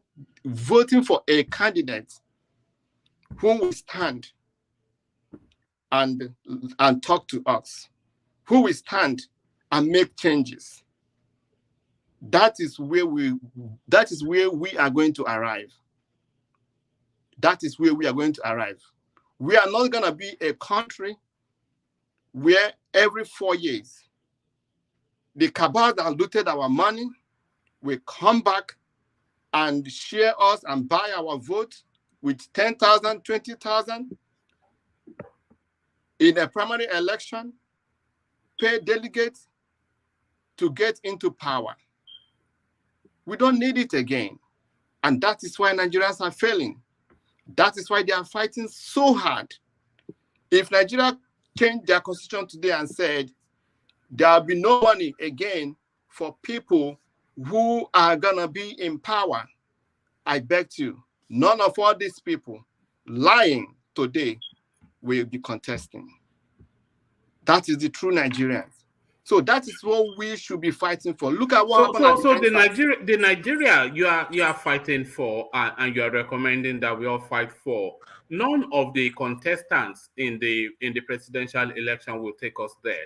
The Nigeria that you would like to see. We have somebody who can take us. Somebody is in that means. And who is that?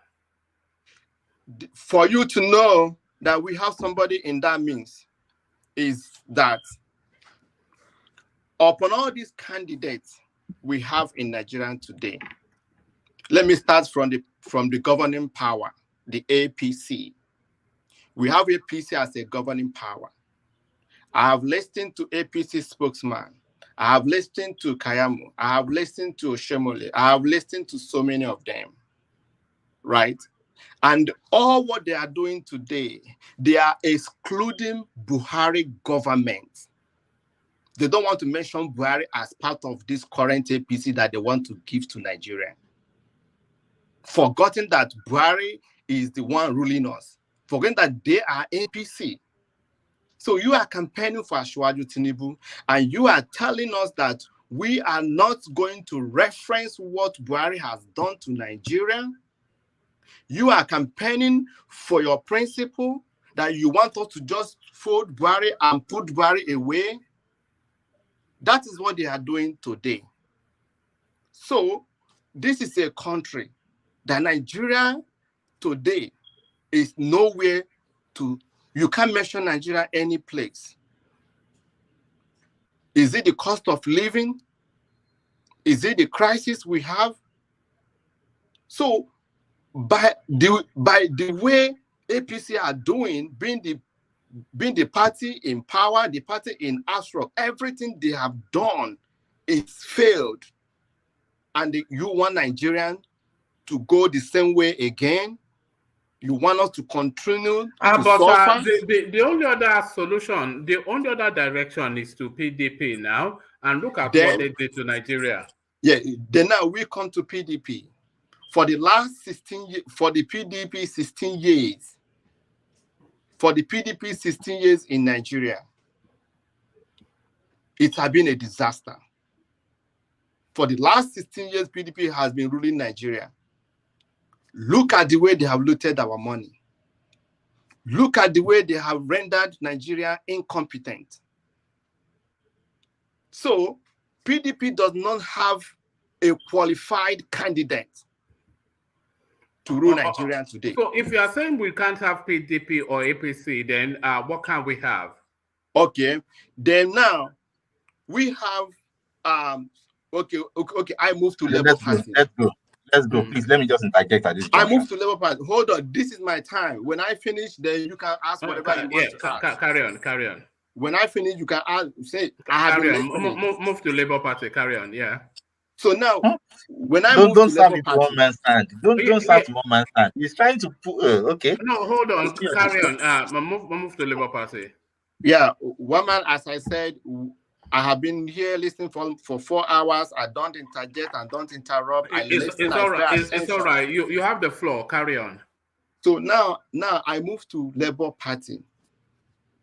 P2B was in PDP. No, P2B was in APOGA. Now he moved from APOGA to PDP. Now he left PDP to Labour Party. Unstable candidate moving from one party to the other.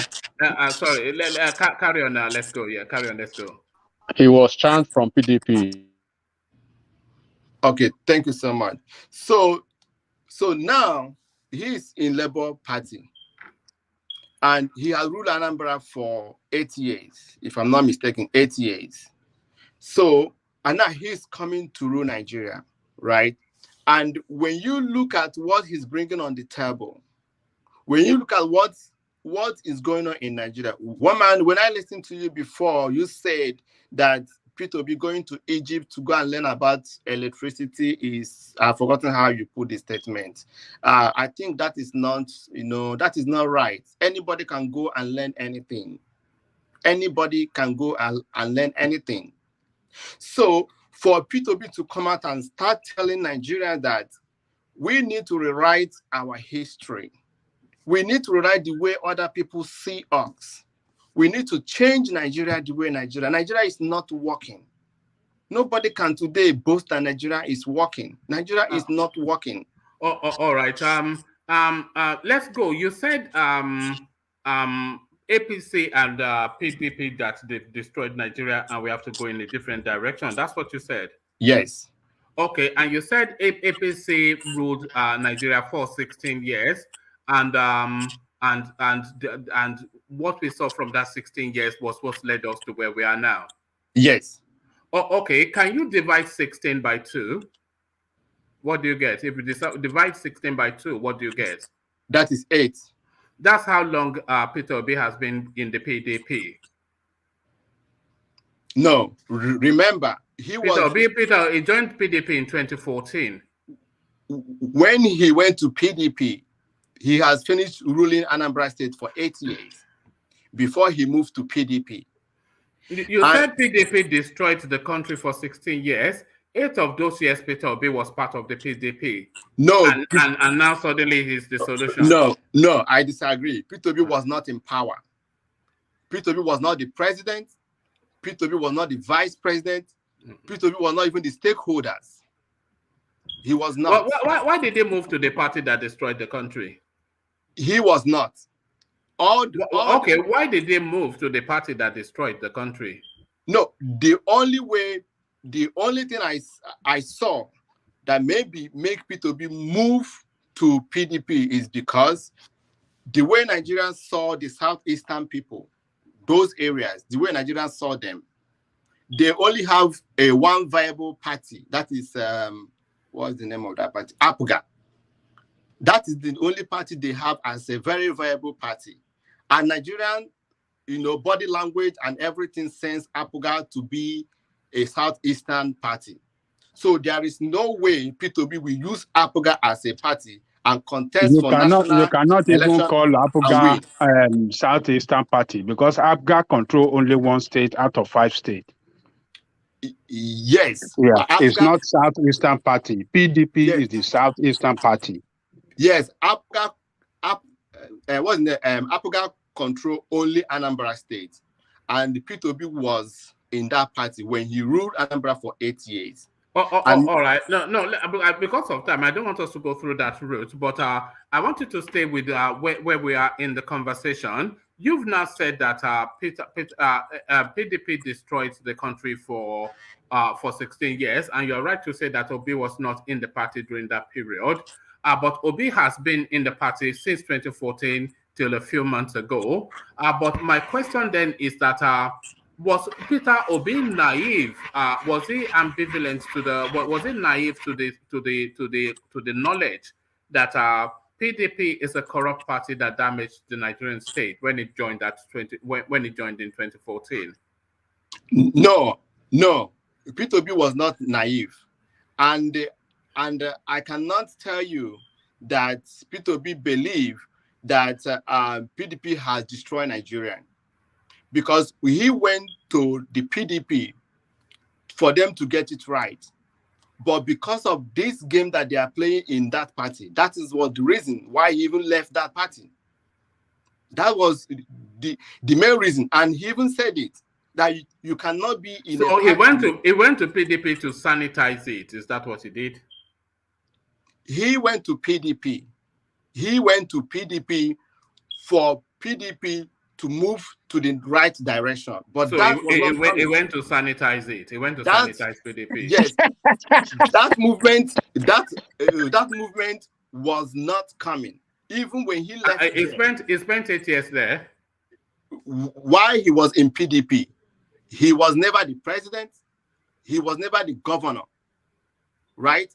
He does not hold any major. Did he not secure vice presidential candidate of the party in 2019? Yes, come to that in a what moment. position did Tinubu hold in APC? But they will hold him responsible for Buhari's failure. No, I don't want him to deviate from where he is. So hold where you are. Let's go. So PDP ruled Nigeria for 16 years, and in that period, you will have us believe, and we do accept, that they bastardized and looted the country for those 16 years solid.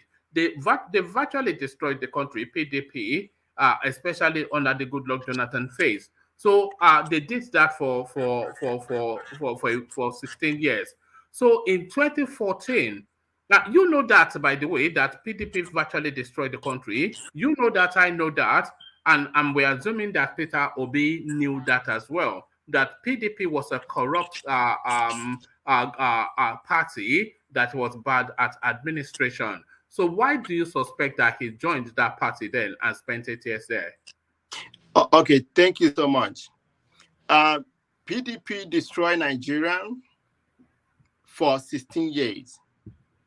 But for the 8 years of APC had destroyed Nigeria. No, that's wasn't my question. Are you going to answer the question? Yes. Don't talk about APC. Am I asking you about APC? I'm saying PDP, by your assertion and my agreement, they destroyed the country for 16 years and looted as much. They're still chasing them for the money. We all saw it. It played out in public air. Everybody knew that they looted and that destroyed the country.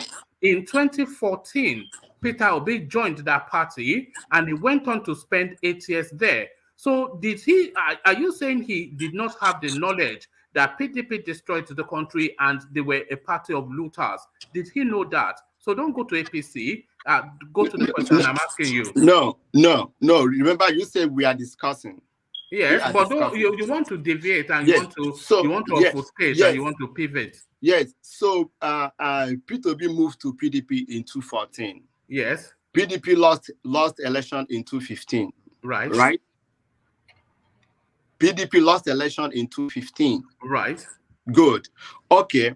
For a party man who moved to a party in 2014 and that party lost an election in 2015, He just moved there, and that particular party lost that particular that particular election. And since then, we have a new party that are ruling the country, and he is still in PDP, trying to get things right. But PDP themselves keep destroying themselves. So that is the reason when you why say trying to left. get, what do you mean trying to get things right? Yes. And you've not answered my question by day. I did ask you 3 times. And I'm going to ask you one more time. If you don't answer it, then I'll just leave it. When Peter Obi joined PDP in 2014, did he or did he not know that the party was inept and corrupt? Did he know that? He did not know that. He did not know that PDP was inept and corrupt when he joined in 2014. No. All right. Okay. Good. Fantastic. One man, just a second. Well, If you don't mind. everybody else knew, but he did not know. Just a second, please. Can you answer this question, bro? Hold on. Yes. Hold on, Yes, So just to be clear, the whole country knew that PDP was inept and corrupt, but Peter Obi did not know. That's what you said. The next question, please. Okay. So answer my question, please, bro, if you don't mind. Do you care? Yes, sir. Yes, of course I care. If I have the solution, I will say it. Yes. So Peter Obi, we agree that he did not know that PDP was corrupt. He joined them in 2014. Peter Obi did not know PDP was corrupt. He was made a sec whatever. Peter Obi served under Jonathan's administration as I think the whatever in the economic team. And Peter Obi supported and that's what actually started the fight between him and Obaino. He sponsored a PDP candidate against Obaino in Obaino's second term, Obazi. And in last year election, last year elections against Apga and against Soludo, he sponsored and supported with everything he has Obigo that just moved to Labour Party now in PDP, but he did not know PDP is a party of corruption. And up until 3 months ago, he was a vice presidential candidate. That was when he knew. He knew 3 to months. his That leader was when he finally and his knew. boss, and he was just kneeling down to that boss and leader, and they just met in London 2 days ago, but he did not know until now. Wow. So do you see why people say the whole Peter Obi narrative is a You have fraud? not asked me any question. You say I should answer your question. Well, you've not answered mine. PDP, by your knowledge, my knowledge, the whole of Nigeria, they knew it was inept and corrupt. Even somebody was saying if Buhari had a NEPA bill, he would still be president. Obasanjo tore up his voters card just because of the ineptitude. Wole Soyinka came out of retirement to fight PDP because of their ineptitude and corruption. All of that played out publicly. Peter Obi joined it in 2014, knowing full well that it was a corrupt and inept organization, and he went on to spend a good 8 years there. But when he did not serve his own political expedience anymore 4 months ago, he suddenly discovered that they are corrupt and inept. That's a fraud. Who buys that? No. One man. So now let us leave PDP, right? We are done with them. All right. Yes. So we are done with PDP, right? So now, because we should be concentrating now on what we are having currently present, and this present is we don't have anything present other than PDP and APC. Because Peter Obi is PDP, and Tinubu, of course he is. Let's not be silly about it. Peter Obi is PDP. Peter Obi right now let's not be funky. No, let's not be funky. I disagree with you. All right. Yes, Peter I disagree. Obi is PDP and Tinubu is APC. So we still have PDP and APC. Peter Obi is corrupt. Tinubu is corrupt. Ateko is corrupt. No. And they are all inept. Okay, good and fine. The facts now is corrupt. Atiku is corrupt. Tinubu is corrupt. But among all these 3 corrupt major aspirants today, Peter Obi stands strong among all of them. My God. Yes. There you go again.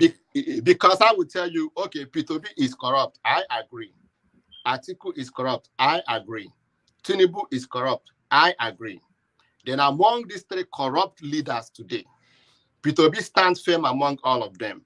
I'll give you reason.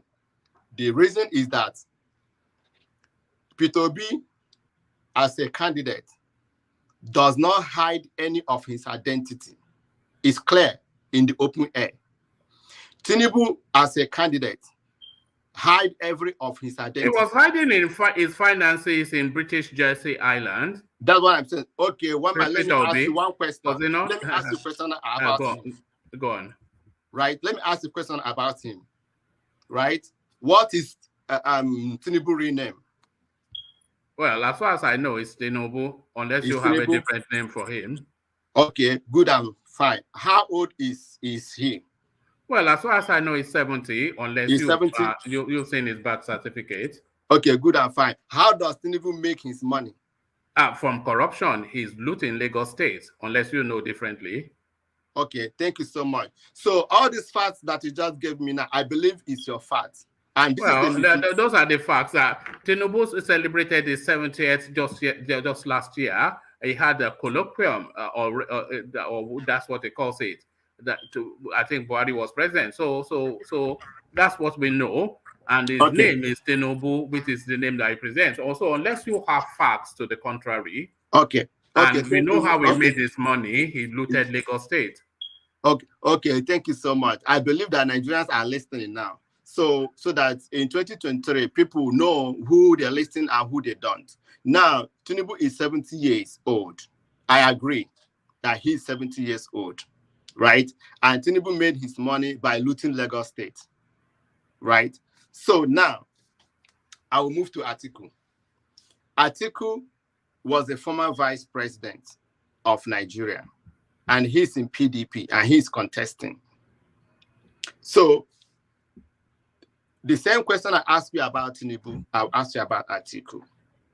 We know Atiku real age, we know Atiku name, but how did Atiku make his money? How did he make his money? You don't actually know Atiku's real name. You don't. Okay, good and fine. So Atiku because did you know that Atiku had a change of name? Good and fine. Oh, no, not good and fine. Did you know that? Good. I don't know about it. But so now that I just heard it from you. Yeah. Right. I have wrote it down. I'm trying to find out about it. Okay. So now we believe that Tinubu and Atiku has no name. They looted to make. No. We don't know they have no name. They have names. Okay. You just said his name now, Tinubu. One might is wrong to assume that they looted, because on this platform we've agreed, right, in the previous session, that since they've not been convicted of any crime, yes. so they are all on the same post as the same. So let's agree on that. All right. So let's keep moving.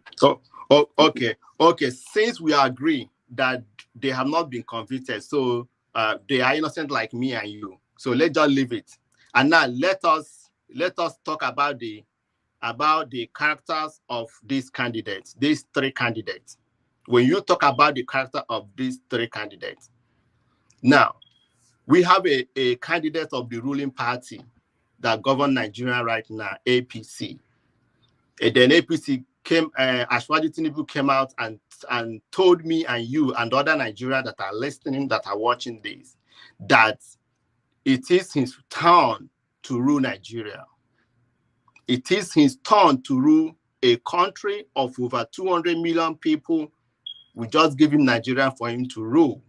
This is a statement from a candidate who wants to rule a country. And Nigeria is not asking questions about that. What offends in that statement? What offends you in that statement? Yes. As a candidate, if I'm competing with you, and you are competing with me, and we are competing with Emilio or Ajali Koko, right?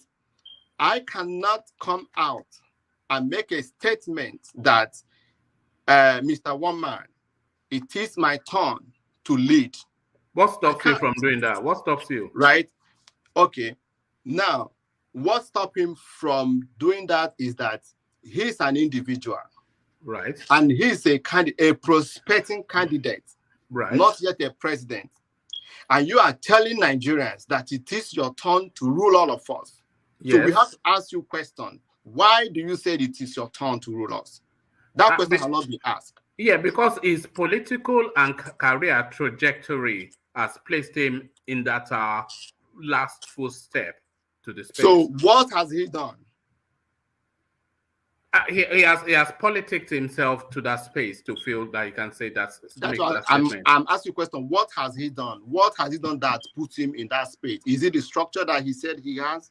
Well, he has been a senator of the Federal Republic of Nigeria, a two-term governor of the and very much a lot of it of his own doing of the top 5 biggest economies in Africa.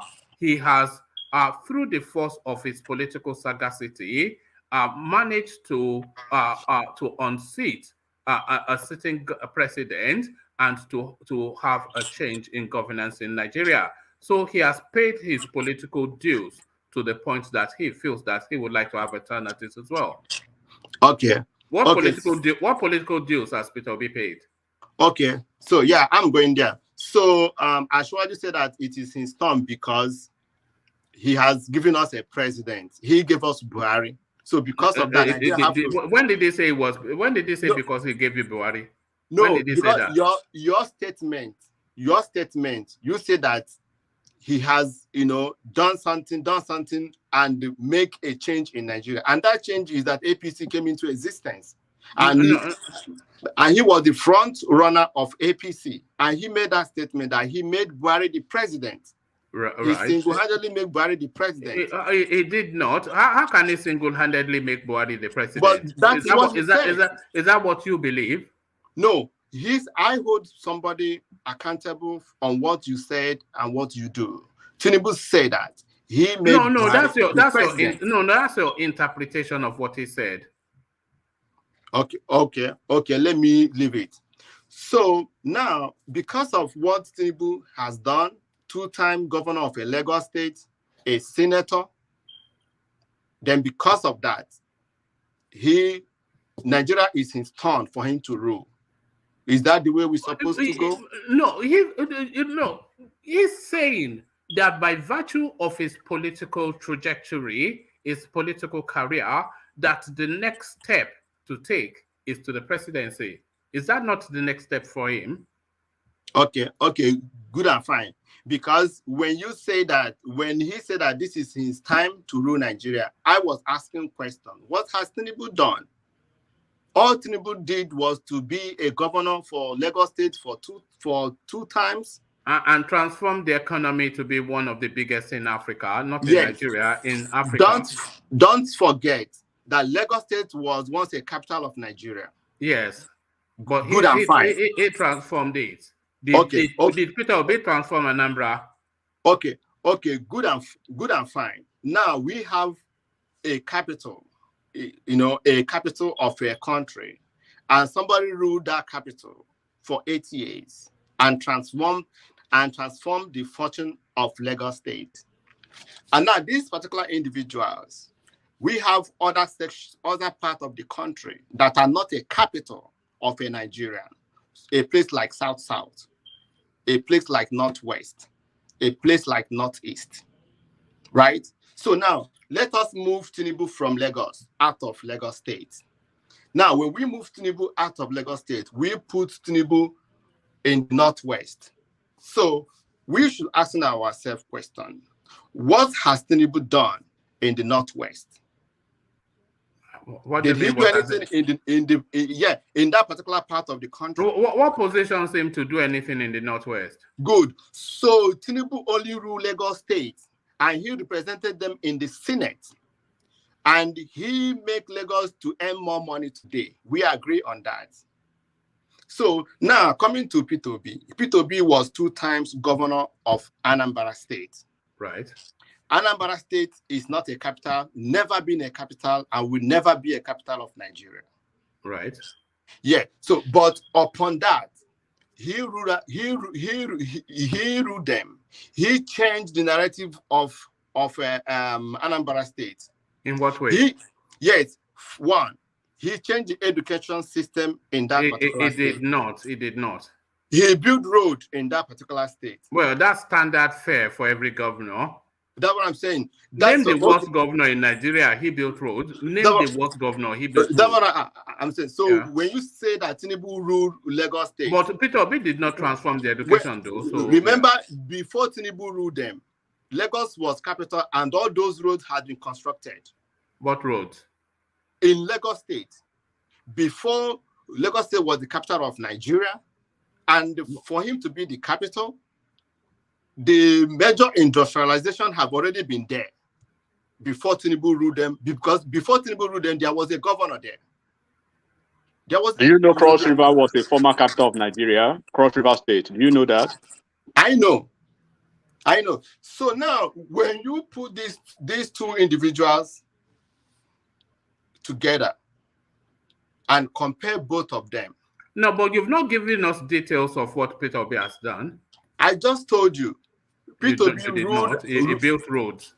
Every failed governor in Nigeria built roads. Okay. Name one governor that did not build roads in Nigeria. Okay, good and fine. I believe that every governor built road, right? Yes. So now... So what exactly has Peter Obi done to earn him the right to the presidency? Yeah, I was asking, what did Tinubu done to earn him that right? I've already given you a trajectory. No, you said that he changed the fortune of Lagos State, right? Yes. From where to where? That's not a statement. You don't make a statement that he changed the fortune of Lagos State from A to B. If you want me to run you through a list, I'll run you through a list, but we'll be here all day. Yeah, because I want to know what he actually did. But you've not yet told me what Peter Obi did, though, in I started from the ruling party. APC is the governing party. We start from the top, going down. We will get there one by one, so that Nigerians will know what to expect in 2023. Yeah, but what are we expecting from Peter Obi? Yes, we are expecting a good governance. Well, what's the expecting to... No, hold on. What's the antecedents that leads to that expectation? Yeah, because the current APC, the current government... No. Please, stay with the questions. What is in Peter Obi's history that gives us the confidence that we can expect good governance from him? I've asked you that question 3 times. Because one of it that Peter Obi, I don't know him. I'm not from that particular zone. I don't know Yoruba man, Abi. But he's the only one that not Yoruba, don't mind him. Don't worry, carry on. Yeah. He is the only one. You see, that is why I make that. No, you can be nobody is going to tell you who you are, but carry on. No, stay with Peter Obi. Don't deviate. Don't deviate. No, I have to comment. You want to escape from the question. I've asked you 3 times. I know, but somebody just interjected me now that don't mind them. You see, that is why we are saying, okay, let's just take it like this. Since we don't like this particular set of people. What do you mean, which set of people? You see, you want to turn it to a tribal something, you see? Somebody make a statement, don't mind you know what it sounds like? It sounds like when people say, is it because I'm black? Are you doing is it because I'm black? Is that what it is? Is that your escape route? No. Somebody make a statement. You want to escape. Somebody just told you, don't mind them. Just here right now. Somebody make a statement like that. So, and when you interpret that statement, you will see that I said, don't mind him. I'm referring to you, not them. You go. Okay. I'm referring to you. Okay, good and fine.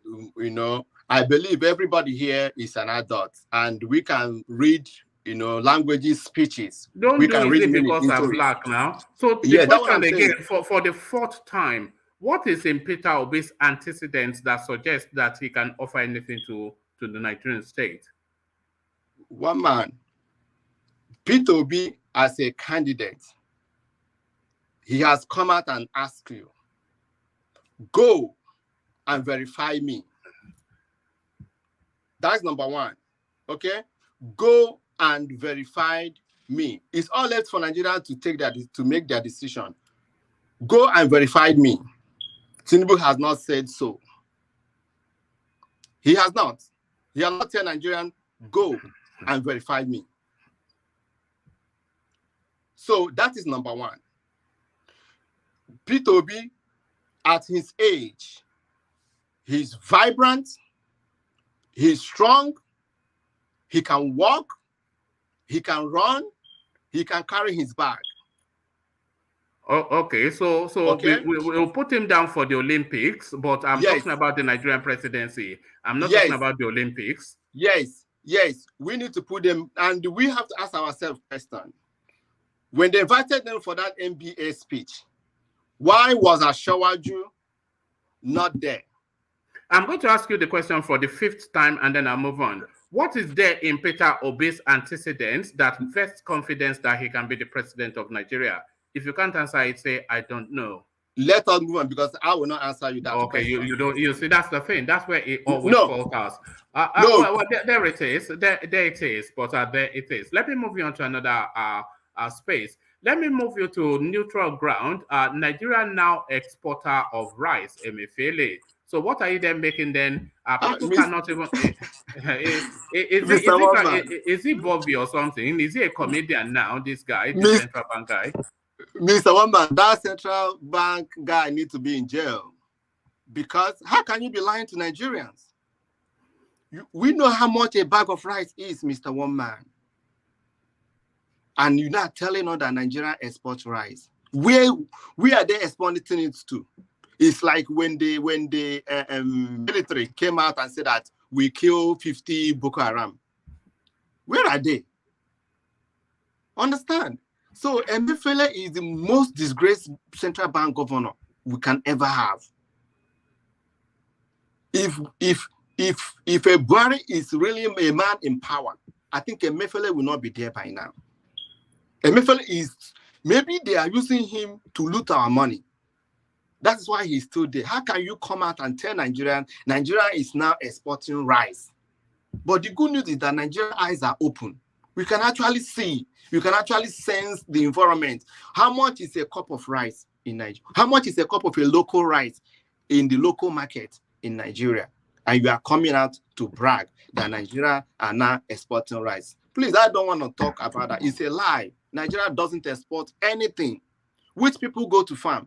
Where are they farming this rice? Where? Let them show us one farm that exists in Nigeria today. None. So are they importing the rice and now exporting it? I don't know. So how can he make that, that statement? Please, Nigeria should pay no more attention on all those things. We are tired of it. We have been heard it over and over. It is not right. It's a lie. Nigeria doesn't export anything. Thank you. All right, brilliant. So brilliant. Well presented. You stood your ground, and you didn't allow me to steamroll you. So well done. So stand your ground. So thank you. Let's go. So let's go. For reasons of time, let me go on from you. Thank you. Let me go to, but stay with us. You can interject as I go into the to the other commentator. But okay. let me go on to Enigmatic Handu, who has been barely able to contain himself. But Enigmatic, the floor now yours. So there it is, and there we are. We always circle round, and we have to be delicate in the wordings, but we all know what we know, and we know what is not suited. But let's start you off from this space, Enigmatic. Kwankwaso reveals real reason why he refused to be Peter Obi's running mate. And he's saying that the northern part of the country, they are not in the mood for the power to shift to the south. So what are you then making then of the words of this Mala from Kalu? Yes. Good evening, everyone. And I appreciate everyone's opinion. We are here to, juxtapose issues and ideas. And I appreciate everyone's presence here. Like, share, and then subscribe.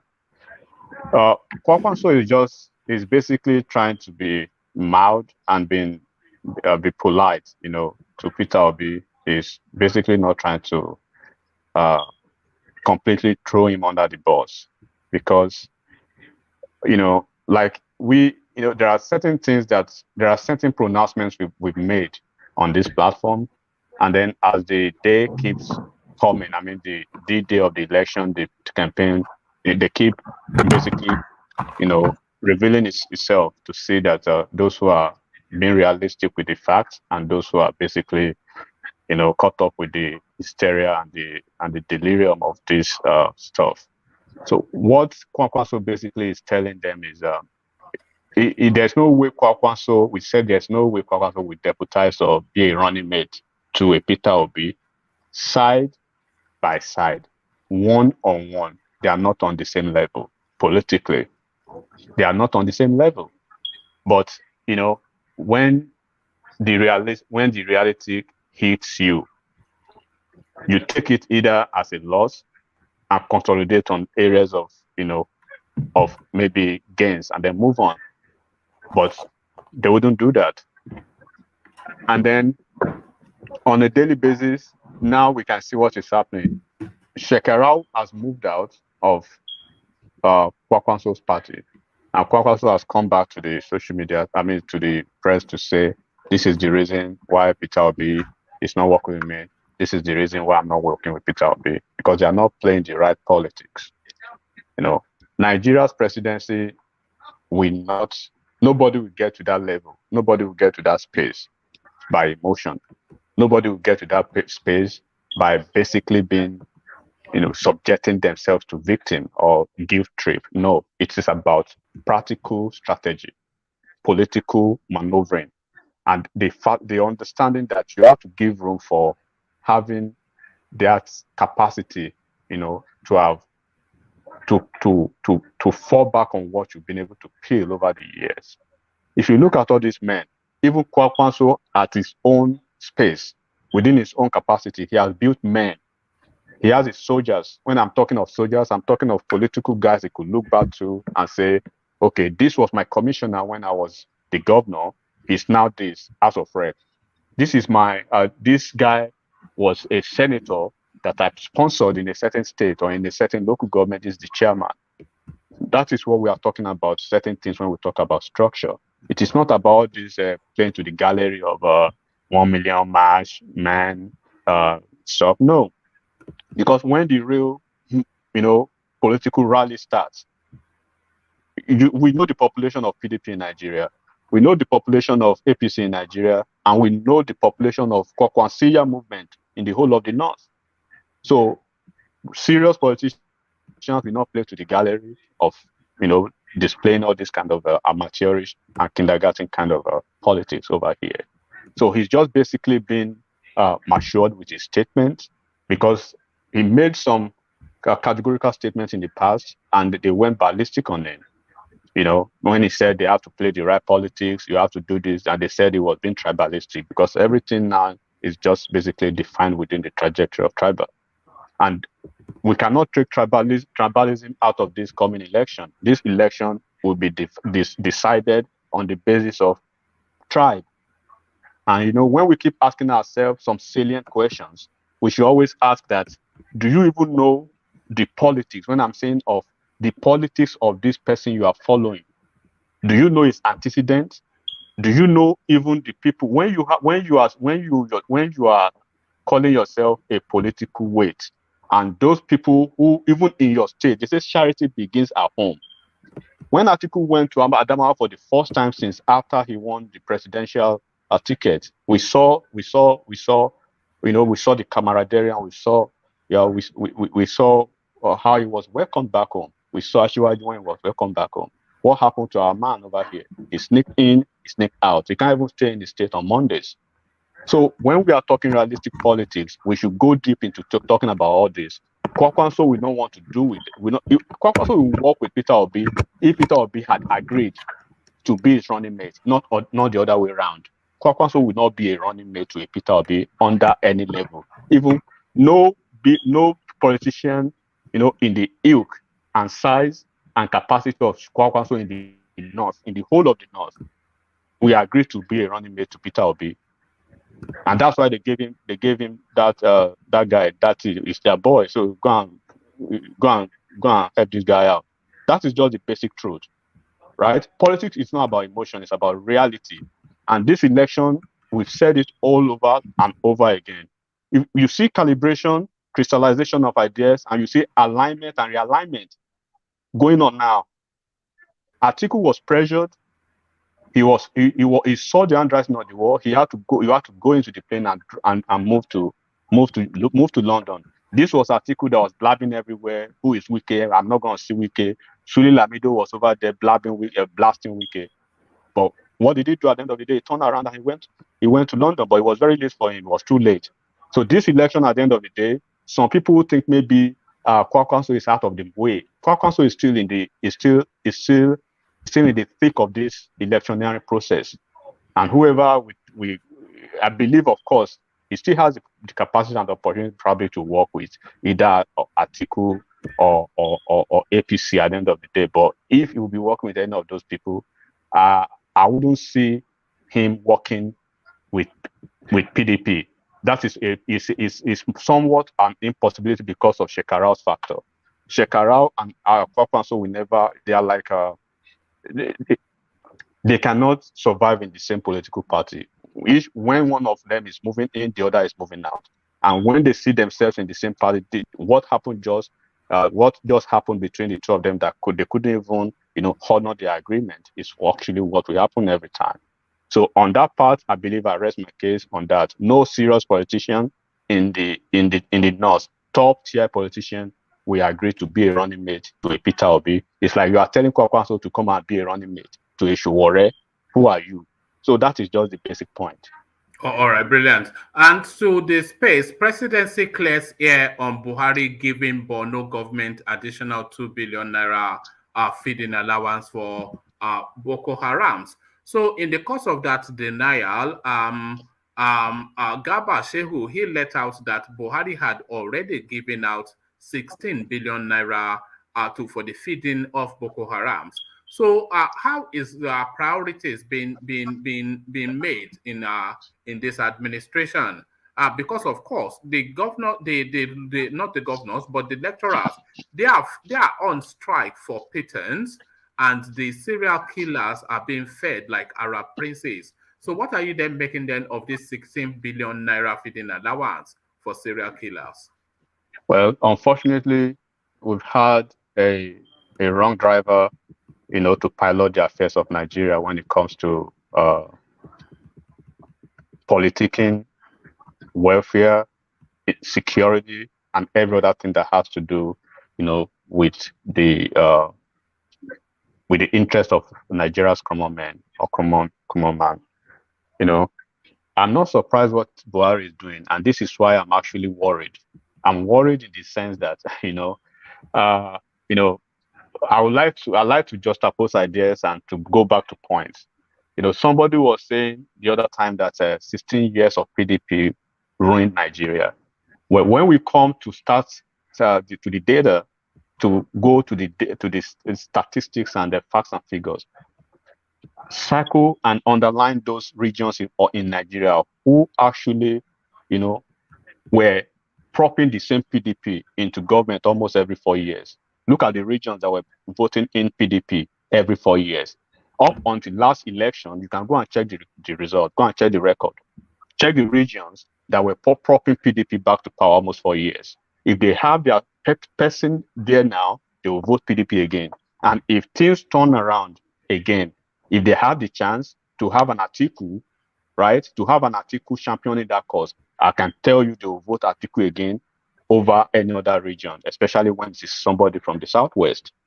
So when we are talking of this, I'm not, I've written Buhari up, I've written him off long time ago. So there's nothing he does that will actually, it's like I take a smirk at him because he's not in control of anything. I seem like somebody who just wake up in the morning, take his fura, the nono, take some suya, and then they Mama Daura, all of them, they push whatever he needs to sign for the day, they give it to him and they sign off on them, and then he goes to sleep.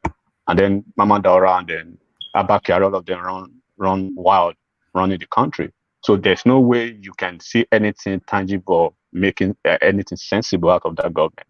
Nigerians, we just have to, Nigerians, we just have to be, to placate themselves for the next six months until this administration is gone. Of course, government is continuing.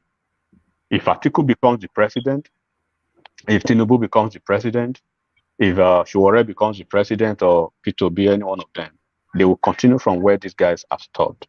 I do not envy anyone who will be the successor to this current government. I wouldn't, because they have a lot to do, and it is part of that trajectory that we are trying to question certain things, certain loopholes, certain things that we are seeing right now.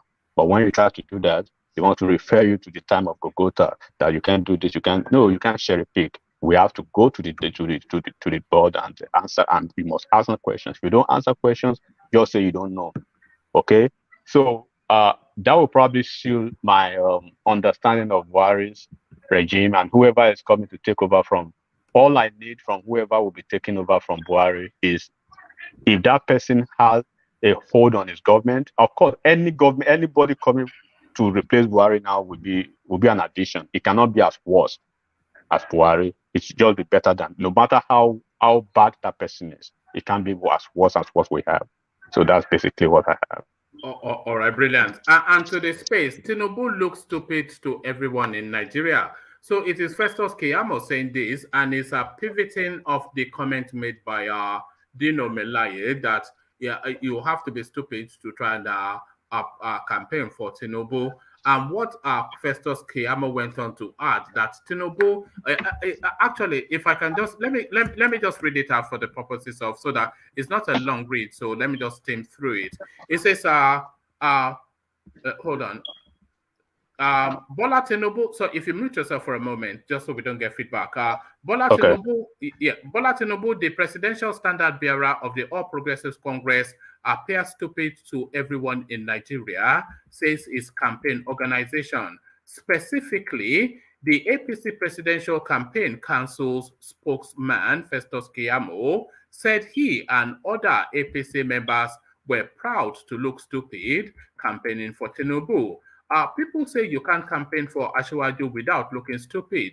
I heard such comment, and I love that comment a lot. So we are proud to look stupid, to campaign for a genius who appears stupid to everybody now, Mr. Keyamo stated. His comment came on the heels of Dino Melaye's criticism that based on President Mohammed Buhari's abysmal performance, anyone campaigning for APC's presidential candidate, Mr. Tinubu, would look stupid.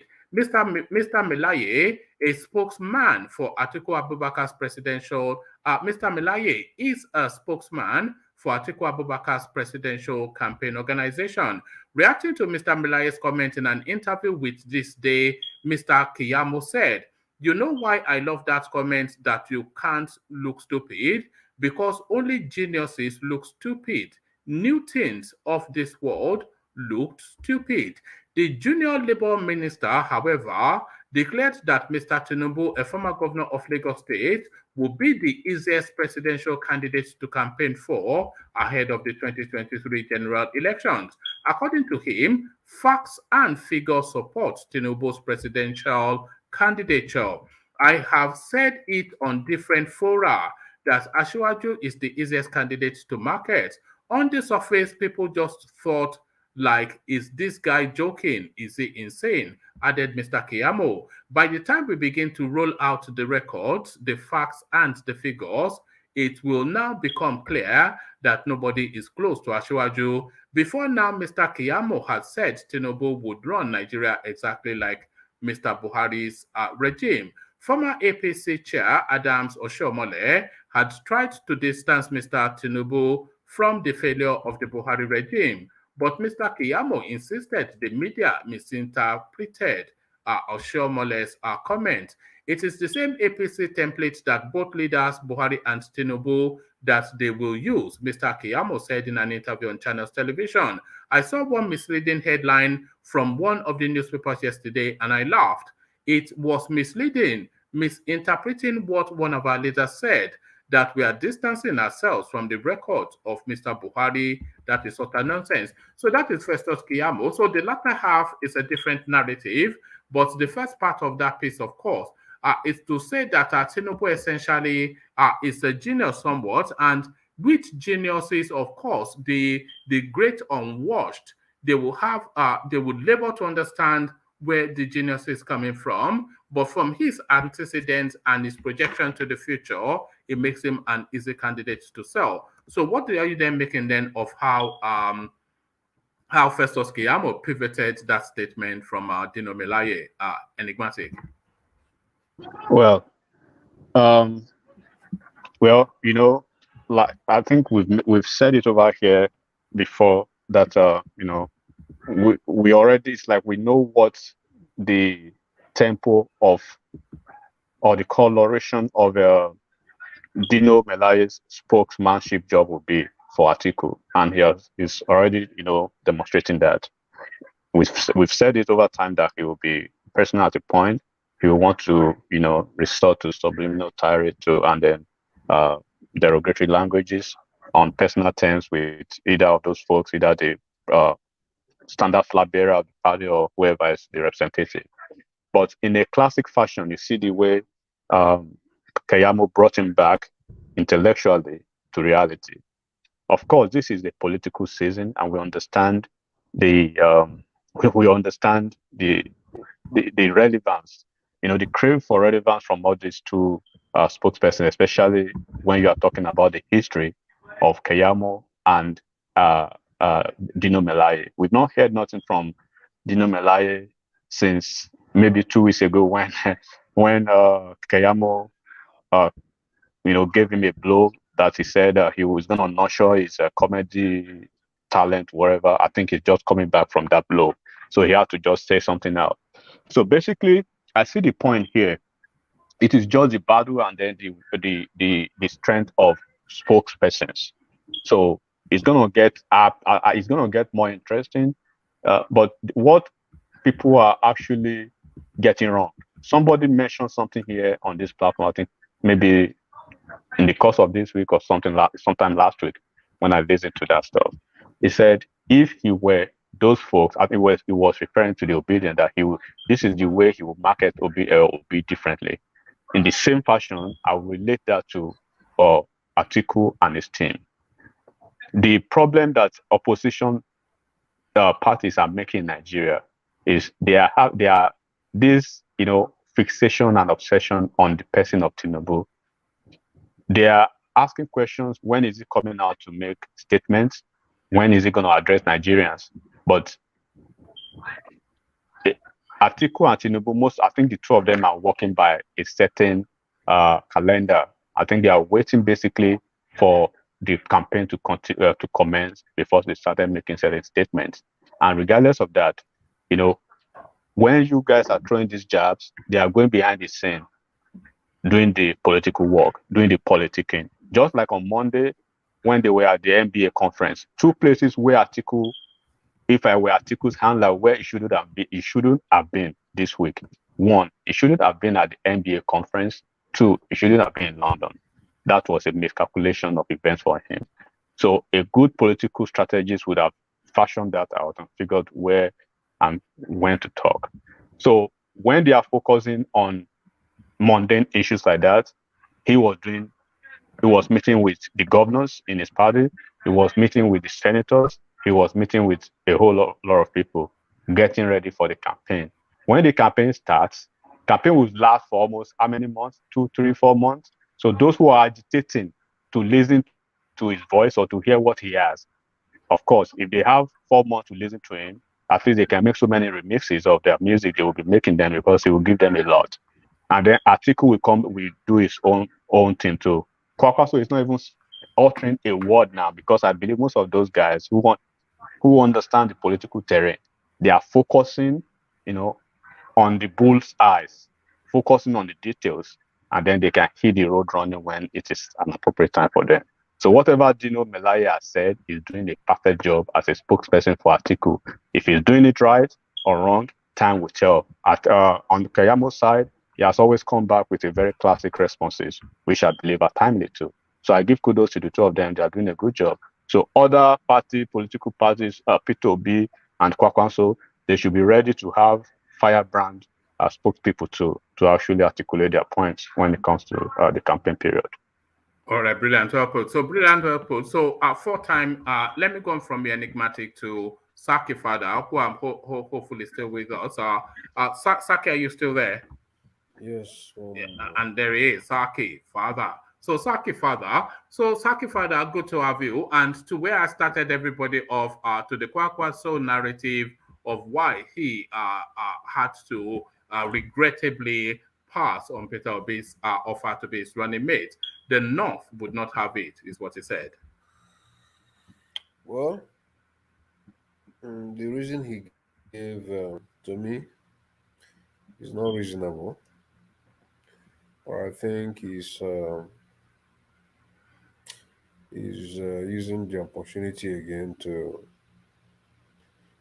come to the media again, so that it will be a talking point, and that way his name will resonate again in the social media space.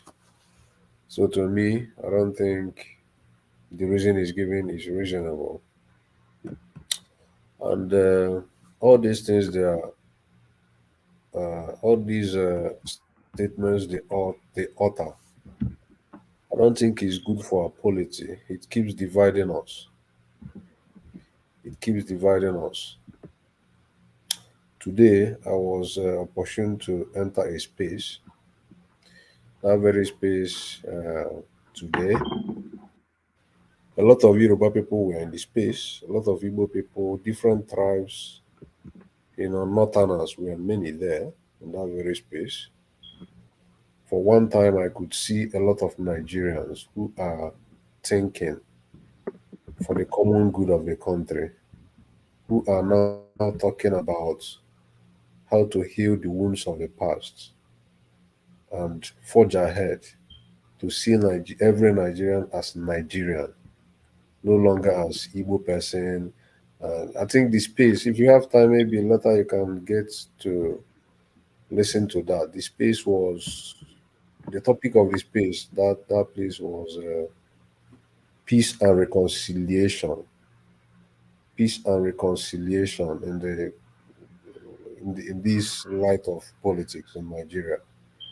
So the Northerners there, everybody, we are talking about the history of what happened during the war and those things. And then Nigerians, for once, the youths, for once, you see them thinking along the same line, thinking that these political elites have constantly used these tribal identities, ethnic identities, and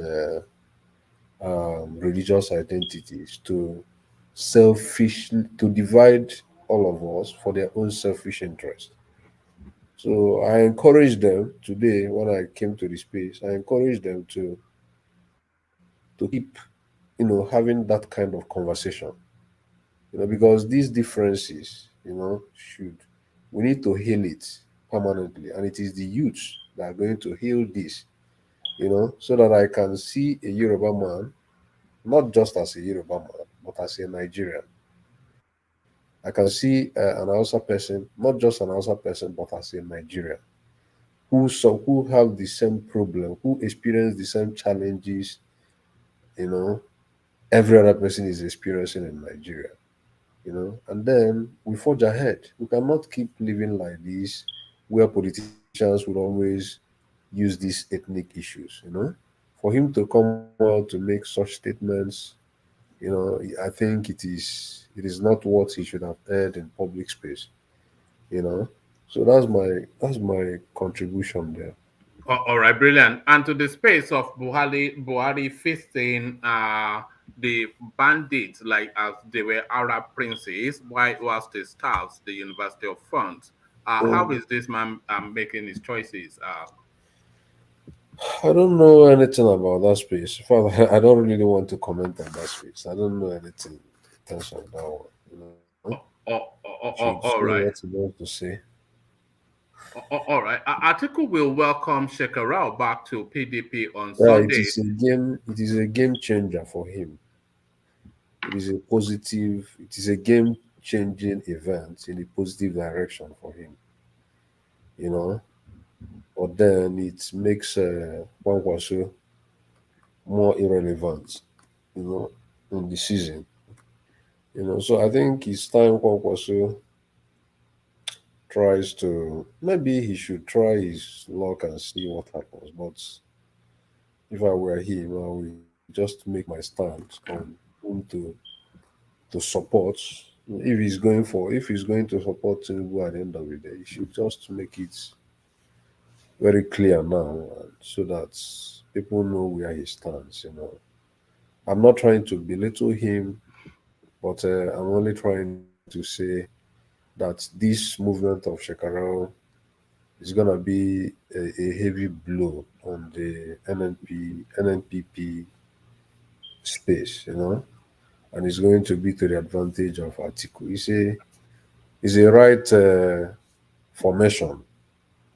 It's a formation in the right direction.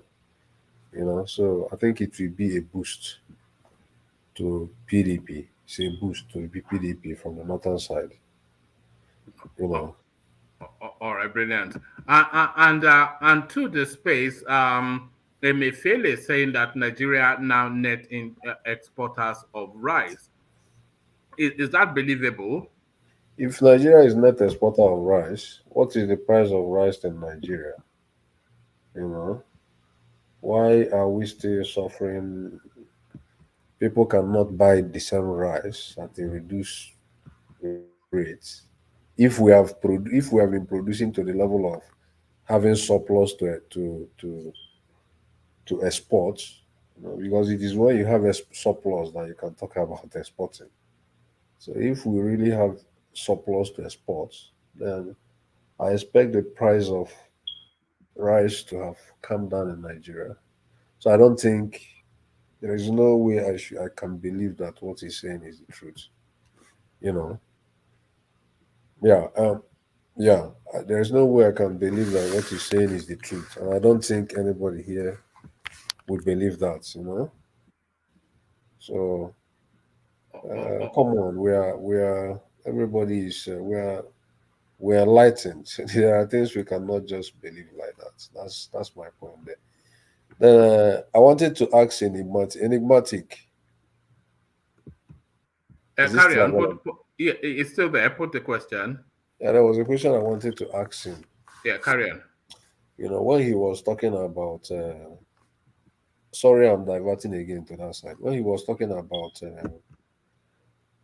that Ngige did roads to more than P2B in Anambra State, and that he, enigmatic, knows Anambra. Like, I wanted to ask him whether he actually knows Anambra very well. The school there. Yeah, if he knows, I don't know. Like, he's not talking. It appears he's no longer here. So I'm hearing your question. I want you to put the question through first. Yeah. So do you know Anambra very well? I know Anambra very, very, very well. Do you know, like, if I call these towns, tell me whether you know or not. Do you know Omasi? Do you know Anako? Do you know Iwapo? Do you know Anam? Miata Anam? Do you know Anambra that is towards Kogi? What is it called? Makato. Do you know those places? That's between that's almost Kogi State. Yeah, do you know Makato? Do you know Obaru side? Do you know all those places? In the history of Anambra State, Is that the question? Yeah. There is a reason I asked. There is a reason. Okay. So the reason I ask is that in the history of Anambra State, go and ask these questions. In the history of Anambra State, They had road for the first time through Peter Obi, right? You said? They had road, or Yes. it was opened up through Peter Obi. All those places, Mm-hmm. all those places were like forgotten places. Nobody knew that one day even light will come to that very place. That is where P2B is from Agolo. But P2B did not start building road from his own side. When he was elected the governor of Anambra State, he left those his sides, Anoka side, and all those places, and focus on those areas that were forgotten, that nobody knew that one day road will ever enter those places. That is what P2B did in Anambra. So just sequel to one man's. Oh, are you done? Yeah. When Ngige came, okay, Ngige focused on these places you called, like Alo side, Newi side, all those side. Those places they're already good to some extent, before Ngige came in. So for that 3 years Ngige was there, and for the 4 years Mbadnuju spent, and for the No, 3 don't years, mention those Mbadinoju. wait, That's a waste. for It's the a 4 waste of years, a human. no, wait, I'm coming. For the 4 years Mbadnuju spent in Anambra, and for the 3 years Ngige spent, these towns I called, these towns I called for you, they never even saw light, Yeah, they never even saw light. But P2B came and focused on those areas and transformed those areas in terms of road. That was the first places he started in Anambra State. Go and ask this question. Then another thing I want to tell you about road he did. For the first time in Anambra State, Anambra had a road that was 10 lanes. It was people that constructed that 10 lanes. As you enter Onitsha, like immediately you enter Onitsha from that. I know from the bridge. Yeah, from coming down from Opiweka down there. I know that very bridge. From that bridge up to where they call like New Pass. The Liberty Road, all those places. I know. Towards that place. P2B constructed 10 lanes of road. He was the first governor that did it in Anambra State. That's this question I'm talking about. I don't need to add, but let me answer your question. One thing I want you to understand, like I said, government is continuum. When you are talking, I will start from, look at Wike now, what Wike is doing in River State. Wike is building flyover. Hold on, just a second. Wike is doing his own part, right? Yeah. Developing River State. When Amechi was there, Amechi did very well before he left. He built several stuff, but where he stopped, Wike started. Yes. So when I say Peter Obi did not control, I did not, of course, even the most shambolic governor in Nigeria will control. What is name? This guy in Kogi State, Yaya Bello, is constructing something, right? But in comparative analysis, in the order of hierarchy, is below Ngige when it comes to infrastructural development. If it comes I will read out the infrastructural development he had in Anambra. That is please don't turn it I can stay on this Peter Obi for a whole day, but I wouldn't want to, because let me tell you why, people will start going over their heads again. Let me tell you why I said I think he's misinformation. Because if he had stayed for 8 years, if he had stayed for 8 years, just like Peter Obi was in office for 8 years and he performed so woefully with the way Ngige, regardless of all the shenanigans of the Uba brothers, of all the PDP and of all the people against him in Anambra State during his tenure. His 3 years was a hell, but he was able to pull that kind of magic. If he had stayed 8 years, we wouldn't be speaking anything close to Obi in Anambra State. The only thing Ngige did in Anambra State was the roads he constructed. Okay. Tell me another infrastructure he put in Anambra State. What infrastructure do you have in Anambra State? If you are talking of infrastructure, it is Obino that actually came to do it. I will call many that Peter Obi under Peter Obi. You know that under Peter Obi, Anambra experienced his worst period of insecurity with just endless kidnapping and cultism. Worse than under Ngige and worse than under Obiano. Why would you be saying this? Wasn't it under Ngige that Ngige was abducted? My submission. There were about 7 lawmakers abducted under Peter Obi. You said what? There were about 7, and I'm just going from. Do you know so many? Do you know so many things Obi did? Do you know Obi? Do you know even Obi is even within the religious society? There is a dichotomy of who is Have a you seen it? Have Catholic, you seen? who is I a told who is Kulata. a I told Pentecostal, who is this and who is that. Have you He seen does that Have you seen in a the state. misinformation? All right, let's Okay, that is not Yeah. misinformation. No, That's a let me fact tell that you I'm why it's telling you. all right. misinformation. Let's just leave Peter Obi for a moment No, let because me tell you why. Because I don't want to go we're I want there. to 5 correct hours this. I want in. to correct You this. know, No, it's just give me getting 3 minutes to yeah. correct Go on. this. Yeah. To correct this. This is why I said it's misinformation. I told Kulata the other day that if he has time, he should go and look for this interview, this discussion that people had with Professor Okonna, who served as a commissioner under P2B. They asked him this question: that people are accusing P2B to be religious bigots, that there was a dichotomy between Anglicans and Catholics in Anambra under his watch. And the Do you woman know? said, Do you know what? Do you know what? Do you know why Peter Obi left Abga? Do you know what caused the problem of Peter Let Obi me at finish. Let Ikemba? me Do finish. you know? Let me finish. So we can dive into this the Let me whole day. finish now. Let me finish. The woman, the professor said that is a lie. Let's use an example first. The commissioners that served under P2B never knew many of them, and those commissioners, the woman said that if they were like 10 commissioners, about 6 of them were Anglicans, and only about 3 were Catholic. He mentioned the names. About 3 were Catholics, and only 1 was Pentecostal. So if P2B is doing this Anglican Catholic dichotomy, how is it that in his cabinet he had more Anglicans? Even the Professor Okonna is an Anglican. Afoba, Barrister Afoba, who was then the Attorney General, Commissioner of Justice in Anambra State, he's also an Anglican. He was mentioning a lot of them, and out of that, he counted about 6 of them that were Anglicans. So why are people passing this information? I'm not talking about the composition of the cabinet. All right. Okay. Round off your thoughts, Saki Father. We're 5 hours in, and No. So my thought is that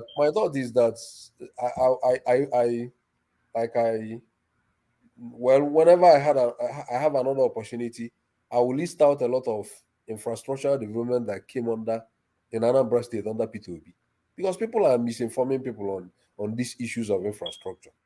All right. So that is what I would have. What we will do is next time you come, I'll come to you first, so that you have a longer run at the just to flesh out, because I was trying to get that out of Let's Go, but I'm not sure that he has the fact that you have. But thank you, Saki Father. For time, let me go on from you to Ajanle Koko. So Ajanle Koko, you are up next, and we take you to the Kwankwaso space and the reasons why he rejected Peter Obi's offer. All right, we don't appear to have Ajanle Koko. So let's go to Ovie. So yes, Ovie, you are up next. So your man in play, Kwankwaso, and the reasons that he's giving for rejecting Obi's offer. Mama, why do you allow me to harass you first before you bring me? I told you I deserve a permanent seat on this show. They ban you from this platform. Look They at ban that. you from this platform. Raskimono is you think you forgot? Ovi, I didn't forget though. I remember the old Ovi. Didn't they ban you on this platform before? Ban me? If you ban me, the show will crash. It's not possible. We were doing great numbers when you were away, and now you come back. Our numbers are dropping, so there must be something there. But to your man Kwankwaso, and it's still clout chasing the Peter Obi name. Drop the dead donkey now. I mean, the girl say no do again. I be waiting remain. It's still clout chasing the Peter Obi name. Hey, well, I mean, everybody is doing that, so why we're not going to be left behind. Well, but on a more serious note, that was a full interview now. It's about 50-minute interview on News Central TV. So yeah, more detail of a lot of things that he said. I'm not saying that what you put out is wrong. Exactly, he said that. But I mean, where's the lie in that now? One man. That man is a grassroots politician. Politics is local. Why our other leaders gang up and they fly around London and everywhere? They determine issue that has to do with us. How they go to share our Commonwealth. They have to fly to discuss it. Kwankwaso was in Borno meeting the Talakawas. It was a tsunami in Borno a few hours ago. And you can see the reason why the government of that state locked the secretariat 2 days before his arrival. So we're there on ground. So okay, if you said by mentioning the reason why he said he cannot debut Obi is a cloud chasing statement, it's okay. You know the way we know the shout too much. We just lock out the necessary place. So yes. How come Kwankwaso is not getting any traction in the news cycle? I mean, Because you say he's doing all of these things in Borno and everywhere, but nobody cares, nobody is speaking out. It only ever pops up whenever he talks about Peter Obi. Because one man, Kwankwaso, understand that this election, polling units are out there in the trenches. They are not on the social media. They are not on the news media. China itself no get polling station. We have to do the needful at the right time. Now, new party will just come and we don't get that many grants. We are meeting the people that matters, people that will actually vote. The ordinary market woman, the village farmers, those jobless people. Those are the real people that we vote. So that's where this man is. He's moving from one state to another, and anywhere he go, crowd they follow up. He doesn't care whether news carry or no carry. It's all or no matter. Because when that day reach, the news will analyze the winner, not be who then talk bass for on TV and all that. So this one is shenanigan. It's not the news, it's not the JJC in the game now. So Kwankwaso does not believe then that he needs the publicity or the media to take his message to a wider audience. Well, we need what we believe that we need the people and we know how to reach them. We leave our houses to meet them. We don't need to speak to them through a third-party venue. No, we meet them.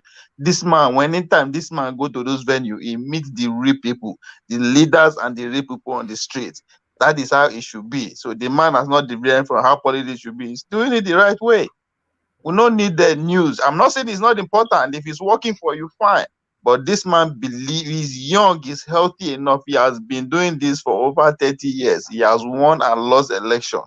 So yes, you know what he's doing. He's meeting the real people, people that matters.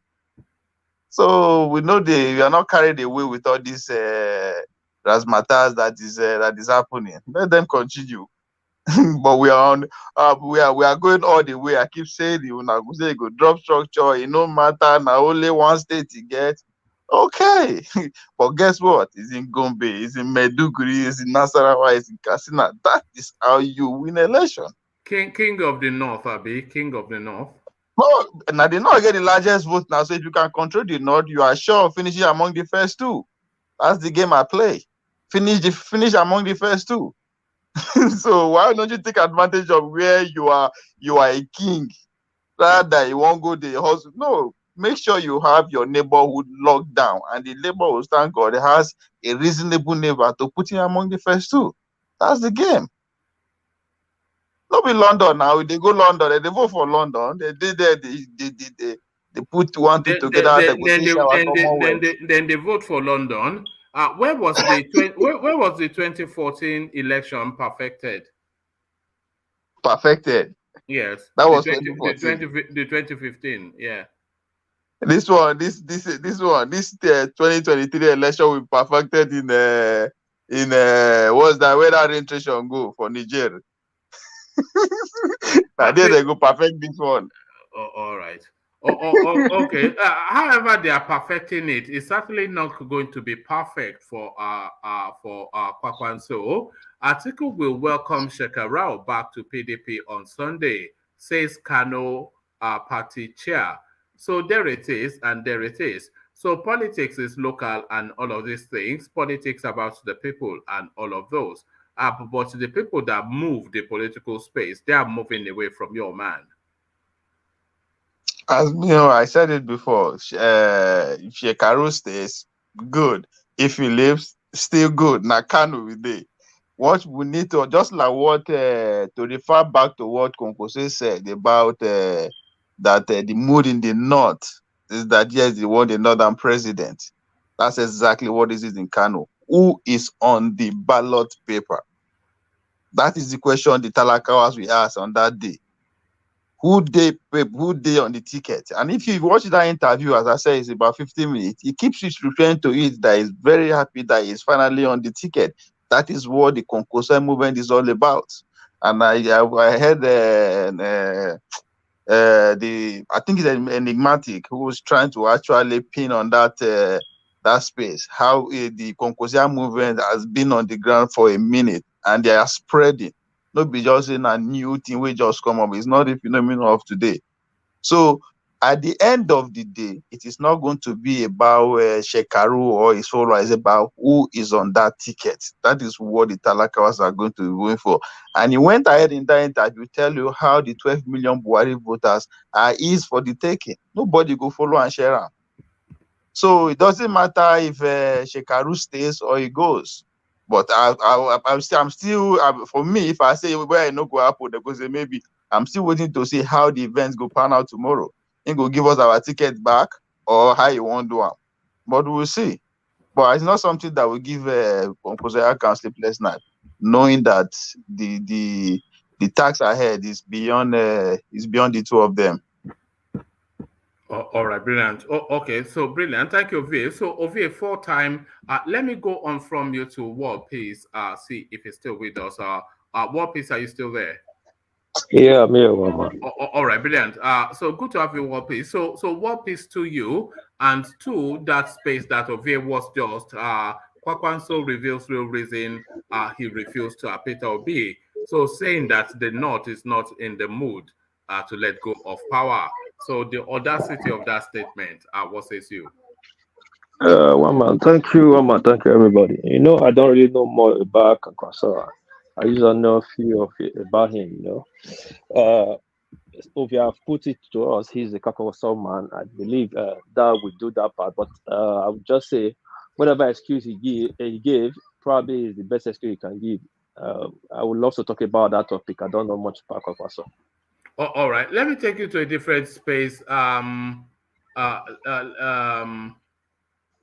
Nigeria now exporter of rice, the CBN governor. I mean, have you heard anything more ridiculous?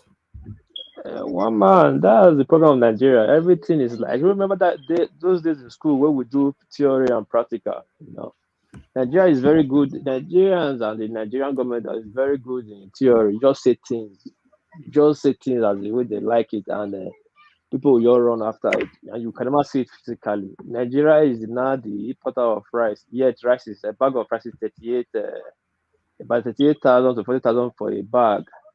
It's the Nigerians, as if forbidden to eat the rice that they are exporting, and yet dollar is not reducing. They'll just wake up and say anything they like, how they feel, and you know it's very, very appalling, and it's shameful. One man, I cannot think it, or I cannot imagine it. Maybe you have a way you are thinking it, or the way you are taking it, one man. But for me, it's ridiculous.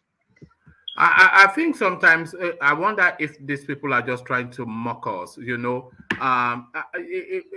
like you said, people are in the market every day. You know, crying back home because they cannot even afford that rice, and you are telling us that it's so plentiful that we have to export. How does that correlate? Is that not when the Nigerian person reads that? What is it meant to make of it? It's just mocking words.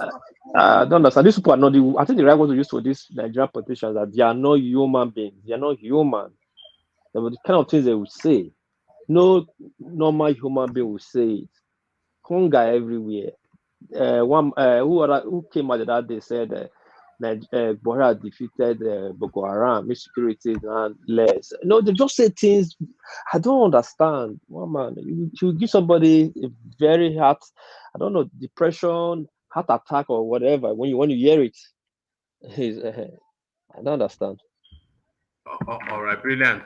And to the space, Lai Mohammed saying that Europeans destroyed Nigeria's way of life. He said this in Scotland, blaming then all that afflicts the African state and indeed Nigeria on the European incursion. So what are you then making then of the remarks of the Parliament? Lai Mohammed, what else? He will blame everything before they leave the government. Maybe the next thing he will blame is the weather, Mother Nature. We say Mother Nature is not fair to us. they will blame everything. That is to know the government that I don't have anything. I don't have any plan of governing the country. They didn't have plan of governing the country. They were not planning to govern the country at first. So when just I give them that power, they were confused. They don't know anything to do with it, and they still don't know. Right now, they're still thinking how to cover up their failure. So they will blame people, blame anything they can blame. But which he was talking about the insecurity, and is blaming the West or the Europeans for supplying the Boko Haram weapon. That will make it at least that will make a little sense. You understand? But you're just saying Nigeria failure is on you are blaming the Western on Nigeria failure or European on Western. Are the Europeans the governors? Are they the permanent secretary? Are they the senators? Are they the local government chairman? One man, if you go to government institutions like ministry or just or local government offices, those people are worse than our politicians we're talking about. The workers there. And from the cleaner, you have to bribe him before you get into the door. You have to bribe the secretary before you see Oga, and then Oga is not on seat. Oga is not on seat. That is to say, open your pocket before you open your pocket. Yes. Just want to, if you want to, like you have a case in high court, you want to type. You want let's say the clerk to type a paper for you. The money you bribe the clerk with is more than what you will not. You'll be imagine how much you will now bribe the judge. So you imagine the concept and the mindset of Nigerians. So Lai Mohammed will blame anything. That guy is the case. I don't know. One man. Let's talk about other topics so that you have much time so you can go to other people. All right. Tinubu, the Nigerians do not understand Tinubu because of his level of genius. This is Festus Keyamo telling us that when the campaign starts and they start to introduce Tinubu to the Nigerian space, that will be the election concluded. So Tinubu's genius, according to Festus Keyamo, is this something you identify with? Every Nigerian every politician that is in this race right now, they must have one. They must be kind of genius to be there, and genius is a different. Tinubu is a very different breed of when you're talking about this genius spectrum. But again, I want to ask you one question. I think Ovi really came into this show because when we're talking about Tinubu, when the other guy was talking back and front, that guy, let's go. Tinubu, how many bridges did he start and complete during his tenure, 8 years tenure? Quick one, please, just quickly answer me. How would anybody know that? It's something you have to research, isn't it? I think there's none. None. Okay. No. Why would you say none? You don't know. What are you talking about? Because I was living in Lagos at that time. What do you mean you were living in Lagos? Do you know how vast Lagos is? What are you talking about? Let's take it let's for now, we can talk later, but for now, I think there's none. I think see that language. No, you can't say there is none now because you don't know. But you cannot say there's one. And you cannot say there's one. How can you say there is none? How can you just ask me how many bridges Tinubu built? Who knows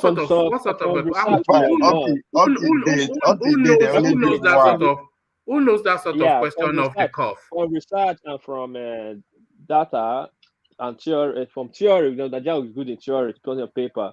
There's none that Tinubu started during 8 years. You can't say you don't know that for fact. Now, how can you can't say things like that now? How can you say something that you don't know for fact? You can say things by fact, but that's do I not back it up? I bring up the evidence and I present it to all of you, and you're just saying, can you tell me how many bridges Tinubu built? I wasn't even in Lagos when Tinubu was governor. But what do I know? Which of the physical bridge he built in Lagos? One man up to today is only one bridge they've completed. Up to date, it's only one. The one from No, you can't say that. Okay, what do you mean up to today is only one bridge that they call? What sort of a statement is even that? That has been established. What has been established? Later can come and debunk it later, which I expect it should come with good data.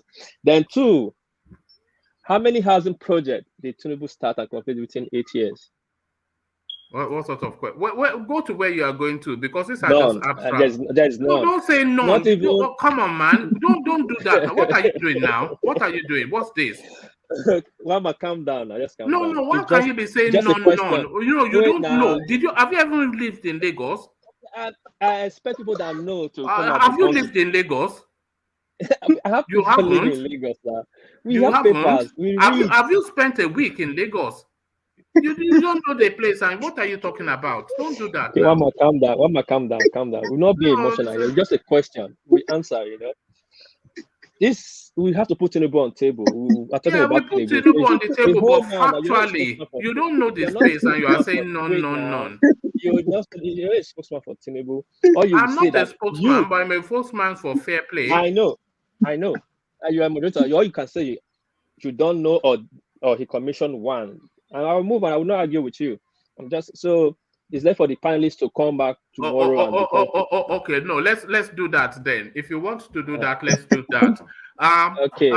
In 1999, Governor Tinubu initiated and commenced the era of reforms, rehabilitation, rebuilding of the education sector in the state with a view to making public schools, especially at the primary level, attractive to the population. Governor Tinubu repositioned the education sector through the creation of enabling environments and the continuation of the teachers training programs, as well as improved the welfare package of teachers in the state.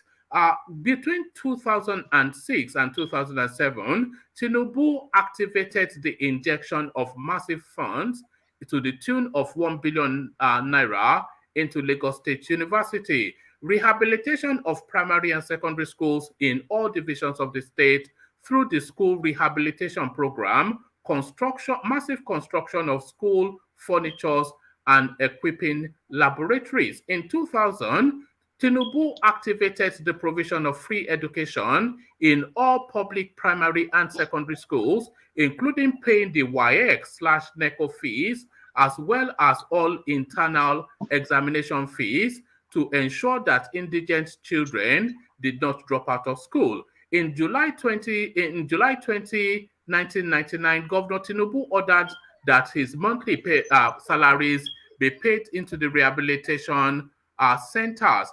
Provision of free qualitative education for all students in all primary and secondary school, irrespective of their state of origin. Payment of NECO/WAEC examination fees totaling 1.4 billion was expended. 500,000 SS3 students from 8 years consecutively, irrespective of the state of origin. Rehabilitation of secondary schools, the building of prototype classrooms, the resuscitation of abandoned classrooms, etc. Provision of 2,000 new blocks of classrooms in primary, construction of 4 millennium secondary schools, each for 36 classroom, staff room, laboratory, etc. Provision of 500,000 new desks and chairs for primary school and secondary school. Provision of education material for teaching science subjects. Bursaries for 4,000 students in tertiary education. Provision of 2,500 classrooms. So it goes on and on. So if you want a list of the guy's achievements, I can provide it for you to read. It's an endless list. So and it's none. Let's not do One that. man, I agree with you. One man, Bola Tinubu achieved a lot. But those questions that one piece was asking, those are also fact too. In that area, the guy know achieve well. Look, if we go through it, then I'm sure I will hit the space that is constructing roads and whatnot. You just answer my question. Because before I ask Wama this question, I took my time to read about it 2 days now. I'm not saying that he innovate and rehabilitate road. I agree. I'm not arguing with that. He brought a policy and all that. I agree. But there are areas Tinubu did not touch and did not go to and did not do well at all. And we all know it, but we always cover it with others. I especially ask how many roads started and finished? None. How many housing projects? None. How many bus, like the most simple, the bus stations, like that traffic road, this problem in Lagos at that border state, those things I want to ask. None. And we have to okay, why didn't he do it? government is continuity. There's No. projects in midst. You've not. Look, you cannot say. Anyway, just do what you want to do. But Okay, it's okay. It's okay. With my last question, I want to ask one man. When is Tinubu tenure, and which of the year he declared the increment of AGR in Lagos? What sort of a question? How would I know that? What sort of a question is Was that? this Fashola tenure or is it? How would his I tenure? know? No, how would I know that? But we How keep would I know? attributing it to Tinubu increase Lagos AGR.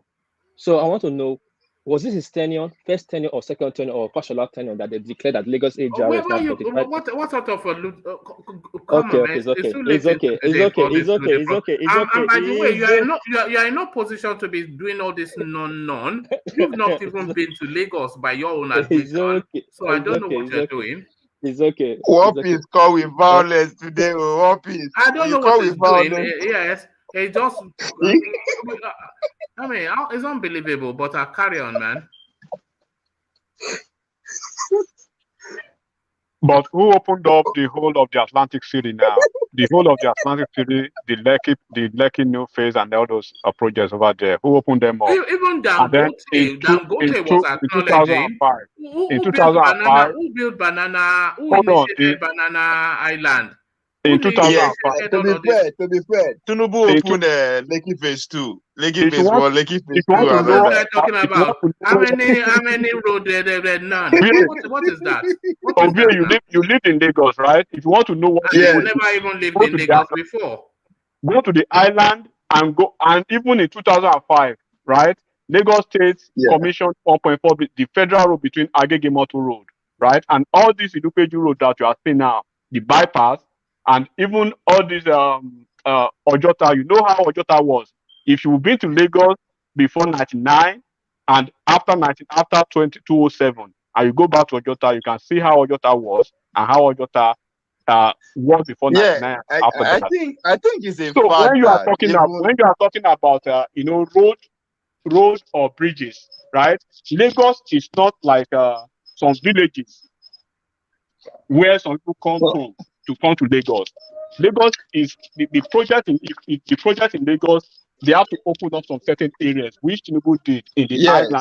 Go to the island and see what he did over there. If you want to see what he did. Okay, and if we are talking about the roads, hold on. Just to answer this guy that is coming with us is none.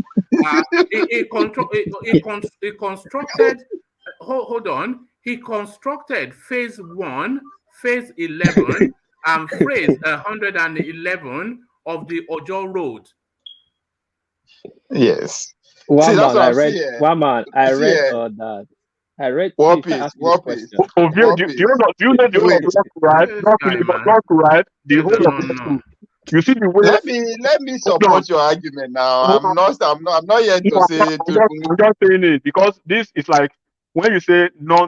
But the whole of law school, if you know law school before, Fashola, it was opened up until Fashola, continued and then started pulling it off the whole of that. Enigmatic now. Wait now. I know what you hear me out first now. Okay, go ahead. Yeah, nobody will deny. Nobody will deny. Nobody would deny the foundation Tinubu led in Lagos. I think even Fashola himself that he was actually building on what Tinubu has put on ground. Those are facts, and I think I respect Tinubu for that. I'm not going to say, he did not do anything. He laid a very sound foundation. Yes, all those law school, enter VGC, Lekki Phase 1, Lekki Phase 2, Shango Tedo, even go to the other side of the spectrum. Okay, talking about it's very important, one man. There was a guy who came over here, right, crying about people who are calling obituary. But when you go to when you see what people are doing on the comment section, and when somebody is crying, if you know everybody can cry too. So they need to be moderated by what they are doing on comment section, because they are the ones who will cry loud at the end of the day. They will be here. They don't want to hear enigmatic. Okay? Just know that when they call people obituary, they shouldn't come and cry over here. one man is doing a great job, but I dey anytime, tell you. even though, as I said, what Wapis was asking, those are selected, that I think we talked about them before. No, they are But mischievous. They are mischievous One because man they is are not factual. one man Because is no, but one I man, have the facts on my screen you did now, a and good, it's telling me constructed roads. So If what you are are, you but you are saying? doing a good job, one man, if by you are not, actually if you challenge are not those answers supporting, to a if you are not broader supporting, view. if you are not supporting Shuwore and that SDP guy, and you are supporting any of these guys that have been in PDP or APC, and you are crying about Nigeria project, man, you've not started crying. You go cry. Enigmatic, you are missing Yes, the sir. point. No, You are I missing got the it. point. I got it. Just Tell you to wait now. One man did something that I expect other people with they support the Konkosa will be there anybody to be doing. Even though those questions were actually very specific, and I think Wapis know what he's doing, why he selected those questions. But one man was actually bold enough to actually point his director to a bigger picture. That if you're actually going to detail what Bola Tinubu has done, you will see all these things either coming out now or in the I future. have a list of this guy's achievement on my screen, So, and it is endless. so It's okay, one man. enigmatic, One you don't man. go answer the Come on, question. man. You will No, not one answer man. the question with Let's the go. way they expect you to answer them. You have to be very diplomatic about Yeah, it. you answer. Just I didn't argue with you. No, you're not yet to. You answered, and I said yeah. And one Egmati came and answered more. It's okay, but this place will open now. At least Tinubu now and Peter Obi is on the one that is really inside that we're going to vote for. I think we're going to scrutinize them from now on till the election. So it's Obi okay. no dey there. Obi no dey at all. I rate Atiku, Obi no dey at all. Enigmatic, leave Obi there alone. Hold on. I'm Hold not on. advising anybody. No, I'm not come I advising dey with anybody to value them, vote. I dey value their cry. enigmatic, please. World peace. Come with facto. Don't come with populist No, I'll something come with fact. and say coming. none so that your Wait, friends one in man. the comment You see section what can Ovio cheer. told you. Only You see then what we Ovio told check you. that is not we are Wait not now. actually You see telling what the Ovio truth. told you. I was specific about what I asked, and I put a starting and ending point. I know Tinubu did a lot. I said from his 8 years, from start to the end. Tell me one thing The he revolution started and that finished. Tinubu did in education in Lagos. I Peter know if one Peter Obi man. lived to be 1,000,000 years, he can Yeah, never come near one it. man. I know. He took education How from about But this? one man, I have one question about that space. Why is Yeah. paying WAEC fees an achievement for a governor? Yes, can you understand? What everybody they do now? Why did that an achievement? He innovated that space at one. And two, when governors do it, they usually do it for indigents, but he did it right across the board, irrespective of your state of origin. But he actually innovated that. He pioneered it, and then other governors pivoted off it. You know this guy, he transformed Lagos State University. He built a teaching hospital, which is one of the best in Nigeria for Lagos State University. Endless achievements. And No, Tinubu set the template. Do you I'm not going do to you know lie. what you can do? Do you know what you can all these people coming from their villages, and then using Lagos as a stepping stone in their life? That what you cannot do in their village, what you cannot do in their state, they come to Lagos and do it, and the ungrateful folks are here crying every day about Yoruba people. Three voices now. But I have the last word, Saki, and then we start to round off to land on Ovie. Obi built teaching hospital, Anambra State University teaching hospital. Which one? Is that the what do you mean? No, Porter cabin something. Porter cabin. He built a teaching hospital in Anambra State. Is it Porter cabin or a proper building? I don't understand what you mean by water cabin. Then you don't know what a Porter cabin is. That's on Paco building. Then he built the permanent site of Anambra State University from beginning. Then in the WAEC you're talking about, I don't know about his WAEC whatever. But in Anambra State, he gave every first class 1 million during his time. Everybody that had first class, if you have first class, that's meaningless. You should give them a job, not 1 million. No, he's a support. He's just giving them support. You know, he gives them. You are talking about paying for WAEC. I'm telling you what he also did. You know, so the teaching hospital you said they built in Lagos, he also built in Anambra.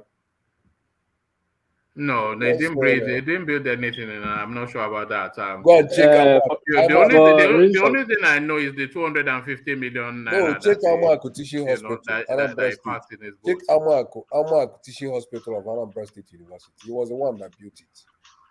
Okay, for reason of time, let me finish my segment, my section, Yeah, so you go can on. move on.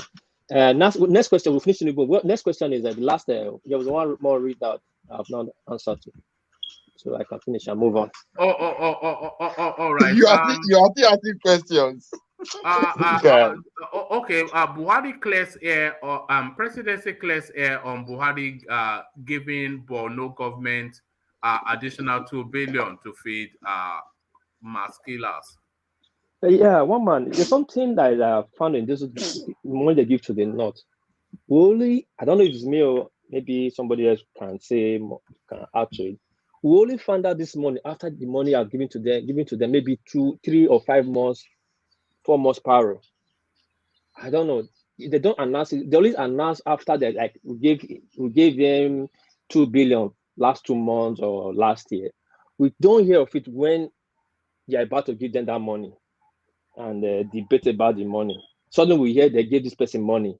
It only happened to Northern governor. Not this. If the Southern governor or Southern people they want to give that money to, they will first debate it in the house. The word will hear. We the Southern will first of all scrutinize it, debunk it, don't give it. The governor is a thief. But when they are giving these Northern people money, free money to do whatever they like, to feed Boko Haram, from 2 billion now we hear it increase to 16 billion.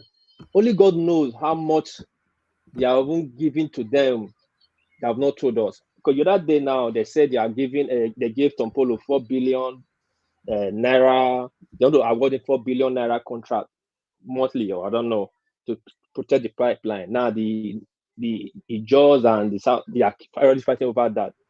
Next, we heard that they are giving a Boko Haram affiliated company 700 and I don't know 700 something million per week, a month, to look after the railway. That's what we hear. But next we hear again that money they get, that 720 million, the next you hear that you have increased to, by next year we have increased to 16 billion.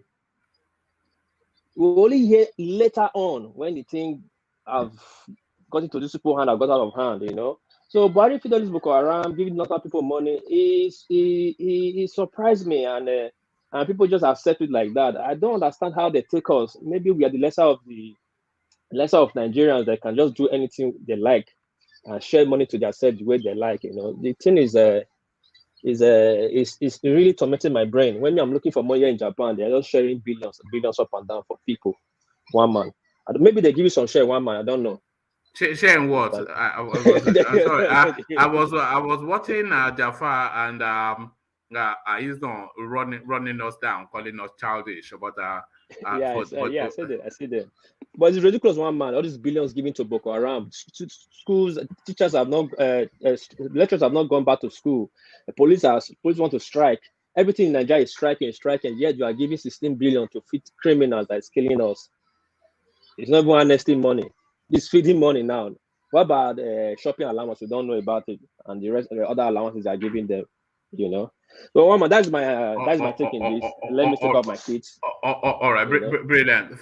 Thank you, War Peace. So War Peace came and wrote everything in the last minute. So well done. Well done. That's what we like, by the way. We like so it can't just be. So you see how I was pushing let go earlier on, so you came to push back. So that's fantastic. So we start to round off to land on a VA, and we kick it off. War Peace, go and vote for Shiworeo. We kick it off then with the enigmatic. So enigmatic closing remarks. Well, it's been a very very wonderful night, and then it's been very, very interactive as well. And I hope some people will not take it to heart and take it too personal. We are having fun. It's actually one of the weekends that we just can come together. We can have dissenting opinions. We can support who we want. But like I've always said, if you are not talking about Shiworeo or the guy in SDP, Adewale, what's his name? That those guys are just different from all these folks that have been either in APC or PDP or any of these revolving parties. It's like a vicious cycle at the end of the day. So I don't see any seriousness in that. But at the end of the day, I respect everyone's choice of their candidate, and I wish everyone well. You all have a very nice weekend. Thank you so much. All right, brilliant. So that's Enigmatic, the legal eagle from America. So thank you, Enigmatic.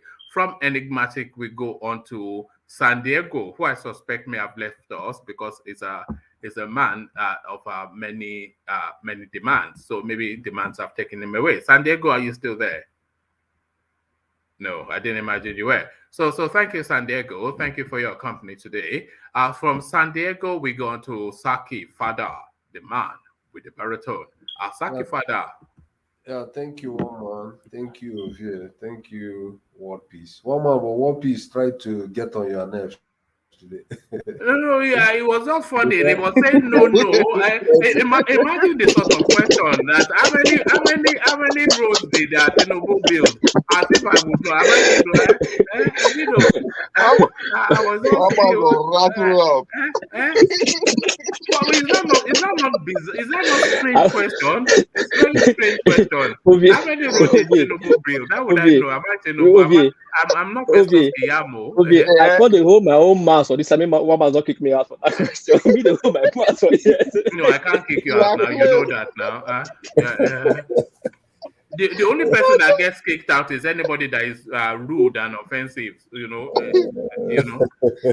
As I call the supporter, I say yes. See one man say which kind of laugh it is. No, it was just a question that how many roads did Tinubu build from start to finish? How would I know? That's a question for Festus Keyamo now. It's just like say, tell me your name or I shoot your head. Now that kind of question, tell me your name or I shoot your head. No. What is now for you? Exactly. You hear one mouse click, they find information. But you two, you carry bazooka, come pencil fire. Say how many roads you build? None. How many? How now what for you? One piece. I know. Say they mean one piece. They mean one man. If one man enter Nigeria now, the way obedient will do and shake it. Let me share my screen with you for a moment. The way all this obedient go do and shake it. Go think say nine people where they deal with them for Southeast. If I share my screen, let me see if I've got it. I might not be able to get to it. I have this sticky note, but it's not showing up on the thing. That is actually a list of what constitutes Tinubu's achievements. And at the last installments that I put down, it's 108. And as I come across it, I add to it just to see who this person is. I have a list for Peter Obi as well, but then of course that list I've not been able to get to 10 because Obi, of course, is whatever it is. And Atiku, he has a decent rate, but I have a list for everybody. So I don't talk in abstract. I have a list. You don't get any for Kwankwaso. No. We're talking about the presidential election now, not Amajiri something. not Amajiri something. Back to you, Saki. Yeah. It was a very nice presentation today. Very exciting, very cerebral, and the platform has been very good. And come here and watch this program every day. It has bundles of information, but at the end of the day, the goal here is to educate Nigerians to commit to a project of getting Nigeria for good. So vote whoever you want to vote, and let's see how Nigeria gonna be. I believe that Nigeria is going to work again, and I pray so that it works. Thank you. All right, brilliant. So that's Saki Fada, one of your favorite voices and one of mine on the platform. So thank you, Saki Fada. And I think we've lost. Let me go next now. I have to go to short to take up. Right. Let me just. Okay, you're up next. Yeah. With Orji, final hour. Man, so we start scrutinize our candidate. Obedient, look at the land. Not be this platform not be for Tinubu, but to talk, they go say na Tinubu platform, not be now anybody they can screen anybody. So make not they use emotions, you know. I thank everybody. I thank one man. I thank Egmatic. I thank Dele Coco. Mona click like and share. I go soon now tomorrow. Egmatic, my guy called me say, you know, don't call him. We will do things anyway. Yeah, we go talk. relate tomorrow when your own money. Yeah, I even okay. but yeah, no worry, we go talk. Ovie, carry on for Come my on, one man, what does share percentage? Share our rich also. Look at these people. They take container pass our back. So you know, just let us know when the container is on. They say then I'll send you my invoice. So all right then. All right. All right. Thank you, Wapis. So thank you, Wapis. And I think we've had closing remarks from Enigmatic as well, have we not? So thank you, Enigmatic. Yeah, tomorrow. Good night, everyone. All right. So the final word to the Ras Kimono of the session, who has now come with some funky hairdo. So the funky hairdo of Ovie, the final word. Come on, reach out to Tinubu camp. I think I will do a good job as their spokesperson. I haven't lived in Lagos during the service time. You know, I live for Ibahousing Estate, for Jordan, Rich Ibeleni. I live for Alagbado, where AIT is. I live for Obadore, Shogotedo, Aja, Orile, and Ikoyi. I can tell you detail of what Tinubu achieved. I know they talk about. I think Tinubu has succeeded in doing something that other political figures should actually take note of. That man, whether we like it or not, he has laid a foundation that even when what they call a bat, there is a Babatunde Fashola came into power. There was that time now this slogan they ran, a call for show. Because at the rate that Babatunde Fashola achieved his own success based on the foundation where Tinubu don't let, it was so fast and remarkable that Lagos you always shine any gathering where you find there compared to other states. That's where that phrase comes from, a go for show, a go for show. That was because the foundation that Tinubu has laid with all those things that we are talking about. Yes, build road, a new road during time on all those kind of things, but as time goes on, because he has already laid the foundations, roads and every other thing begin spring up one at a time. I don't think Fashola ever denied this. Even up to the one before Shawonolu, he said the same thing, that most things that has been achieved now because of Tinubu. And I think Marty was trying to lay emphasis on law school, that area where Oriental Hotel is now, 4 Point by Sheraton. That place we were actually, they turn our upside down, all do because of the Tinubu foresight. The Oshodi of blessed memory. Oshodi, we be saying they snatch people anyhow, handbags and everything. When the dream that Bola Tinubu had for Oshodi finally come to fruition via Babatunde, everywhere was light up now. Like everybody in the shop say, Lagos will be like this. So there are a lot of little things that man actually did. Nobody did, I don't want to put it out or they don't know. But instead, we focus on the man no they healthy, no fit see, no fit walk and all that kind of a thing. Nobody can stop him. As he said, childhood dream. Just like any one of us, if we get that kind of dream, the only person that can stop us is us. So the only person that can stop that man is him.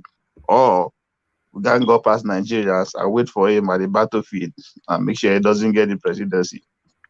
But other than that, I say on our politics. All right. When I vote Kwankwaso, that's the man that has an ideology to take Nigeria to the next level. We are not saying we are coming to do production. Amajeri.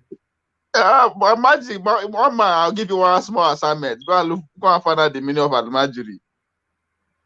Well, okay. He means student. Almajiri now student. Yeah, right. That's exactly what it is. They're just malams now. Don't worry about that. No, I think some few elites just decide to bastardize that practice. Nobody's saying a bad practice per se, because they learn. Not just say people now decide to take advantage of your situation and turn it to something else. It's not something actually out of a place that Nigeria can actually emulate. And imagine being students. We all need to be students now to take the street keys up the street as they talk out. But yes, any person that actually have an ideology that's working for me is the Kwankwaso movement. I think come 2023, Nigeria will be privileged to key into that ideology going forward for the next 8 years of Kwankwaso government. All right, brilliant. Thank you, Ovie. So thank you, Ovie. So that was Ovie. Nobody needs Ovie to be introduced. Ovie needs no introduction. That is Ovie, our correspondent from the United States. So Ovie, thank you. Have a good rest of the day. So that's Ovie, of course, one of your favorite voices on the platform. I think we lost Ajan Lekoko in transition. We did try to get to him, and I was going to go back to him, but then suddenly, because you have to understand that people have lives in between these sessions. Sometimes you hear Ajan Lekoko driving in the course of his day, and so busy lives for everybody on the platform. But no doubt you hear from Ajan Lekoko tomorrow. But that has been the session, though. So thank you one and all for joining us. If you're not already subscribed, then please do that, because we are pushing to get the subscriber numbers up, and we're actually making progress, because a lot of you actually responded to the subscriber target that we set for today. So thank you. So if the rest of you want to respond to that, then feel free to do that. So if you're looking at your screen and the word subscribe is showing in red, then you've not yet fulfilled all righteousness. So fulfill all righteousness by turning that red subscriber word into gray. So if you click on it, you'll see it will magically turn gray. That would then mean that you're fully a member of the platform. So do that. And then having done that, whilst you're there, click on the like button as well. So do that as well. So having done both, if you're inclined and you feel that there's still bits of the conversation that has not been fully heard, come join me in the comment section, where the conversation is endless. So I'll leave you here. Carry the conversation on within the comment section, but here I say peace.